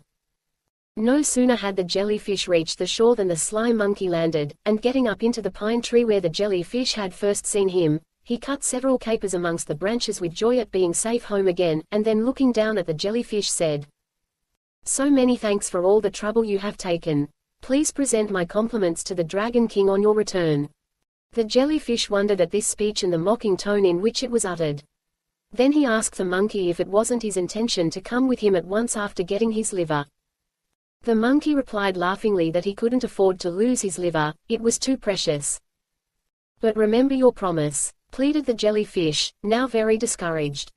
That promise was false, and anyhow it is now broken, answered the monkey. Then he began to jeer at the jellyfish and told him that he had been deceiving him the whole time, that he had no wish to lose his life, which he certainly would have done had he gone on to the Sea King's palace to the old doctor waiting for him, instead of persuading the jellyfish to return under false pretenses. Of course, I won't give you my liver, but come and get it if you can, added the monkey mockingly from the tree. There was nothing for the jellyfish to do now but to repent of his stupidity, and to return to the Dragon King of the Sea and to confess his failure, so he started sadly and slowly to swim back. The last thing he heard as he glided away, leaving the island behind him, was the monkey laughing at him. Meanwhile the Dragon King, the doctor, the chief steward, and all the servants were waiting impatiently for the return of the jellyfish. When they caught sight of him approaching the palace, they hailed him with delight. They began to thank him profusely for all the trouble he had taken in going to Monkey Island, and then they asked him where the monkey was. Now the day of reckoning had come for the jellyfish. He quaked all over as he told his story. How he had brought the monkey halfway over the sea, and then had stupidly let out the secret of his commission, how the monkey had deceived him by making him believe that he had left his liver behind him. The Dragon King's wrath was great, and he at once gave orders that the jellyfish was to be severely punished. The punishment was a horrible one. All the bones were to be drawn out from his living body, and he was to be beaten with sticks. The poor jellyfish, humiliated and horrified beyond all words, cried out for pardon. But the Dragon King's order had to be obeyed. The servants of the palace forthwith each brought out a stick and surrounded the jellyfish, and after pulling out his bones they beat him to a flat pulp, and then took him out beyond the palace gates and threw him into the water. Here he was left to suffer and repent his foolish chattering, and to grow accustomed to his new state of bonelessness. From this story it is evident that in former times the jellyfish once had a shell and bones something like a tortoise, but, ever since the Dragon King's sentence was carried out on the ancestor of the jellyfishes, his descendants have all been soft and boneless just as you see them today thrown up by the waves high upon the shores of Japan. The Quarrel of the Monkey and the Crab. Long, long ago, one bright autumn day in Japan, it happened that a pink-faced monkey and a yellow crab were playing together along the bank of a river. As they were running about, the crab found a rice dumpling and the monkey a persimmon seed. The crab picked up the rice dumpling and showed it to the monkey, saying, "Look what a nice thing I have found." Then the monkey held up his persimmon seed and said, "I also have found something good. Look." Now though the monkey is always very fond of persimmon fruit, he had no use for the seed he had just found. The persimmon seed is as hard and uneatable as a stone. He, therefore, in his greedy nature, felt very envious of the crab's nice dumpling, and he proposed an exchange. The crab naturally did not see why he should give up his prize for a hard stone-like seed, and would not consent to the monkey's proposition. Then the cunning monkey began to persuade the crab, saying, "How unwise you are not to think of the future. Your rice dumpling can be eaten now, and is certainly much bigger than my seed, but if you sow this seed in the ground it will soon grow and become a great tree in a few years, and bear an abundance of fine ripe persimmons year after year. If only I could show it to you then with the yellow fruit hanging on its branches. Of course, if you don't believe me I shall sow it myself, though I am sure, later on, you will be very sorry that you did not take my advice." The simple-minded crab could not resist the monkey's clever persuasion. He at last gave in and consented to the monkey's proposal, and the exchange was made. The greedy monkey soon gobbled up the dumpling, and with great reluctance gave up the persimmon seed to the crab. He would have liked to keep that too, but he was afraid of making the crab angry and of being pinched by his sharp scissor-like claws. They then separated, the monkey going home to his forest trees and the crab to his stones along the riverside. As soon as the crab reached home he put the persimmon seed in the ground as the monkey had told him. In the following spring the crab was delighted to see the shoot of a young tree push its way up through the ground. Each year it grew bigger, till at last it blossomed one spring, and in the following autumn bore some fine large persimmons. Among the broad smooth green leaves the fruit hung like golden balls, and as they ripened they mellowed to a deep orange. It was the little crab's pleasure to go out day by day and sit in the sun and put out his long eyes in the same way as a snail puts out its horn, and watch the persimmons ripening to perfection. "How delicious they will be to eat," he said to himself. At last, one day, he knew the persimmons must be quite ripe and he wanted very much to taste one. He made several attempts to climb the tree, in the vain hope of reaching one of the beautiful persimmons hanging above him, but he failed each time, for a crab's legs are not made for climbing trees but only for running along the ground and over stones, both of which he can do most cleverly. In his dilemma he thought of his old playmate the monkey, who, he knew, could climb trees better than anyone else in the world. He determined to ask the monkey to help him, and set out to find him. Running crab fashion up the stony riverbank, over the pathways into the shadowy forest, the crab at last found the monkey taking an afternoon nap in his favorite pine tree, with his tail curled tight around a branch to prevent him from falling off in his dreams. He was soon wide awake, however, when he heard himself called, and eagerly listening to what the crab told him. When he heard that the seed which he had long ago exchanged for a rice dumpling had grown into a tree and was now bearing good fruit, he was delighted, for he at once devised a cunning plan which would give him all the persimmons for himself. He consented to go with the crab to pick the fruit for him. When they both reached the spot, the monkey was astonished to see what a fine tree had sprung from the seed, and with what a number of ripe persimmons the branches were loaded. He quickly climbed the tree and began to pluck and eat, as fast as he could, one persimmon after another. Each time he chose the best and ripest he could find, and went on eating till he could eat no more. Not one would he give to the poor hungry crab waiting below, and when he had finished there was little but the hard, unripe fruit left. You can imagine the feelings of the poor crab after waiting patiently, for so long as he had done, for the tree to grow and the fruit to ripen, when he saw the monkey devouring all the good persimmons. He was so disappointed that he ran round and round the tree calling to the monkey to remember his promise. The monkey at first took no notice of the crab's complaints, but at last he picked out the hardest, greenest persimmon he could find and aimed it at the crab's head. The persimmon is as hard as stone when it is unripe. The monkey's missile struck home and the crab was sorely hurt by the blow.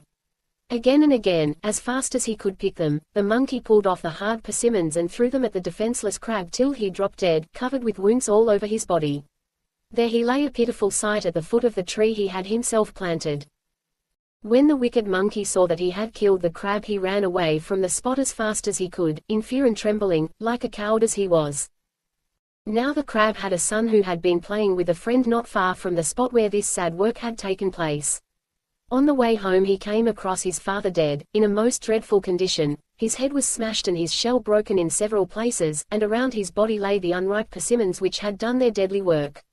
At this dreadful sight the poor young crab sat down and wept. But when he had wept for some time he told himself that this crying would do no good, it was his duty to avenge his father's murder, and this he determined to do. He looked about for some clue which would lead him to discover the murderer. Looking up at the tree, he noticed that the best fruit had gone, and that all around lay bits of peel and numerous seeds strewn on the ground, as well as the unripe persimmons which had evidently been thrown at his father.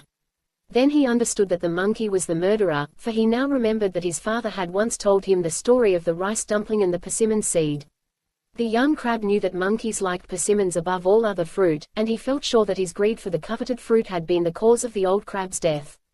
Alas! He at first thought of going to attack the monkey at once, for he burned with rage. Second thoughts, however, told him that this was useless, for the monkey was an old and cunning animal and would be hard to overcome. He must meet cunning with cunning and ask some of his friends to help him, for he knew it would be quite out of his power to kill him alone. The young crab set out at once to call on the mortar, his father's old friend, and told him of all that had happened.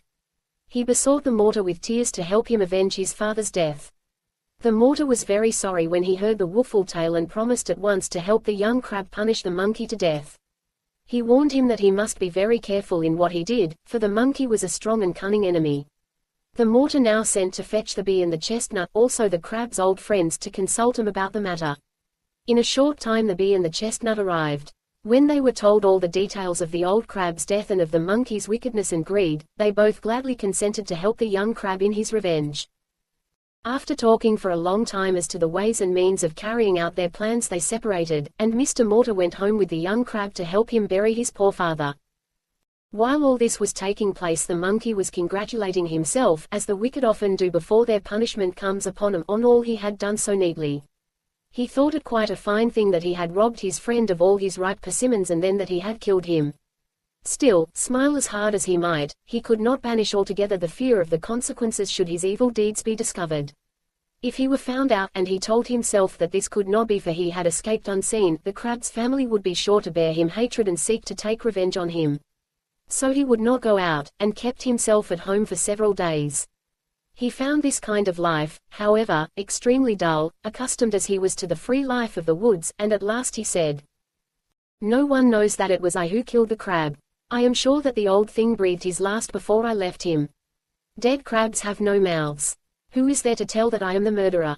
Since no one knows, what is the use of shutting myself up and brooding over the matter? What is done cannot be undone." With this he wandered out into the crab settlement and crept about as slyly as possible near the crab's house and tried to hear the neighbors' gossip round about. He wanted to find out what the crabs were saying about their chief's death, for the old crab had been the chief of the tribe. But he heard nothing and said to himself, "They are all such fools that they don't know and don't care who murdered their chief." Little did he know in his so-called monkey's wisdom that this seeming unconcern was part of the young crab's plan. He purposely pretended not to know who killed his father, and also to believe that he had met his death through his own fault. By this means he could the better keep secret the revenge on the monkey, which he was meditating. So the monkey returned home from his walk quite content. He told himself he had nothing now to fear. One fine day, when the monkey was sitting at home, he was surprised by the appearance of a messenger from the young crab. While he was wondering what this might mean, the messenger bowed before him and said, "I have been sent by my master to inform you that his father died the other day in falling from a persimmon tree while trying to climb the tree after fruit. This, being the 7th day, is the first anniversary after his death, and my master has prepared a little festival in his father's honor, and bids you come to participate in it as you were one of his best friends. My master hopes you will honor his house with your kind visit." When the monkey heard these words he rejoiced in his inmost heart, for all his fears of being suspected were now at rest.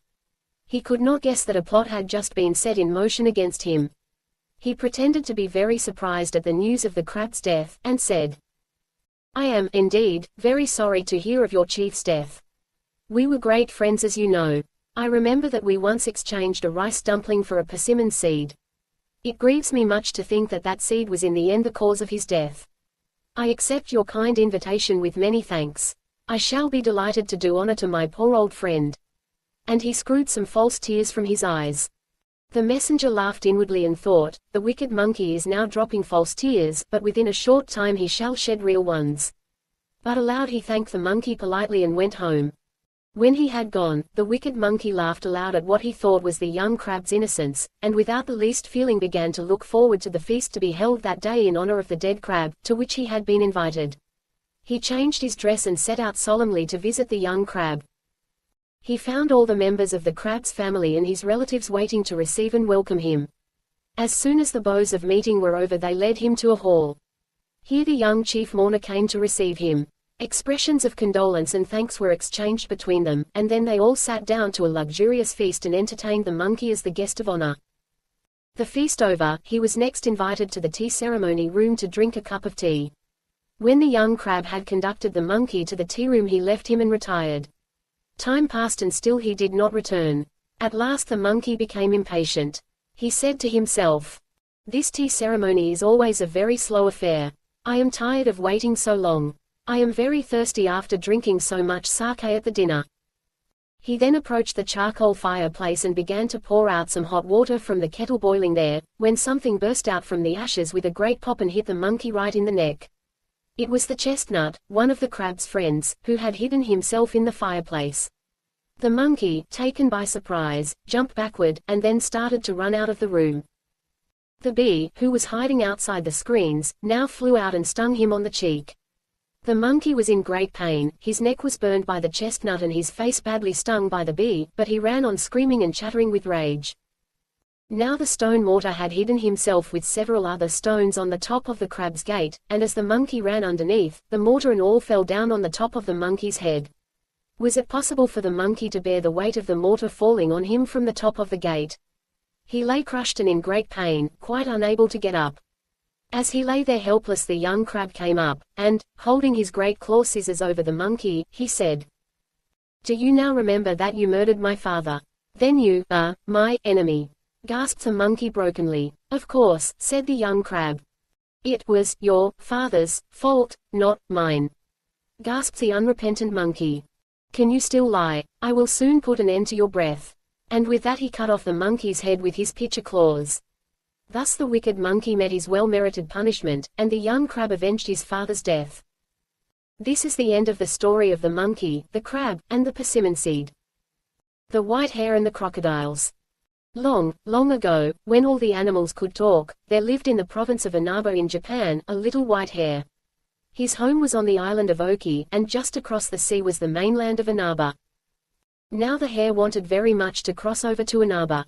Day after day he would go out and sit on the shore and look longingly over the water in the direction of Inaba, and day after day he hoped to find some way of getting across. One day, as usual, the hare was standing on the beach, looking towards the mainland across the water, when he saw a great crocodile swimming near the island. "This is very lucky," thought the hare. "Now I shall be able to get my wish. I will ask the crocodile to carry me across the sea." But he was doubtful whether the crocodile would consent to do what wanted. So he thought instead of asking a favor he would try to get what he wanted by a trick. So with a loud voice he called to the crocodile, and said, "Oh, Mr. Crocodile, isn't it a lovely day?" The crocodile, who had come out all by itself that day to enjoy the bright sunshine, was just beginning to feel a bit lonely when the hare's cheerful greeting broke the silence. The crocodile swam nearer the shore, very pleased to hear someone speak. "I wonder who it was that spoke to me just now. Was it you, Mr. Hare? You must be very lonely all by yourself." "Oh, no, I am not at all lonely," said the hare, "but as it was such a fine day I came out here to enjoy myself. Won't you stop and play with me a little while?" The crocodile came out of the sea and sat on the shore, and the two played together for some time. Then the hare said, "Mr. Crocodile, you live in the sea and I live on this island, and we do not often meet, so I know very little about you. Tell me, do you think the number of your company is greater than mine?" "Of course, there are more crocodiles than hares," answered the crocodile. "Can you not see that for yourself? You live on this small island, while I live in the sea, which spreads through all parts of the world, so if I call together all the crocodiles who dwell in the sea, you hares will be as nothing compared to us." The crocodile was very conceited. The hare, who meant to play a trick on the crocodile, said, "Do you think it possible for you to call up enough crocodiles to form a line from this island across the sea to Inaba?"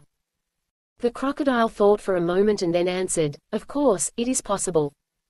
"Then do try," said the artful hare, "and I will count the number from here." The crocodile, who was very simple-minded, and who hadn't the least idea that the hare intended to play a trick on him, agreed to do what the hare asked, and said, "Wait a little while I go back into the sea and call my company together." The crocodile plunged into the sea and was gone for some time. The hare, meanwhile, waited patiently on the shore. At last the crocodile appeared, bringing with him a large number of other crocodiles. "Look, Mr. Hare," said the crocodile, "it is nothing for my friends to form a line between here and Annaba.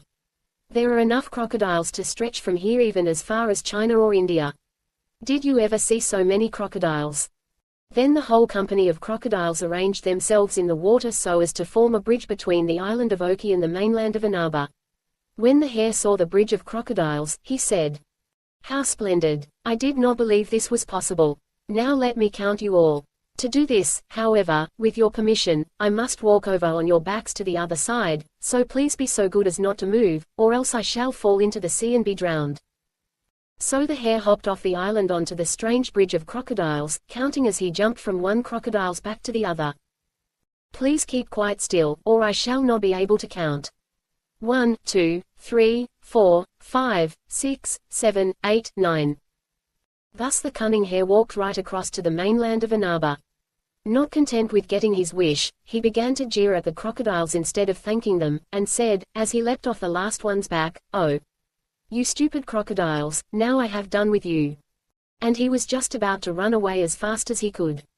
But he did not escape so easily, for so soon as the crocodiles understood that this was a trick played upon them by the hare so as to enable him to cross the sea, and that the hare was now laughing at them for their stupidity, they became furiously angry and made up their minds to take revenge.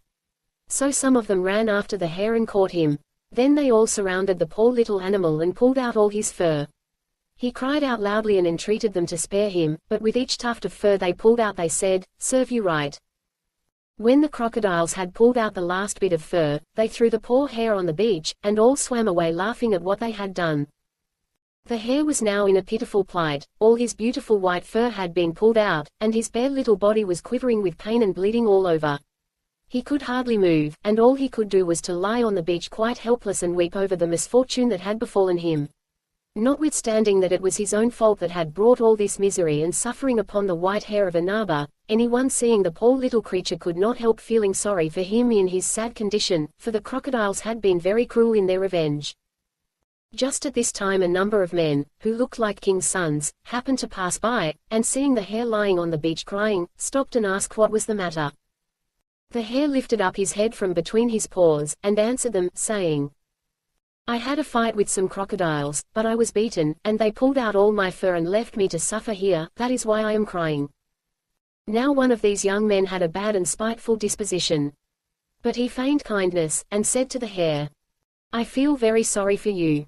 If you will only try it, I know of a remedy which will cure your sore body. Go and bathe yourself in the sea, and then come and sit in the wind. This will make your fur grow again, and you will be just as you were before." Then all the young men passed on. The hare was very pleased, thinking that he had found a cure. He went and bathed in the sea and then came out and sat where the wind could blow upon him. But as the wind blew and dried him, his skin became drawn and hardened, and the salt increased the pain so much that he rolled on the sand in his agony and cried aloud.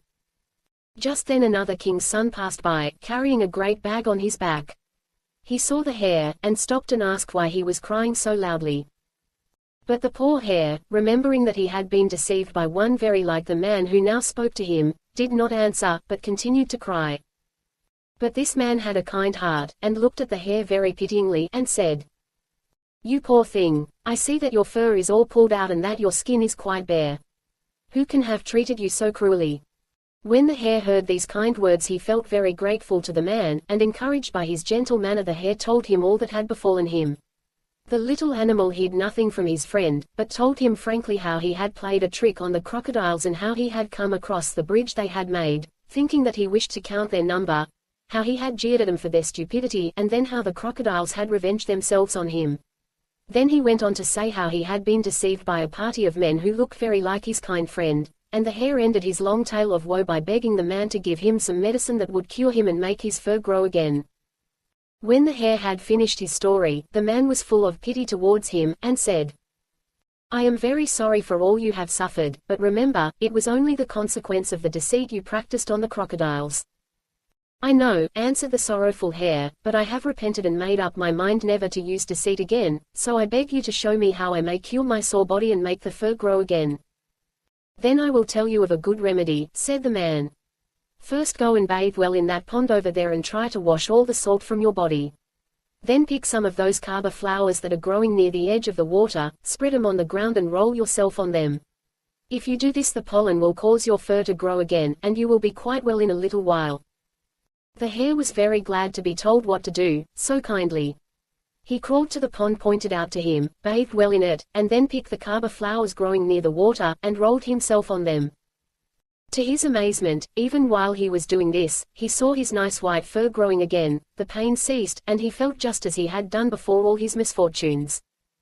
The hare was overjoyed at his quick recovery, and went hopping joyfully towards the young man who had so helped him, and kneeling down at his feet, said, "I cannot express my thanks for all you have done for me. It is my earnest wish to do something for you in return. Please tell me who you are." "I am no king's son as you think me. I am a fairy, and my name is Okuni Nashi no Mikoto," answered the man, "and those beings who passed here before me are my brothers. They have heard of a beautiful princess called Yakami who lives in this province of Inaba, and they are on their way to find her and to ask her to marry one of them. But on this expedition I am only an attendant, so I am walking behind them with this great big bag on my back." The hare humbled himself before this great fairy Okuni Nashi no Mikoto, whom many in that part of the land worshipped as a god. "Oh, I did not know that you were Okuni Nashi no Mikoto. How kind you have been to me. It is impossible to believe that that unkind fellow who sent me to bathe in the sea is one of your brothers. I am quite sure that the princess, whom your brothers have gone to seek, will refuse to be the bride of any of them, and will prefer you for your goodness of heart. I am quite sure that you will win her heart without intending to do so, and she will ask to be your bride." Okuni Nashi no Mikoto took no notice of what the hare said, but bidding the little animal goodbye, went on his way quickly and soon overtook his brothers. He found them just entering the princess's gate. Just as the hare had said, the princess could not be persuaded to become the bride of any of the brothers, but when she looked at the kind brother's face she went straight up to him and said, "To you I give myself," and so they were married. This is the end of the story. Okuni Nashi no Mikoto is worshipped by the people in some parts of Japan, as a god, and the hare has become famous as the white hare of Inaba. But what became of the crocodiles nobody knows. The story of Prince Yamato Take. The insignia of the great Japanese Empire is composed of 3 treasures which have been considered sacred, and guarded with jealous care from time immemorial. These are the Yatano no Kagami or the Mirror of Yatta, the Yasukami no Magatama or the Jewel of Yasukami, and the Murakumo no Tsurugi or the Sword of Murakumo.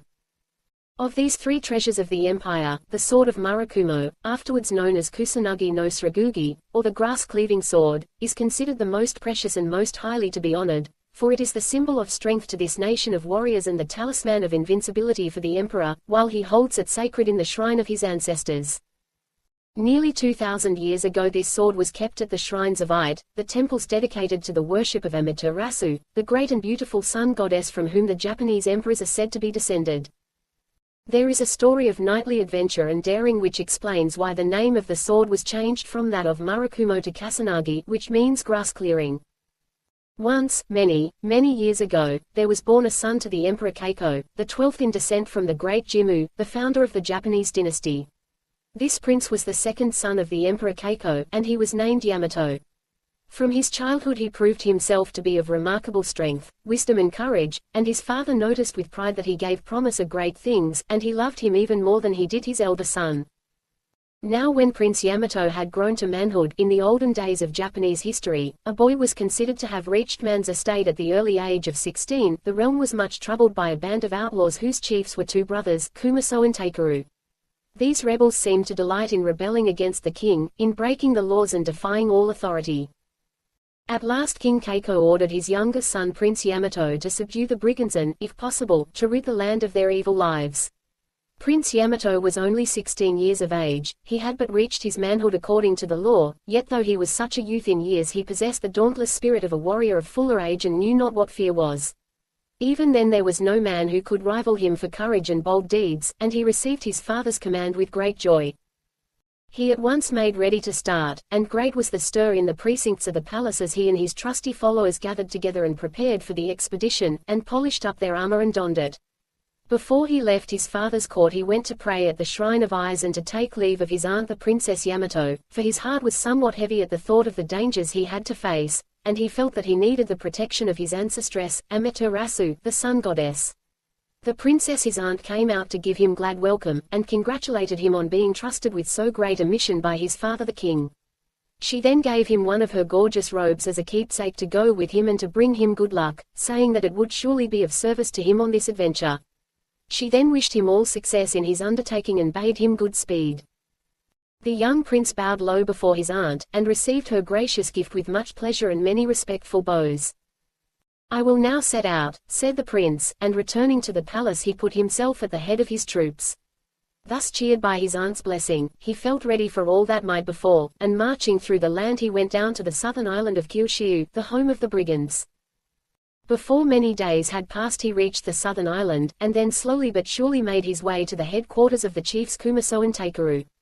He now met with great difficulties, for he found the country exceedingly wild and rough. The mountains were high and steep, the valleys dark and deep, and huge trees and boulders of rock blocked up the road and stopped the progress of his army. It was all but impossible to go on.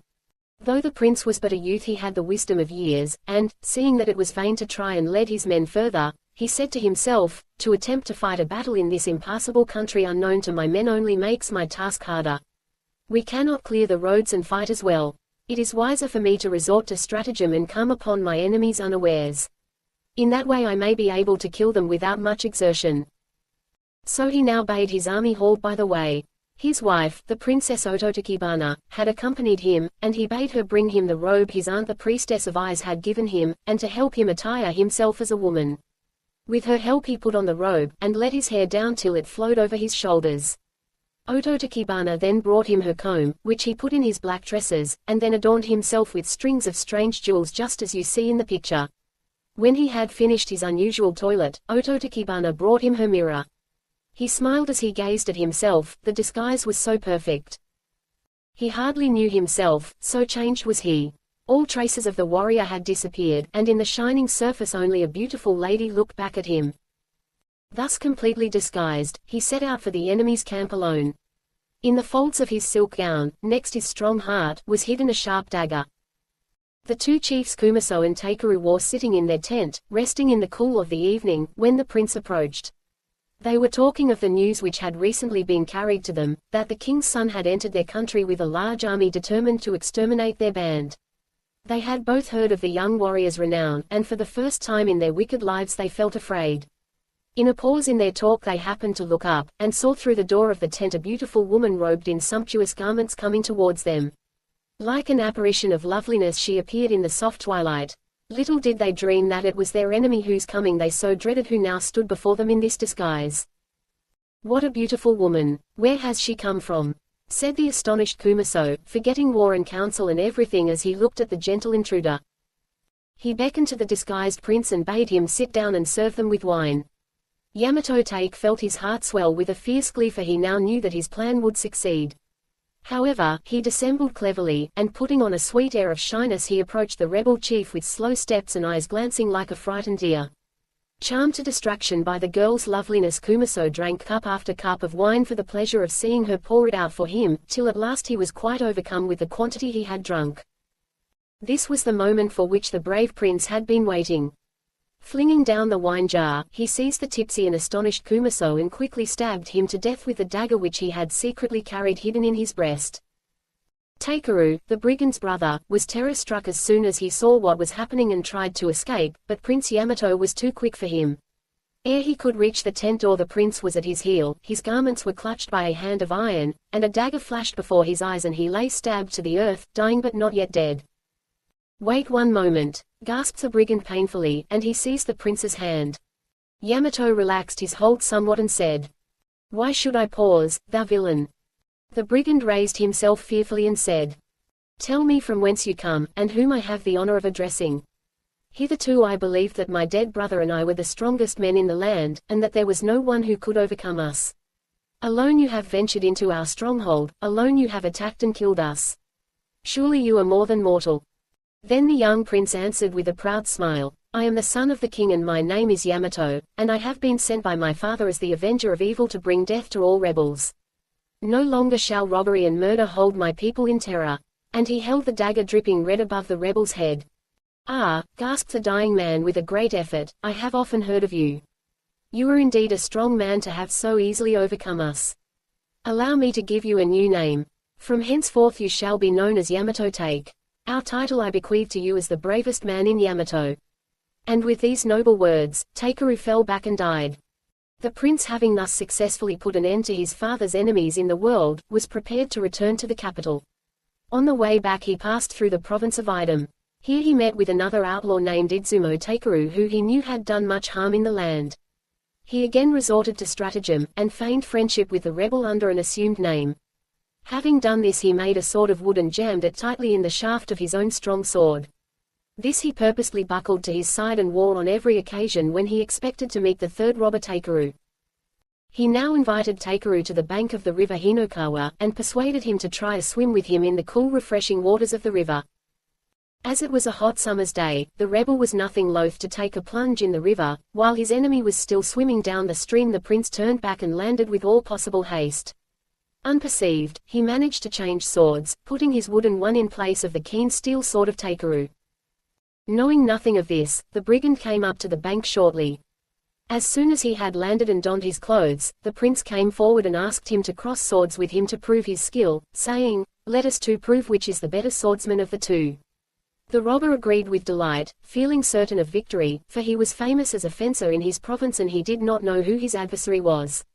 He seized quickly what he thought was his sword and stood on guard to defend himself. Alas! For the rebel the sword was the wooden one of the young prince, and in vain Takeru tried to unsheath it. It was jammed fast, not all his exerted strength could move it. Even if his efforts had been successful, the sword would have been of no use to him, for it was of wood. Yamato Take saw that his enemy was in his power, and swinging high the sword he had taken from Takeru, he brought it down with great might and dexterity and cut off the robber's head.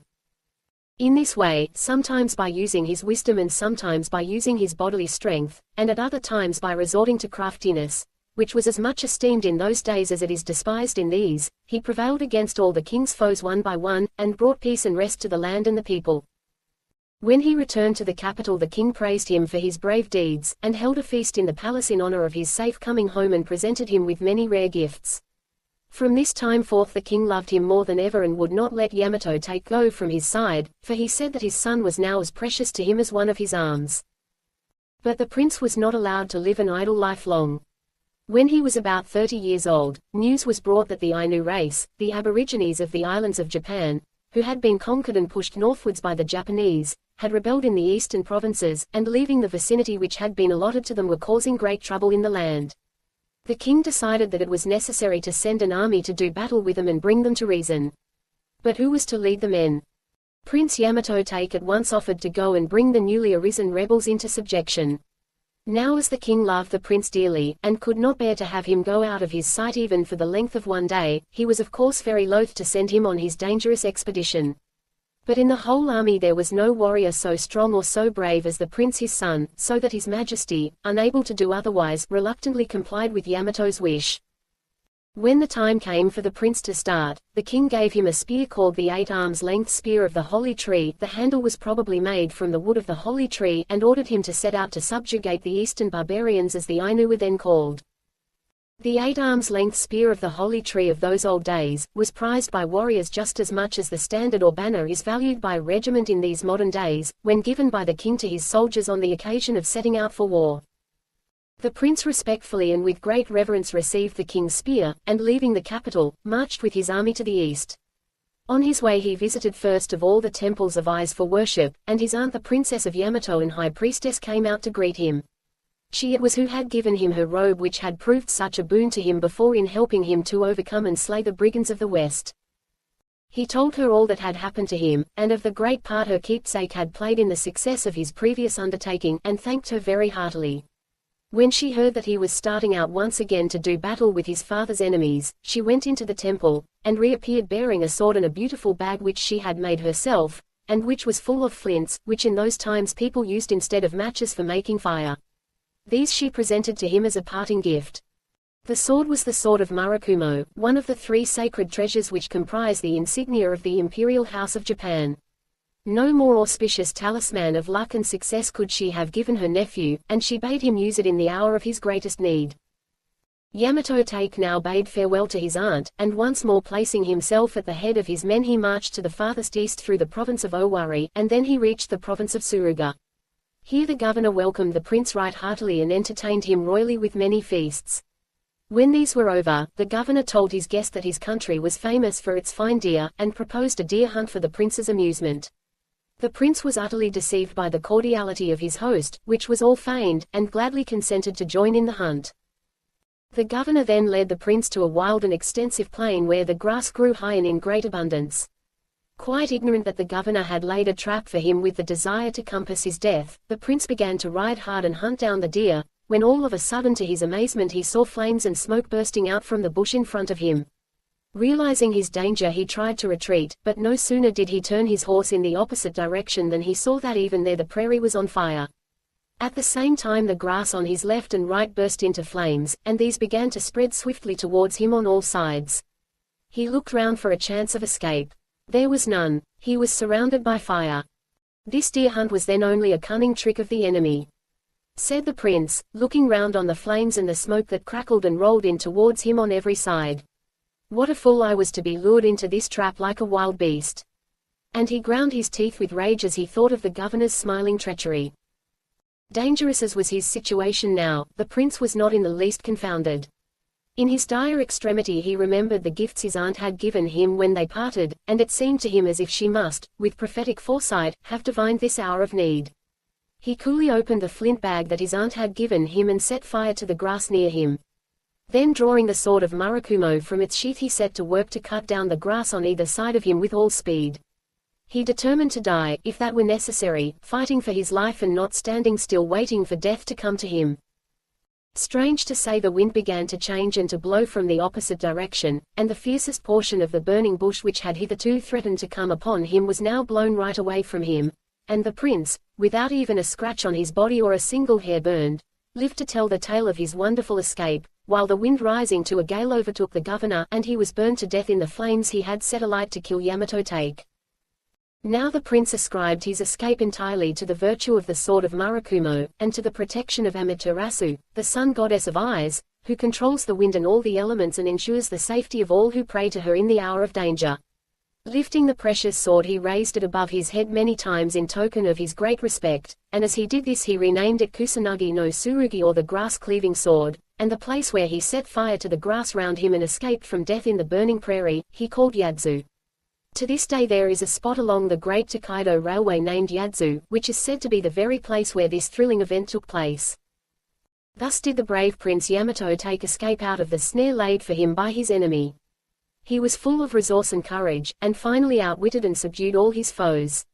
Leaving Yadzu he marched eastward, and came to the shore at Idzu from whence he wished to cross to Kadzusa. In these dangers and adventures he had been followed by his faithful loving wife the Princess Ototokibana. For his sake she counted the weariness of the long journeys and the dangers of war as nothing, and her love for her warrior husband was so great that she felt well repaid for all her wanderings if she could but hand him his sword when he sallied forth to battle, or minister to his wants when he returned weary to the camp. But the heart of the prince was full of war and conquest and he cared little for the faithful Ototokibana. From long exposure in traveling, and from care and grief at her lord's coldness to her, her beauty had faded, and her ivory skin was burnt brown by the sun, and the prince told her one day that her place was in the palace behind the screens at home and not with him upon the warpath. But in spite of rebuffs and indifference on her husband's part, Ototokibana could not find it in her heart to leave him. But perhaps it would have been better for her if she had done so, for on the way to Idzu, when they came to Owari, her heart was well nigh broken. Here dwelt in a palace shaded by pine trees and approached by imposing gates, the Princess Miyadzu, beautiful as the cherry blossom in the blushing dawn of a spring morning. Her garments were dainty and bright, and her skin was white as snow, for she had never known what it was to be weary along the path of duty or to walk in the heat of a summer's sun. And the prince was ashamed of his sunburnt wife in her travel-stained garments, and bade her remain behind while he went to visit the Princess Miyadzu. Day after day he spent hours in the gardens and the palace of his new friend, thinking only of his pleasure, and caring little for his poor wife who remained behind to weep in the tent at the misery which had come into her life.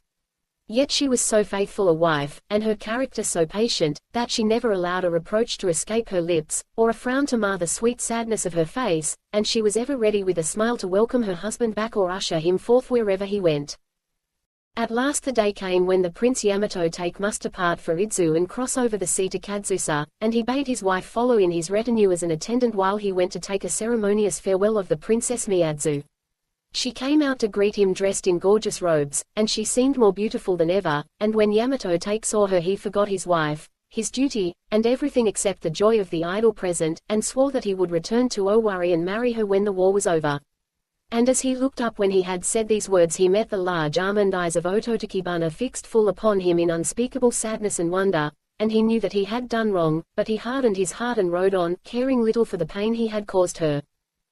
When they reached the seashore at Idzu his men sought for boats in which to cross the straits to Kadzusa, but it was difficult to find boats enough to allow all the soldiers to embark.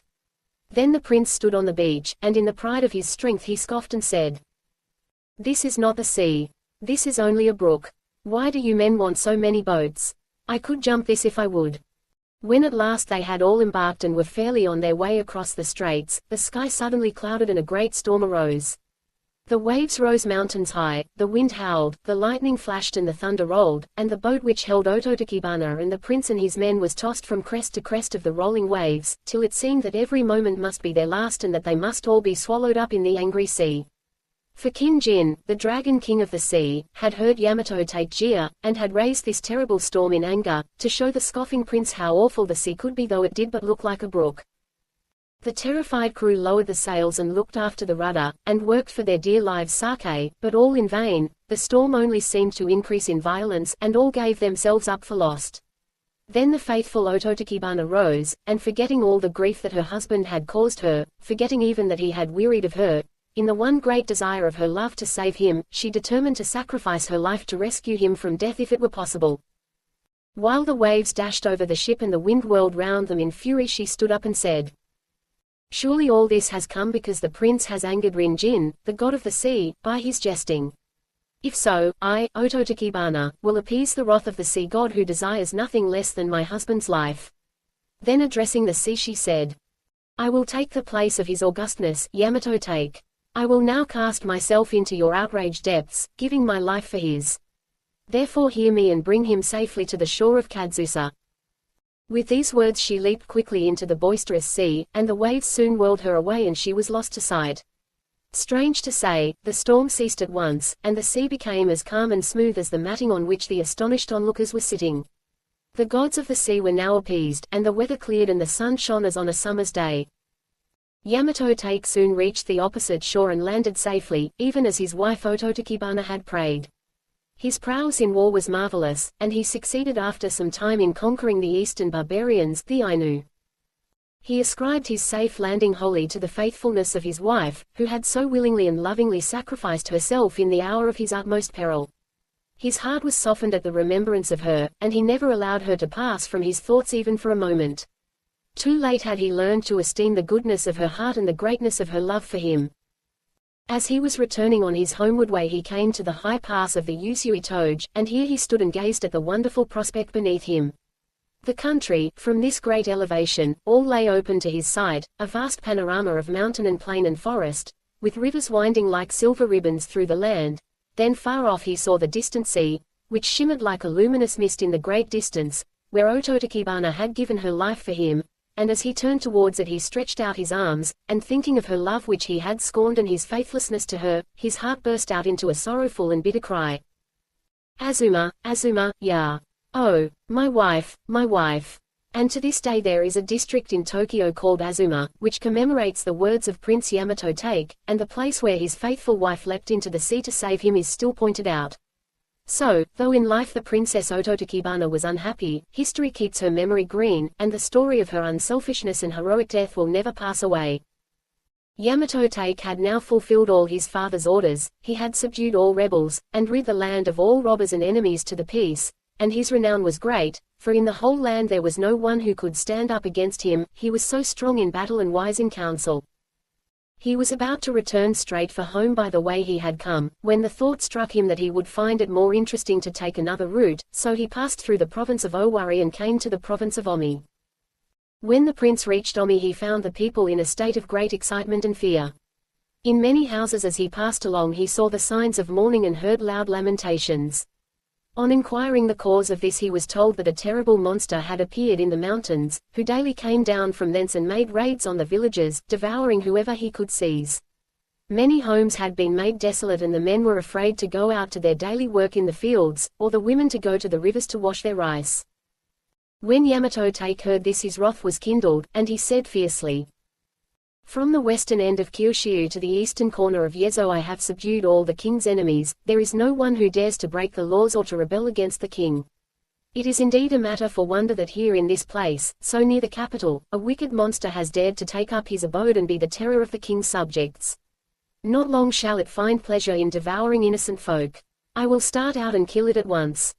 With these words he set out for the Ibuki mountain, where the monster was said to live. He climbed up a good distance, when all of a sudden, at a winding in the path, a monster serpent appeared before him and stopped the way. "This must be the monster," said the prince. "I do not need my sword for a serpent. I can kill him with my hands." He thereupon sprang upon the serpent and tried to strangle it to death with his bare arms. It was not long before his prodigious strength gained the mastery and the serpent lay dead at his feet. Now a sudden darkness came over the mountain and rain began to fall, so that for the gloom and the rain the prince could hardly see which way to take. In a short time, however, while he was groping his way down the pass, the weather cleared, and our brave hero was able to make his way quickly down the mountain.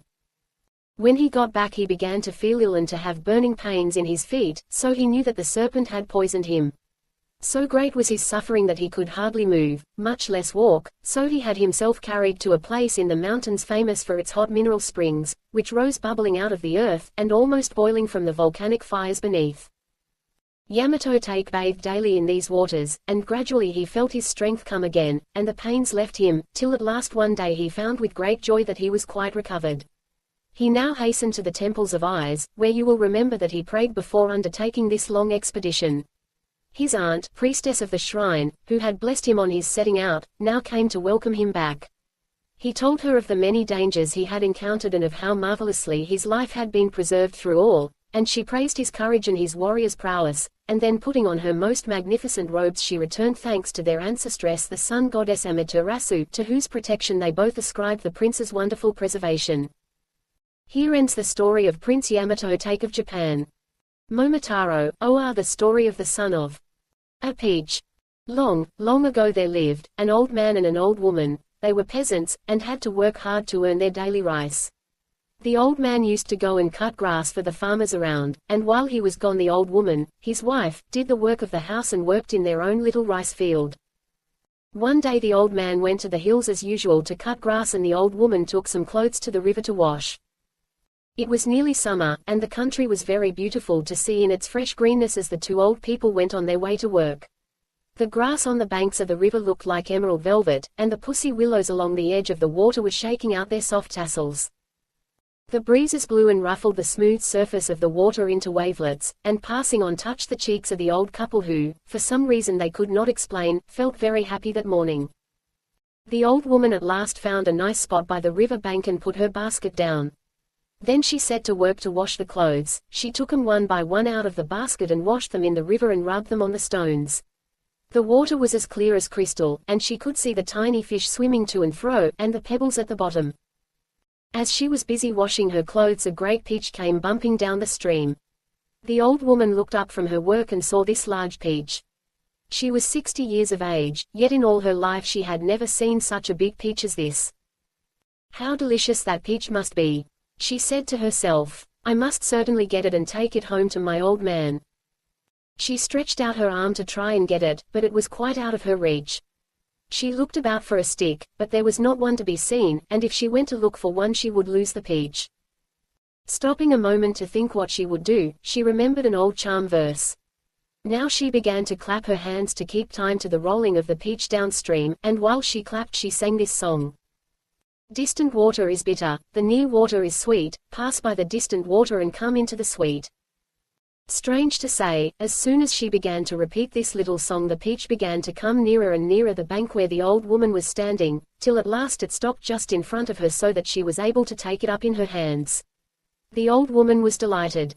She could not go on with her work, so happy and excited was she, so she put all the clothes back in her bamboo basket, and with the basket on her back and the peach in her hand she hurried homewards. It seemed a very long time to her to wait till her husband returned. The old man at last came back as the sun was setting, with a big bundle of grass on his back, so big that he was almost hidden and she could hardly see him. He seemed very tired and used the scythe for a walking stick, leaning on it as he walked along. As soon as the old woman saw him she called out, "Oh Fei-san, old man, I have been waiting for you to come home for such a long time today. What is the matter? Why are you so impatient?" asked the old man, wondering at her unusual eagerness. "Has anything happened while I have been away?" "Oh, no," answered the old woman, "nothing has happened, only I have found a nice present for you." "That is good," said the old man. He then washed his feet in a basin of water and stepped up to the veranda. The old woman now ran into the little room and brought out from the cupboard the big peach. It felt even heavier than before. She held it up to him, saying, "Just look at this. Did you ever see such a large peach in all your life?" When the old man looked at the peach he was greatly astonished and said, "This is indeed the largest peach I have ever seen. Wherever did you buy it?" "I did not buy it," answered the old woman. "I found it in the river where I was washing." And she told him the whole story. "I am very glad that you have found it. Let us eat it now, for I am hungry," said the Oh Fei-san. He brought out the kitchen knife, and, placing the peach on a board, was about to cut it when, wonderful to tell, the peach split in two of itself and a clear voice said, "Wait a bit, old man." And out stepped a beautiful little child. The old man and his wife were both so astonished at what they saw that they fell to the ground. The child spoke again. "Don't be afraid. I am no demon or fairy. I will tell you the truth. Heaven has had compassion on you. Every day and every night you have lamented that you had no child. Your cry has been heard and I am sent to be the son of your old age." On hearing this the old man and his wife were very happy. They had cried night and day for sorrow at having no child to help them in their lonely old age, and now that their prayer was answered they were so lost with joy that they did not know where to put their hands or their feet. First the old man took the child up in his arms, and then the old woman did the same, and they named him Momotaro, our son of a peach, because he had come out of a peach. The years passed quickly by and the child grew to be 15 years of age. He was taller and far stronger than any other boys of his own age, he had a handsome face and a heart full of courage, and he was very wise for his years. The old couple's pleasure was very great when they looked at him, for he was just what they thought a hero ought to be like. One day Momotaro came to his foster father and said solemnly, "Father, by a strange chance we have become father and son. Your goodness to me has been higher than the mountain grasses which it was your daily work to cut, and deeper than the river where my mother washes the clothes. I do not know how to thank you enough." "Why," answered the old man, "it is a matter of course that a father should bring up his son. When you are older it will be your turn to take care of us, so after all there will be no profit or loss between us, all will be equal.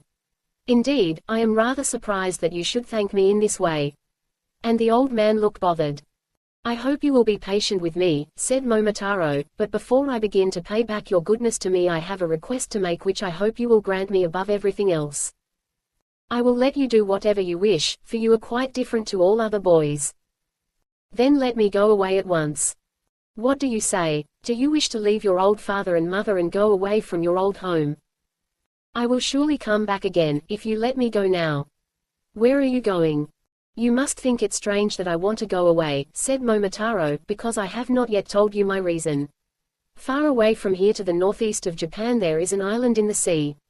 This island is the stronghold of a band of devils. I have often heard how they invade this land, kill and rob the people, and carry off all they can find. They are not only very wicked but they are disloyal to our emperor and disobey his laws. They are also cannibals, for they kill and eat some of the poor people who are so unfortunate as to fall into their hands. These devils are very hateful beings. I must go and conquer them and bring back all the plunder of which they have robbed this land. It is for this reason that I want to go away for a short time." The old man was much surprised at hearing all this from a mere boy of 15. He thought it best to let the boy go. He was strong and fearless, and besides all this, the old man knew he was no common child, for he had been sent to them as a gift from heaven, and he felt quite sure that the devils would be powerless to harm him. "All you say is very interesting, Momotaro," said the old man. "I will not hinder you in your determination. You may go if you wish. Go to the island as soon as ever you like and destroy the demons and bring peace to the land. Thank you, for all your kindness, said Momotaro, who began to get ready to go that very day. He was full of courage and did not know what fear was. The old man and woman at once set to work to pound rice in the kitchen mortar to make cakes for Momotaro to take with him on his journey. At last the cakes were made and Momotaro was ready to start on his long journey. Parting is always sad. So it was now. The eyes of the two old people were filled with tears and their voices trembled as they said, "Go with all care and speed. We expect you back victorious." Momotaro was very sorry to leave his old parents, though he knew he was coming back as soon as he could, for he thought of how lonely they would be while he was away. But he said, "Goodbye," quite bravely. "I am going now. Take good care of yourselves while I am away. Goodbye." And he stepped quickly out of the house. In silence the eyes of Momotaro and his parents met in farewell. Momotaro now hurried on his way till it was midday. He began to feel hungry, so he opened his bag and took out one of the rice cakes and sat down under a tree by the side of the road to eat it.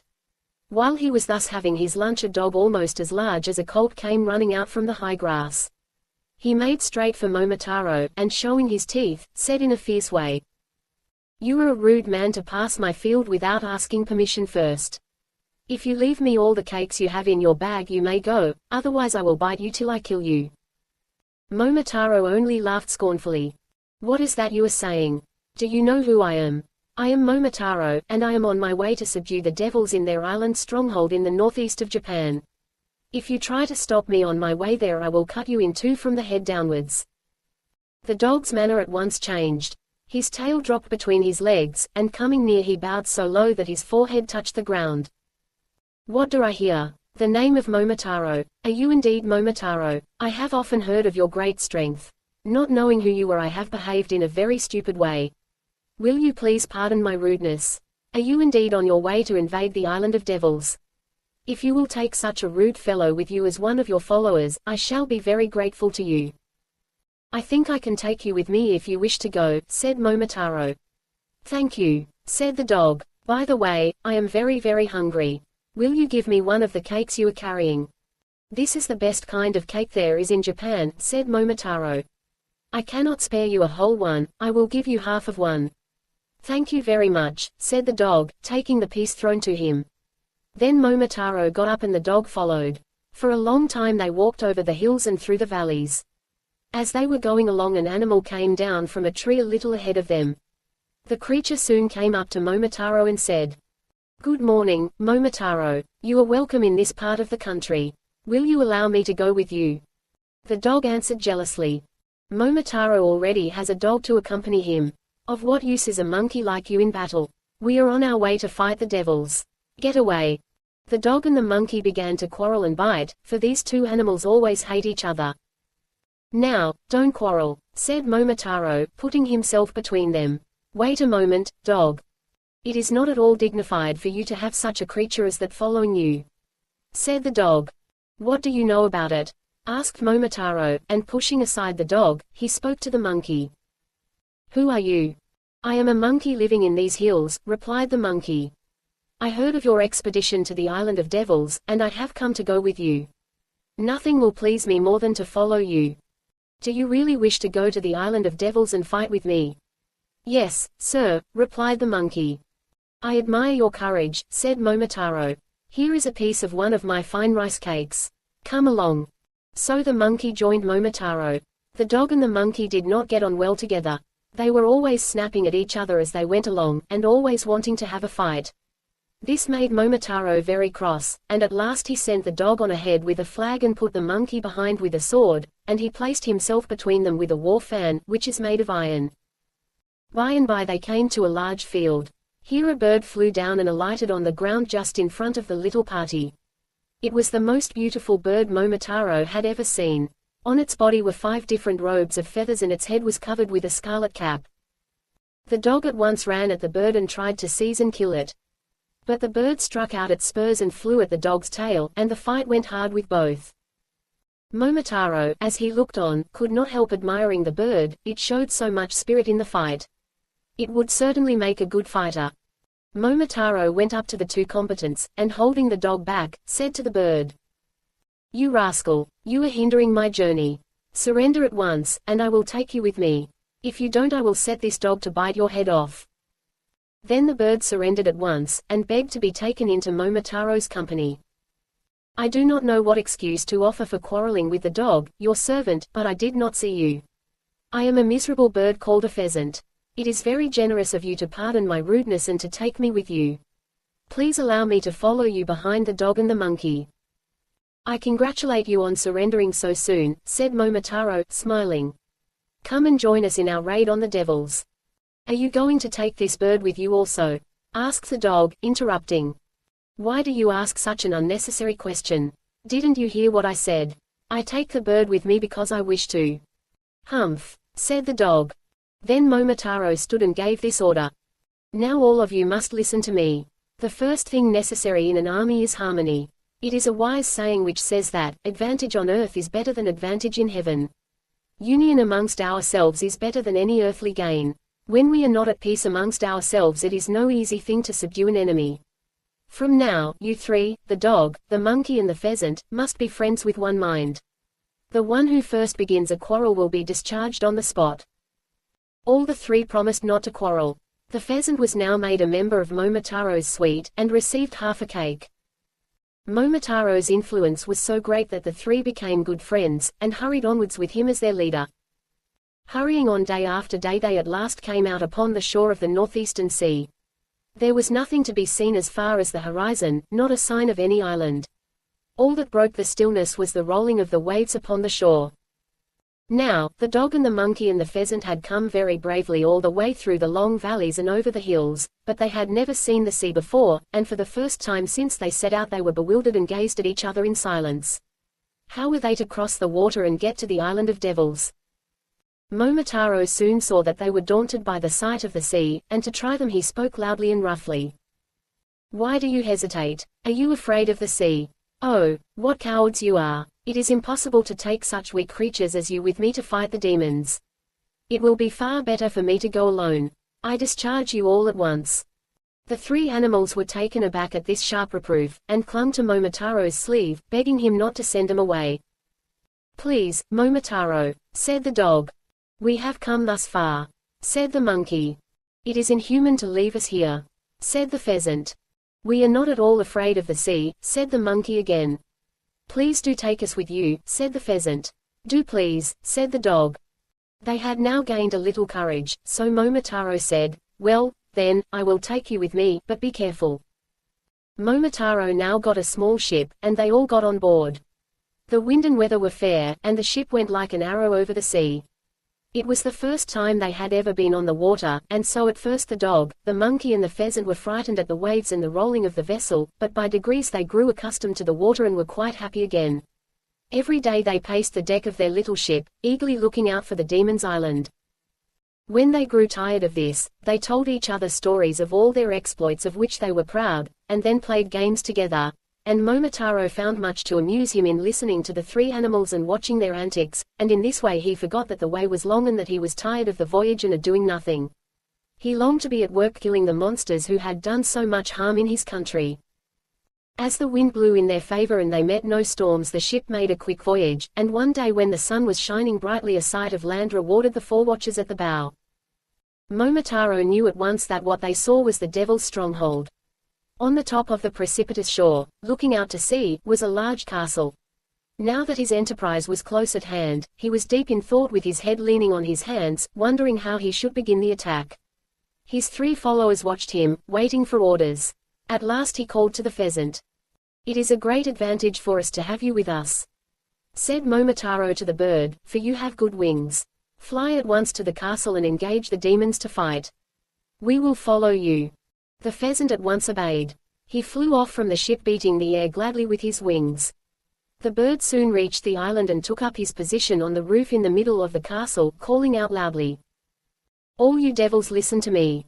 The great Japanese General Momotaro has come to fight you and to take your stronghold from you. If you wish to save your lives, surrender at once, and in token of your submission you must break off the horns that grow on your forehead. If you do not surrender at once, but make up your mind to fight, we, the pheasant, the dog and the monkey, will kill you all by biting and tearing you to death." The horned demons, looking up and only seeing a pheasant, laughed and said, "A wild pheasant, indeed. It is ridiculous to hear such words from a mean thing like you.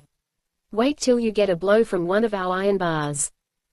Very angry, indeed, were the devils. They shook their horns and their shocks of red hair fiercely, and rushed to put on tiger skin trousers to make themselves look more terrible. They then brought out great iron bars and ran to where the pheasant perched over their heads, and tried to knock him down. The pheasant flew to one side to escape the blow, and then attacked the head of first one and then another demon. He flew round and round them, beating the air with his wings so fiercely and ceaselessly, that the devils began to wonder whether they had to fight one or many more birds. In the meantime, Momotaro had brought his ship to land. As they had approached, he saw that the shore was like a precipice, and that the large castle was surrounded by high walls and large iron gates and was strongly fortified. Momotaro landed, and with the hope of finding some way of entrance, walked up the path towards the top, followed by the monkey and the dog. They soon came upon two beautiful damsels washing clothes in a stream. Momotaro saw that the clothes were blood-stained, and that as the two maidens washed, the tears were falling fast down their cheeks. He stopped and spoke to them. "Who are you, and why do you weep?" "We are captives of the Demon King. We were carried away from our homes to this island, and though we are the daughters of daimyo's lords, we are obliged to be his servants, and one day he will kill us." And the maidens held up the blood-stained clothes, "and eat us, and there is no one to help us." And their tears burst out afresh at this horrible thought. "I will rescue you," said Momotaro. "Do not weep any more, only show me how I may get into the castle." Then the two ladies led the way and showed Momotaro a little back door in the lowest part of the castle wall, so small that Momotaro could hardly crawl in. The pheasant, who was all this time fighting hard, saw Momotaro and his little band rush in at the back. Momotaro's onslaught was so furious that the devils could not stand against him. At first their foe had been a single bird, the pheasant, but now that Momotaro and the dog and the monkey had arrived they were bewildered, for the four enemies fought like 100, so strong were they. Some of the devils fell off the parapet of the castle and were dashed to pieces on the rocks beneath, others fell into the sea and were drowned, many were beaten to death by the three animals. The chief of the devils at last was the only one left. He made up his mind to surrender, for he knew that his enemy was stronger than mortal man.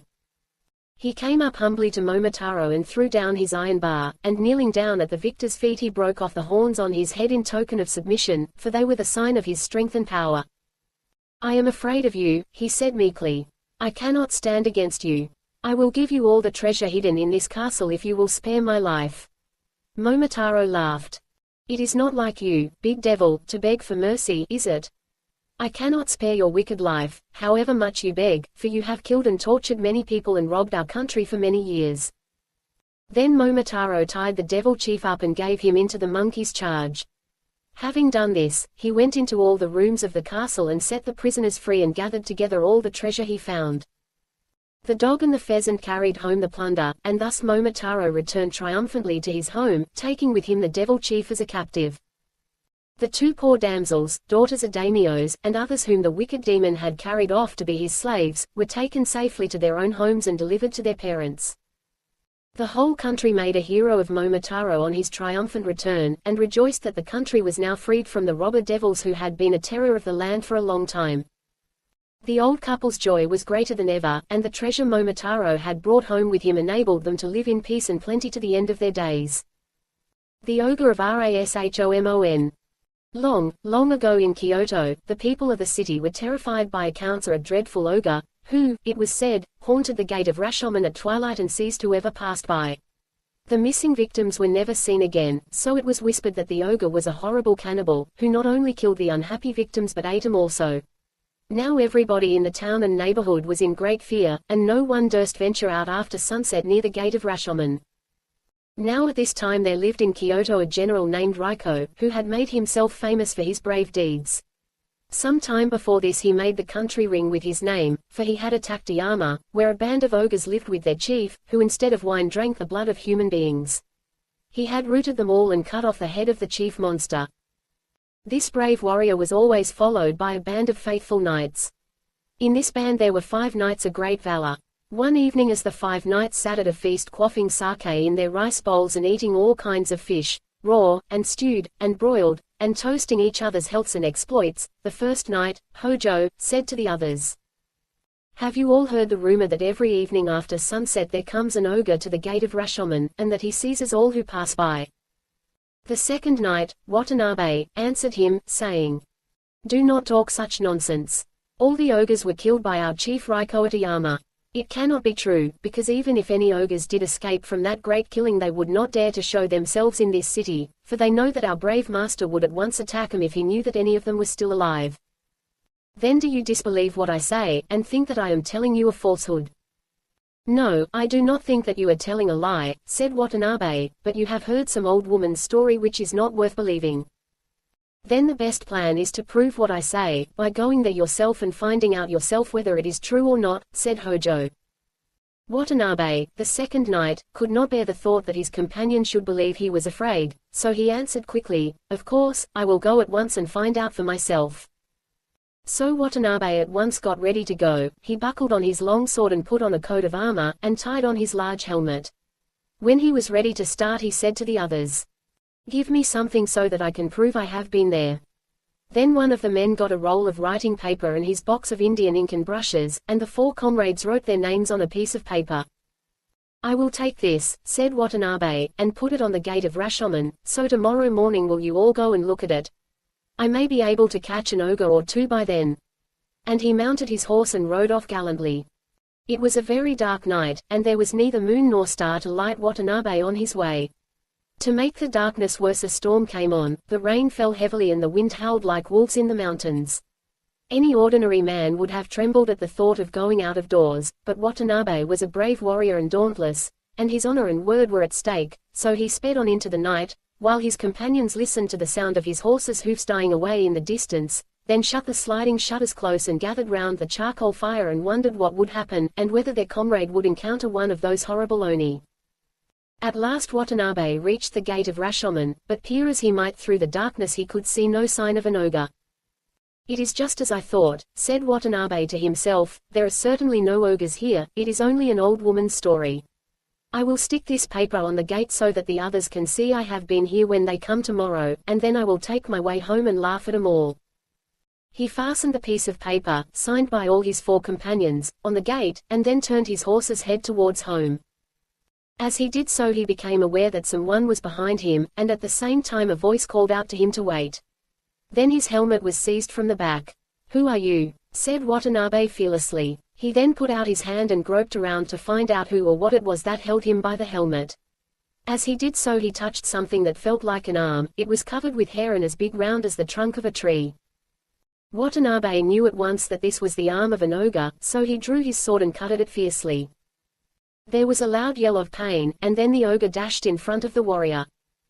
Watanabe's eyes grew large with wonder, for he saw that the ogre was taller than the great gate, his eyes were flashing like mirrors in the sunlight, and his huge mouth was wide open, and as the monster breathed, flames of fire shot out of his mouth.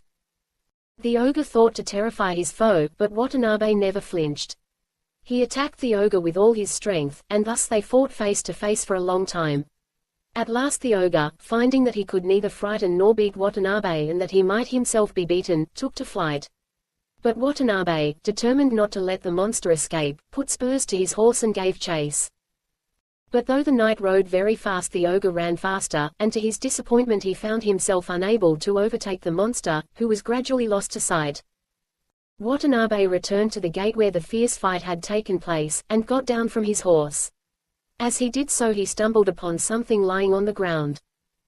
Stooping to pick it up he found that it was one of the ogre's huge arms which he must have slashed off in the fight. His joy was great at having secured such a prize, for this was the best of all proofs of his adventure with the ogre. So he took it up carefully and carried it home as a trophy of his victory. When he got back, he showed the arm to his comrades, who one and all called him the hero of their band and gave him a great feast. His wonderful deed was soon noised abroad in Kyoto, and people from far and near came to see the ogre's arm.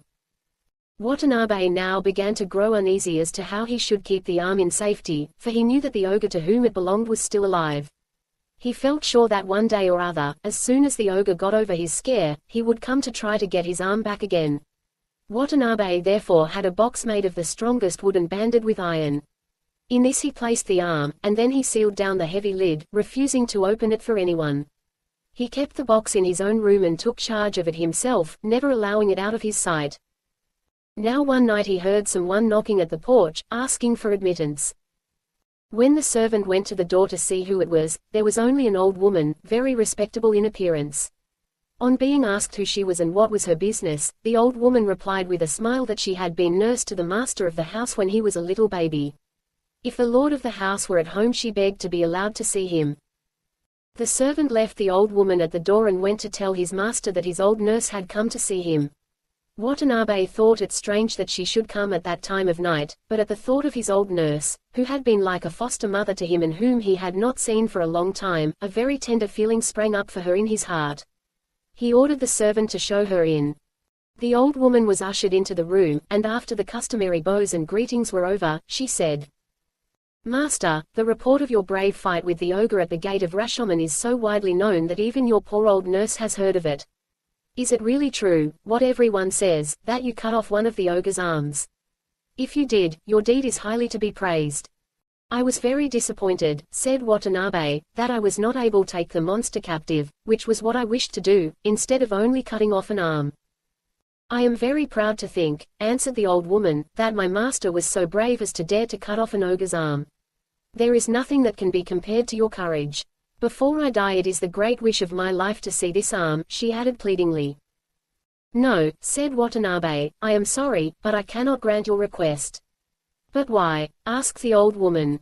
"Because," replied Watanabe, "ogres are very revengeful creatures, and if I open the box there is no telling but that the ogre may suddenly appear and carry off his arm.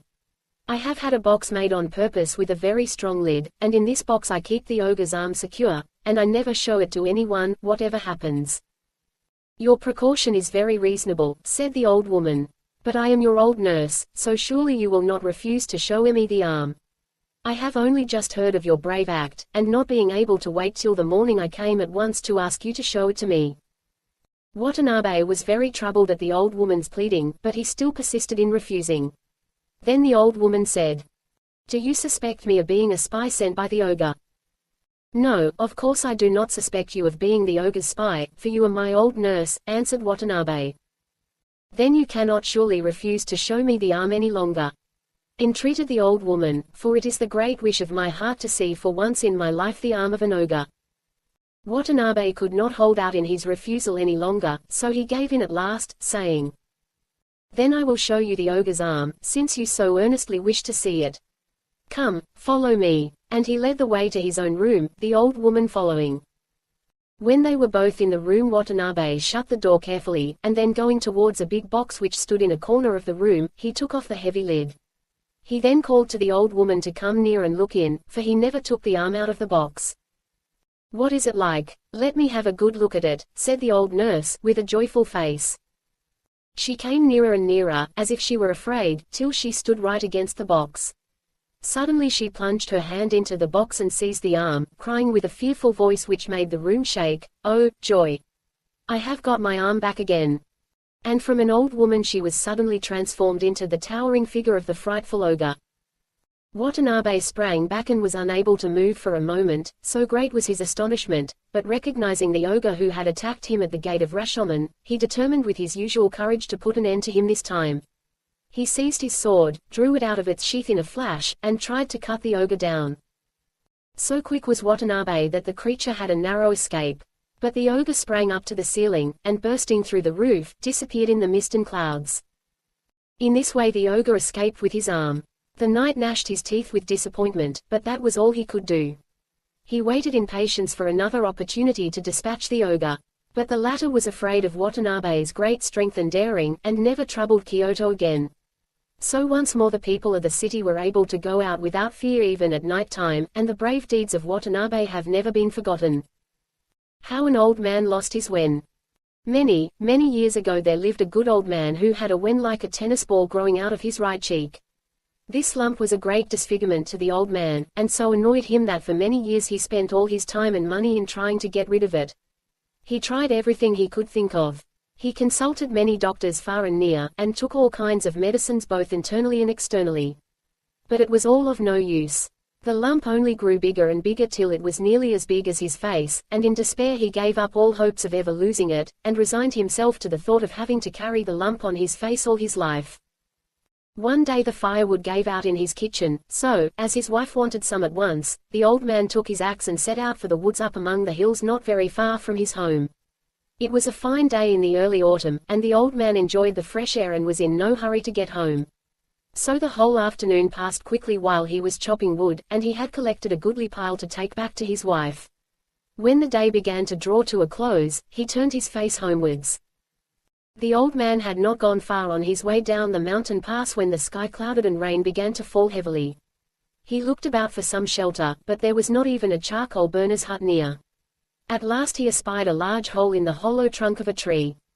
The hole was near the ground, so he crept in easily, and sat down in hopes that he had only been overtaken by a mountain shower, and that the weather would soon clear. But much to the old man's disappointment, instead of clearing the rain fell more and more heavily, and finally a heavy thunderstorm broke over the mountain.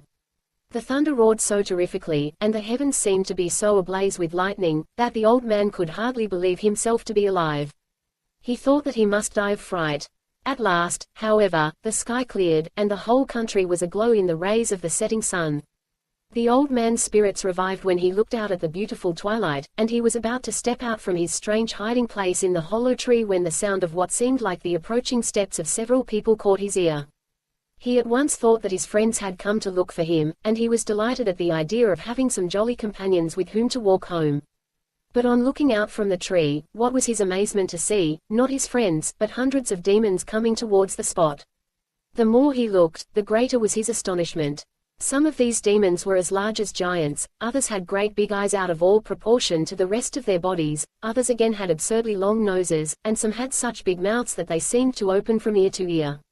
All had horns growing on their foreheads. The old man was so surprised at what he saw that he lost his balance and fell out of the hollow tree. Fortunately for him the demons did not see him, as the tree was in the background. So he picked himself up and crept back into the tree. While he was sitting there and wondering impatiently when he would be able to get home, he heard the sounds of gay music, and then some of the demons began to sing. "What are these creatures doing?" said the old man to himself. "I will look out, it sounds very amusing." On peeping out, the old man saw that the demon chief himself was actually sitting with his back against the tree in which he had taken refuge, and all the other demons were sitting round, some drinking and some dancing.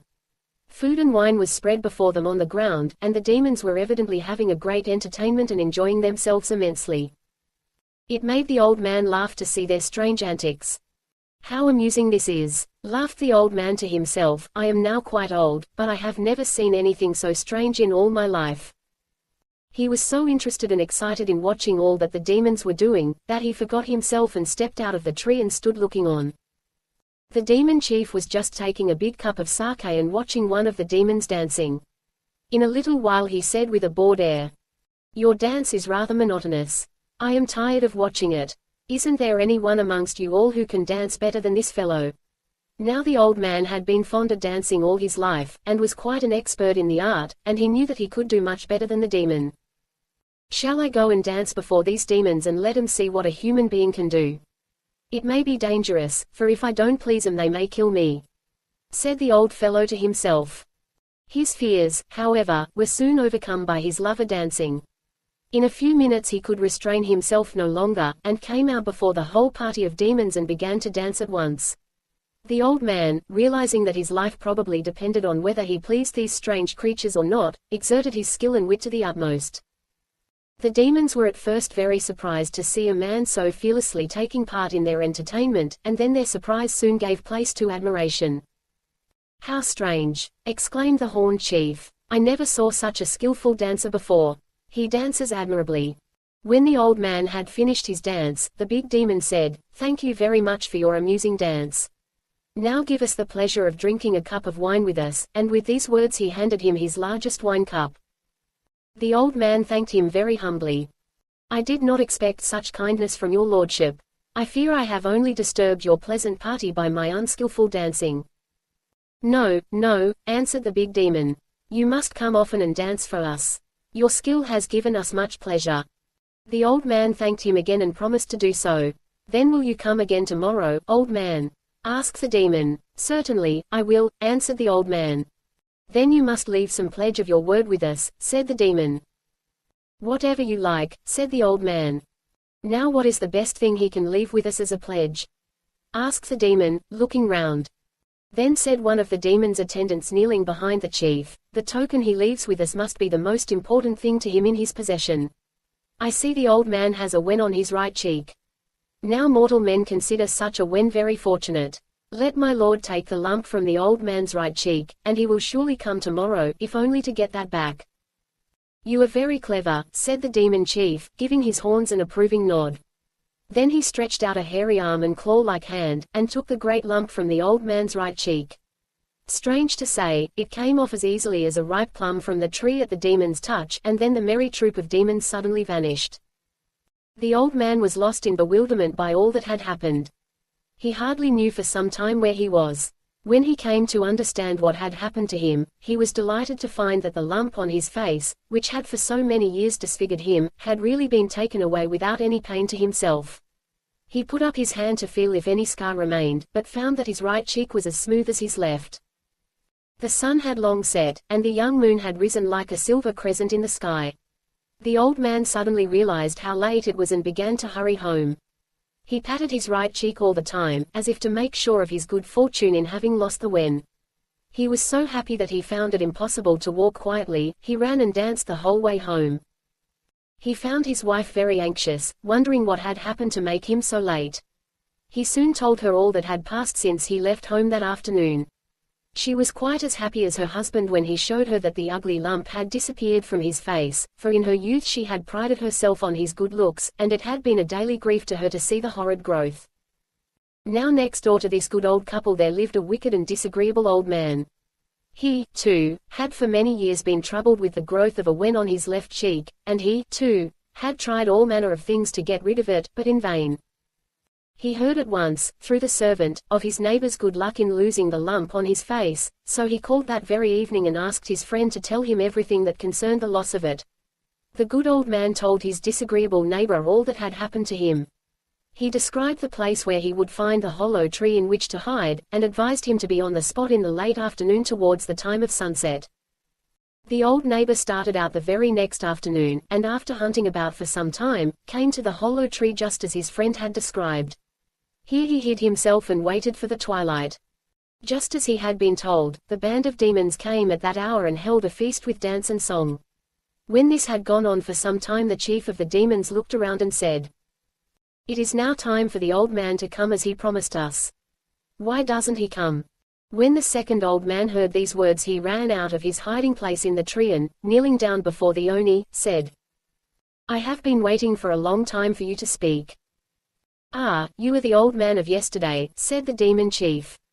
"Thank you for coming, you must dance for us soon." The old man now stood up and opened his fan and began to dance. But he had never learned to dance, and knew nothing about the necessary gestures and different positions. He thought that anything would please the demons, so he just hopped about, waving his arms and stamping his feet, imitating as well as he could any dancing he had ever seen. The Oni were very dissatisfied at this exhibition, and said amongst themselves, "How badly he dances today." Then to the old man the demon chief said, "Your performance today is quite different from the dance of yesterday. We don't wish to see any more of such dancing. We will give you back the pledge you left with us. You must go away at once." With these words he took out from a fold of his dress the lump which he had taken from the face of the old man who had danced so well the day before, and threw it at the right cheek of the old man who stood before him. The lump immediately attached itself to his cheek as firmly as if it had grown there always, and all attempts to pull it off were useless. The wicked old man, instead of losing the lump on his left cheek as he had hoped, found to his dismay that he had but added another to his right cheek in his attempt to get rid of the first. He put up first one hand and then the other to each side of his face to make sure if he were not dreaming a horrible nightmare.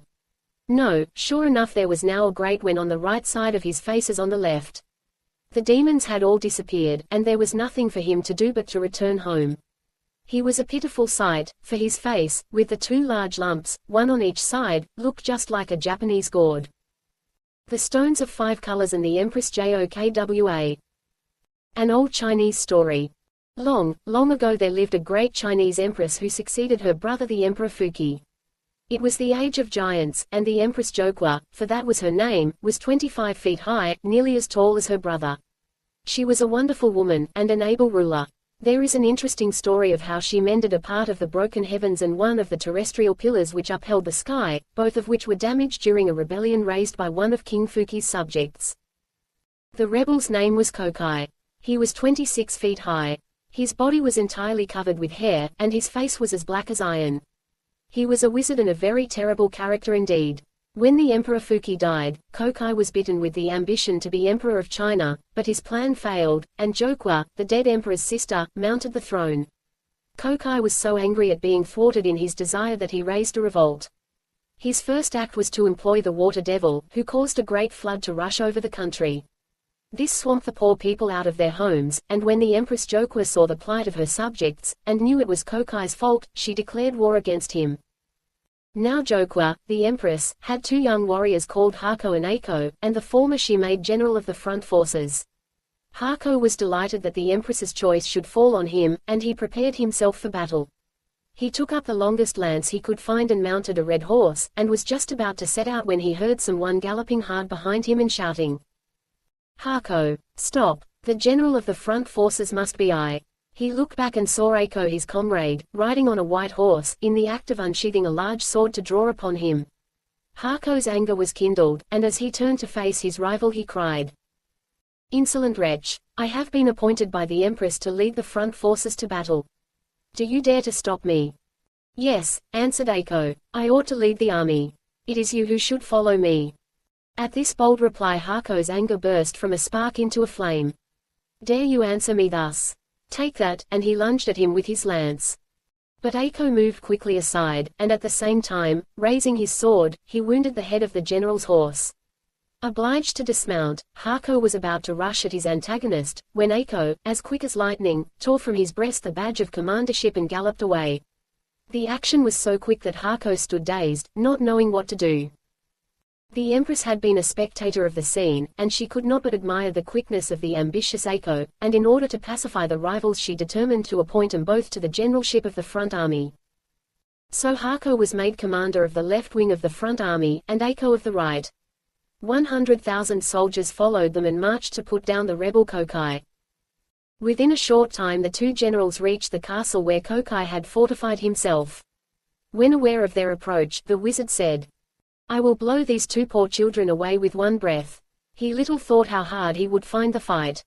With these words Kokai seized an iron rod and mounted a black horse, and rushed forth like an angry tiger to meet his two foes.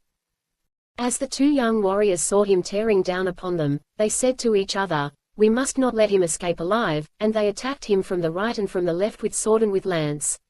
But the all-powerful Kokai was not to be easily beaten. He whirled his iron rod round like a great water wheel, and for a long time they fought thus, neither side gaining nor losing.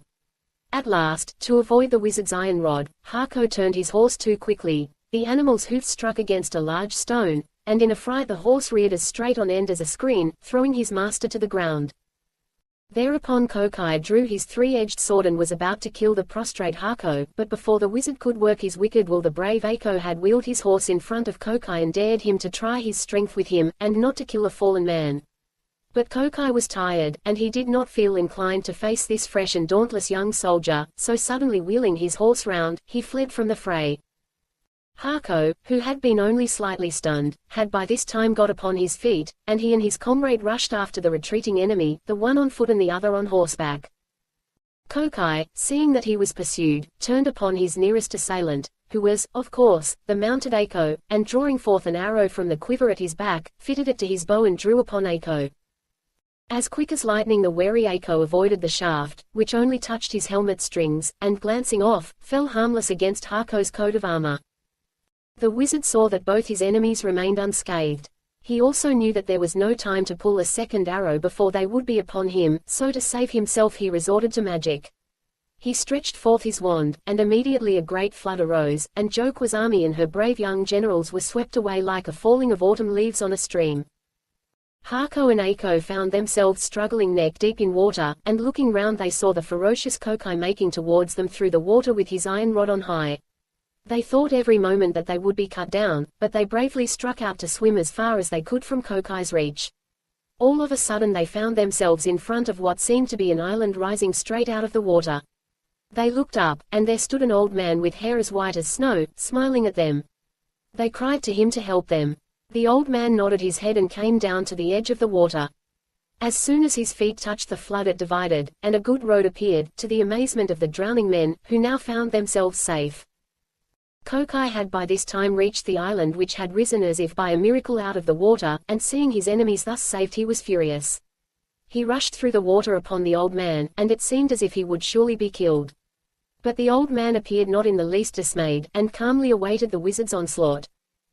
As Kokai drew near, the old man laughed aloud merrily, and turning into a large and beautiful white crane, flapped his wings and flew upwards into the heavens. When Hako and Eiko saw this, they knew that their deliverer was no mere human being, was perhaps a god in disguise, and they hoped later on to find out who the venerable old man was. In the meantime they had retreated, and it being now the closer day, for the sun was setting, both Kokai and the young warriors gave up the idea of fighting more that day. That night Hako and Eiko decided that it was useless to fight against the wizard Kokai, for he had supernatural powers, while they were only human. So they presented themselves before the Empress Jokwa. After a long consultation, the Empress decided to ask the Fire King, Shikuyu, to help her against the rebel wizard and to lead her army against him. Now Shikuyu, the Fire King, lived at the South Pole. It was the only safe place for him to be in, for he burnt up everything around him anywhere else, but it was impossible to burn up ice and snow. To look at he was a giant, and stood 30 feet high. His face was just like marble, and his hair and beard long and as white as snow. His strength was stupendous, and he was master of all fire just as Kokai was of water. Surely, thought the Empress, Shikuyu can conquer Kokai. So she sent Eiko to the South Pole to beg Shikuyu to take the war against Kokai into his own hands and conquer him once for all. The Fire King, on hearing the Empress's request, smiled and said, "That is an easy matter, to be sure. It was none other than I who came to your rescue when you and your companion were drowning in the flood raised by Kokai." Eiko was surprised at learning this. He thanked the Fire King for coming to the rescue in their dire need, and then besought him to return with him and lead the war and defeat the wicked Kokai. Shikuyu did as he was asked, and returned with Eiko to the Empress. She welcomed the Fire King cordially, and at once told him why she had sent for him, to ask him to be the generalissimo of her army. His reply was very reassuring. "Do not have any anxiety. I will certainly kill Kokai." Shikuyu then placed himself at the head of 30,000 soldiers, and with Hako and Eiko showing him the way, marched to the enemy's castle. The Fire King knew the secret of Kokai's power, and he now told all the soldiers to gather a certain kind of shrub. This they burned in large quantities, and each soldier was then ordered to fill a bag full of the ashes thus obtained. Kokai, on the other hand, in his own conceit, thought that Shikuyu was of inferior power to himself, and he murmured angrily, "Even though you are the Fire King, I can soon extinguish you." Then he repeated an incantation, and the water floods rose and welled as high as mountains. Shikuyu, not in the least frightened, ordered his soldiers to scatter the ashes which he had caused them to make. Every man did as he was bid, and such was the power of the plant that they had burned, that as soon as the ashes mingled with the water a stiff mud was formed, and they were all safe from drowning. Now Kokai the wizard was dismayed when he saw that the Fire King was superior in wisdom to himself, and his anger was so great that he rushed headlong towards the enemy. Eiko rode to meet him, and the two fought together for some time. They were well matched in a hand-to-hand combat. Hako, who was carefully watching the fray, saw that Eiko began to tire, and fearing that his companion would be killed, he took his place. But Kokai had tired as well, and feeling himself unable to hold out against Hako, he said artfully, "You are too magnanimous, thus to fight for your friend and run the risk of being killed. I will not hurt such a good man." And he pretended to retreat, turning away the head of his horse. His intention was to throw Hako off his guard and then to wheel round and take him by surprise. But Shikuyu understood the wily wizard, and he spoke at once, "You are a coward. You cannot deceive me." Saying this, the Fire King made a sign to the unwary Hako to attack him. Kokai now turned upon Shikuyu furiously, but he was tired and unable to fight well, and he soon received a wound in his shoulder. He now broke from the fray and tried to escape in earnest. While the fight between their leaders had been going on, the two armies had stood waiting for the issue. Shikuyu now turned and bade Jokua's soldiers charge the enemy's forces. This they did, and routed them with great slaughter, and the wizard barely escaped with his life. It was in vain that Kokai called upon the water devil to help him, for Shikuyu knew the counter-charm. The wizard found that the battle was against him. Mad with pain, for his wound began to trouble him, and frenzied with disappointment and fear, he dashed his head against the rocks of Mount Shu and died on the spot. There was an end of the wicked Kokai, but not of trouble in the Empress Jokua's kingdom, as you shall see. The force with which the wizard fell against the rocks was so great that the mountain burst, and fire rushed out from the earth, and one of the pillars upholding the heavens was broken so that one corner of the sky dropped till it touched the earth. Shikuyu, the Fire King, took up the body of the wizard and carried it to the Empress Jokua, who rejoiced greatly that her enemy was vanquished, and her generals victorious. She showered all manner of gifts and honors upon Shikuyu. But all this time fire was bursting from the mountain broken by the fall of Kokai. Whole villages were destroyed, rice fields burnt up, riverbeds filled with the burning lava, and the homeless people were in great distress. So the Empress left the capital as soon as she had rewarded the victor Shikuyu, and journeyed with all speed to the scene of disaster. She found that both heaven and earth had sustained damage, and the place was so dark that she had to light her lamp to find out the extent of the havoc that had been wrought. Having ascertained this, she set to work at repairs. To this end she ordered her subjects to collect stones of 5 colors, blue, yellow, red, white and black. When she had obtained these, she boiled them with a kind of porcelain in a large cauldron, and the mixture became a beautiful paste, and with this she knew that she could mend the sky. Now all was ready. Summoning the clouds that were sailing ever so high above her head, she mounted them, and rode heavenwards, carrying in her hands the vase containing the paste made from the stones of 5 colors. She soon reached the corner of the sky that was broken, and applied the paste and mended it. Having done this, she turned her attention to the broken pillar, and with the legs of a very large tortoise she mended it. When this was finished she mounted the clouds and descended to the earth, hoping to find that all was now right, but to her dismay she found that it was still quite dark. Neither the sun shone by day nor the moon by night.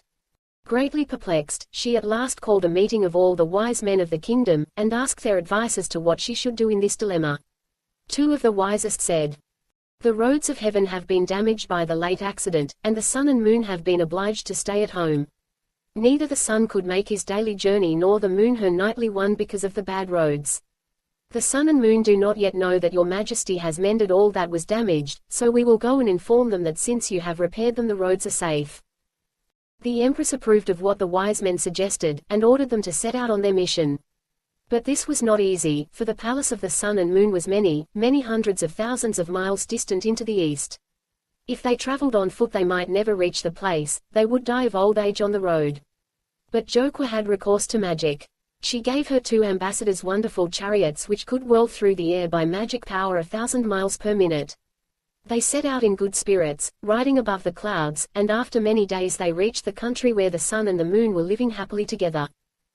The 2 ambassadors were granted an interview with their majesties of light and asked them why they had for so many days secluded themselves from the universe. Did they not know that by doing so they plunged the world and all its people into uttermost darkness both day and night? Replied the sun and the moon. Surely you know that Mount Shu has suddenly burst forth with fire, and the roads of heaven have been greatly damaged. I, the sun, found it impossible to make my daily journey along such rough roads, and certainly the moon could not issue forth at night. So we both retired into private life for a time.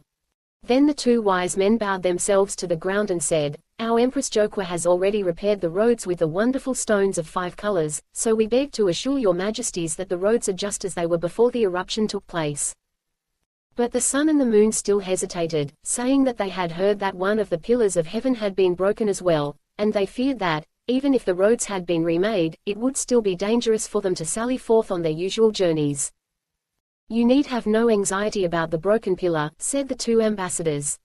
"Our empress restored it with the legs of a great tortoise, and it is as firm as ever it was." Then the sun and moon appeared satisfied, and they both set out to try the roads. They found that what the empress's deputies had told them was correct. After the examination of the heavenly roads, the sun and moon again gave light to the earth. All the people rejoiced greatly, and peace and prosperity were secured in China for a long time under the reign of the wise Empress Jokua. The end.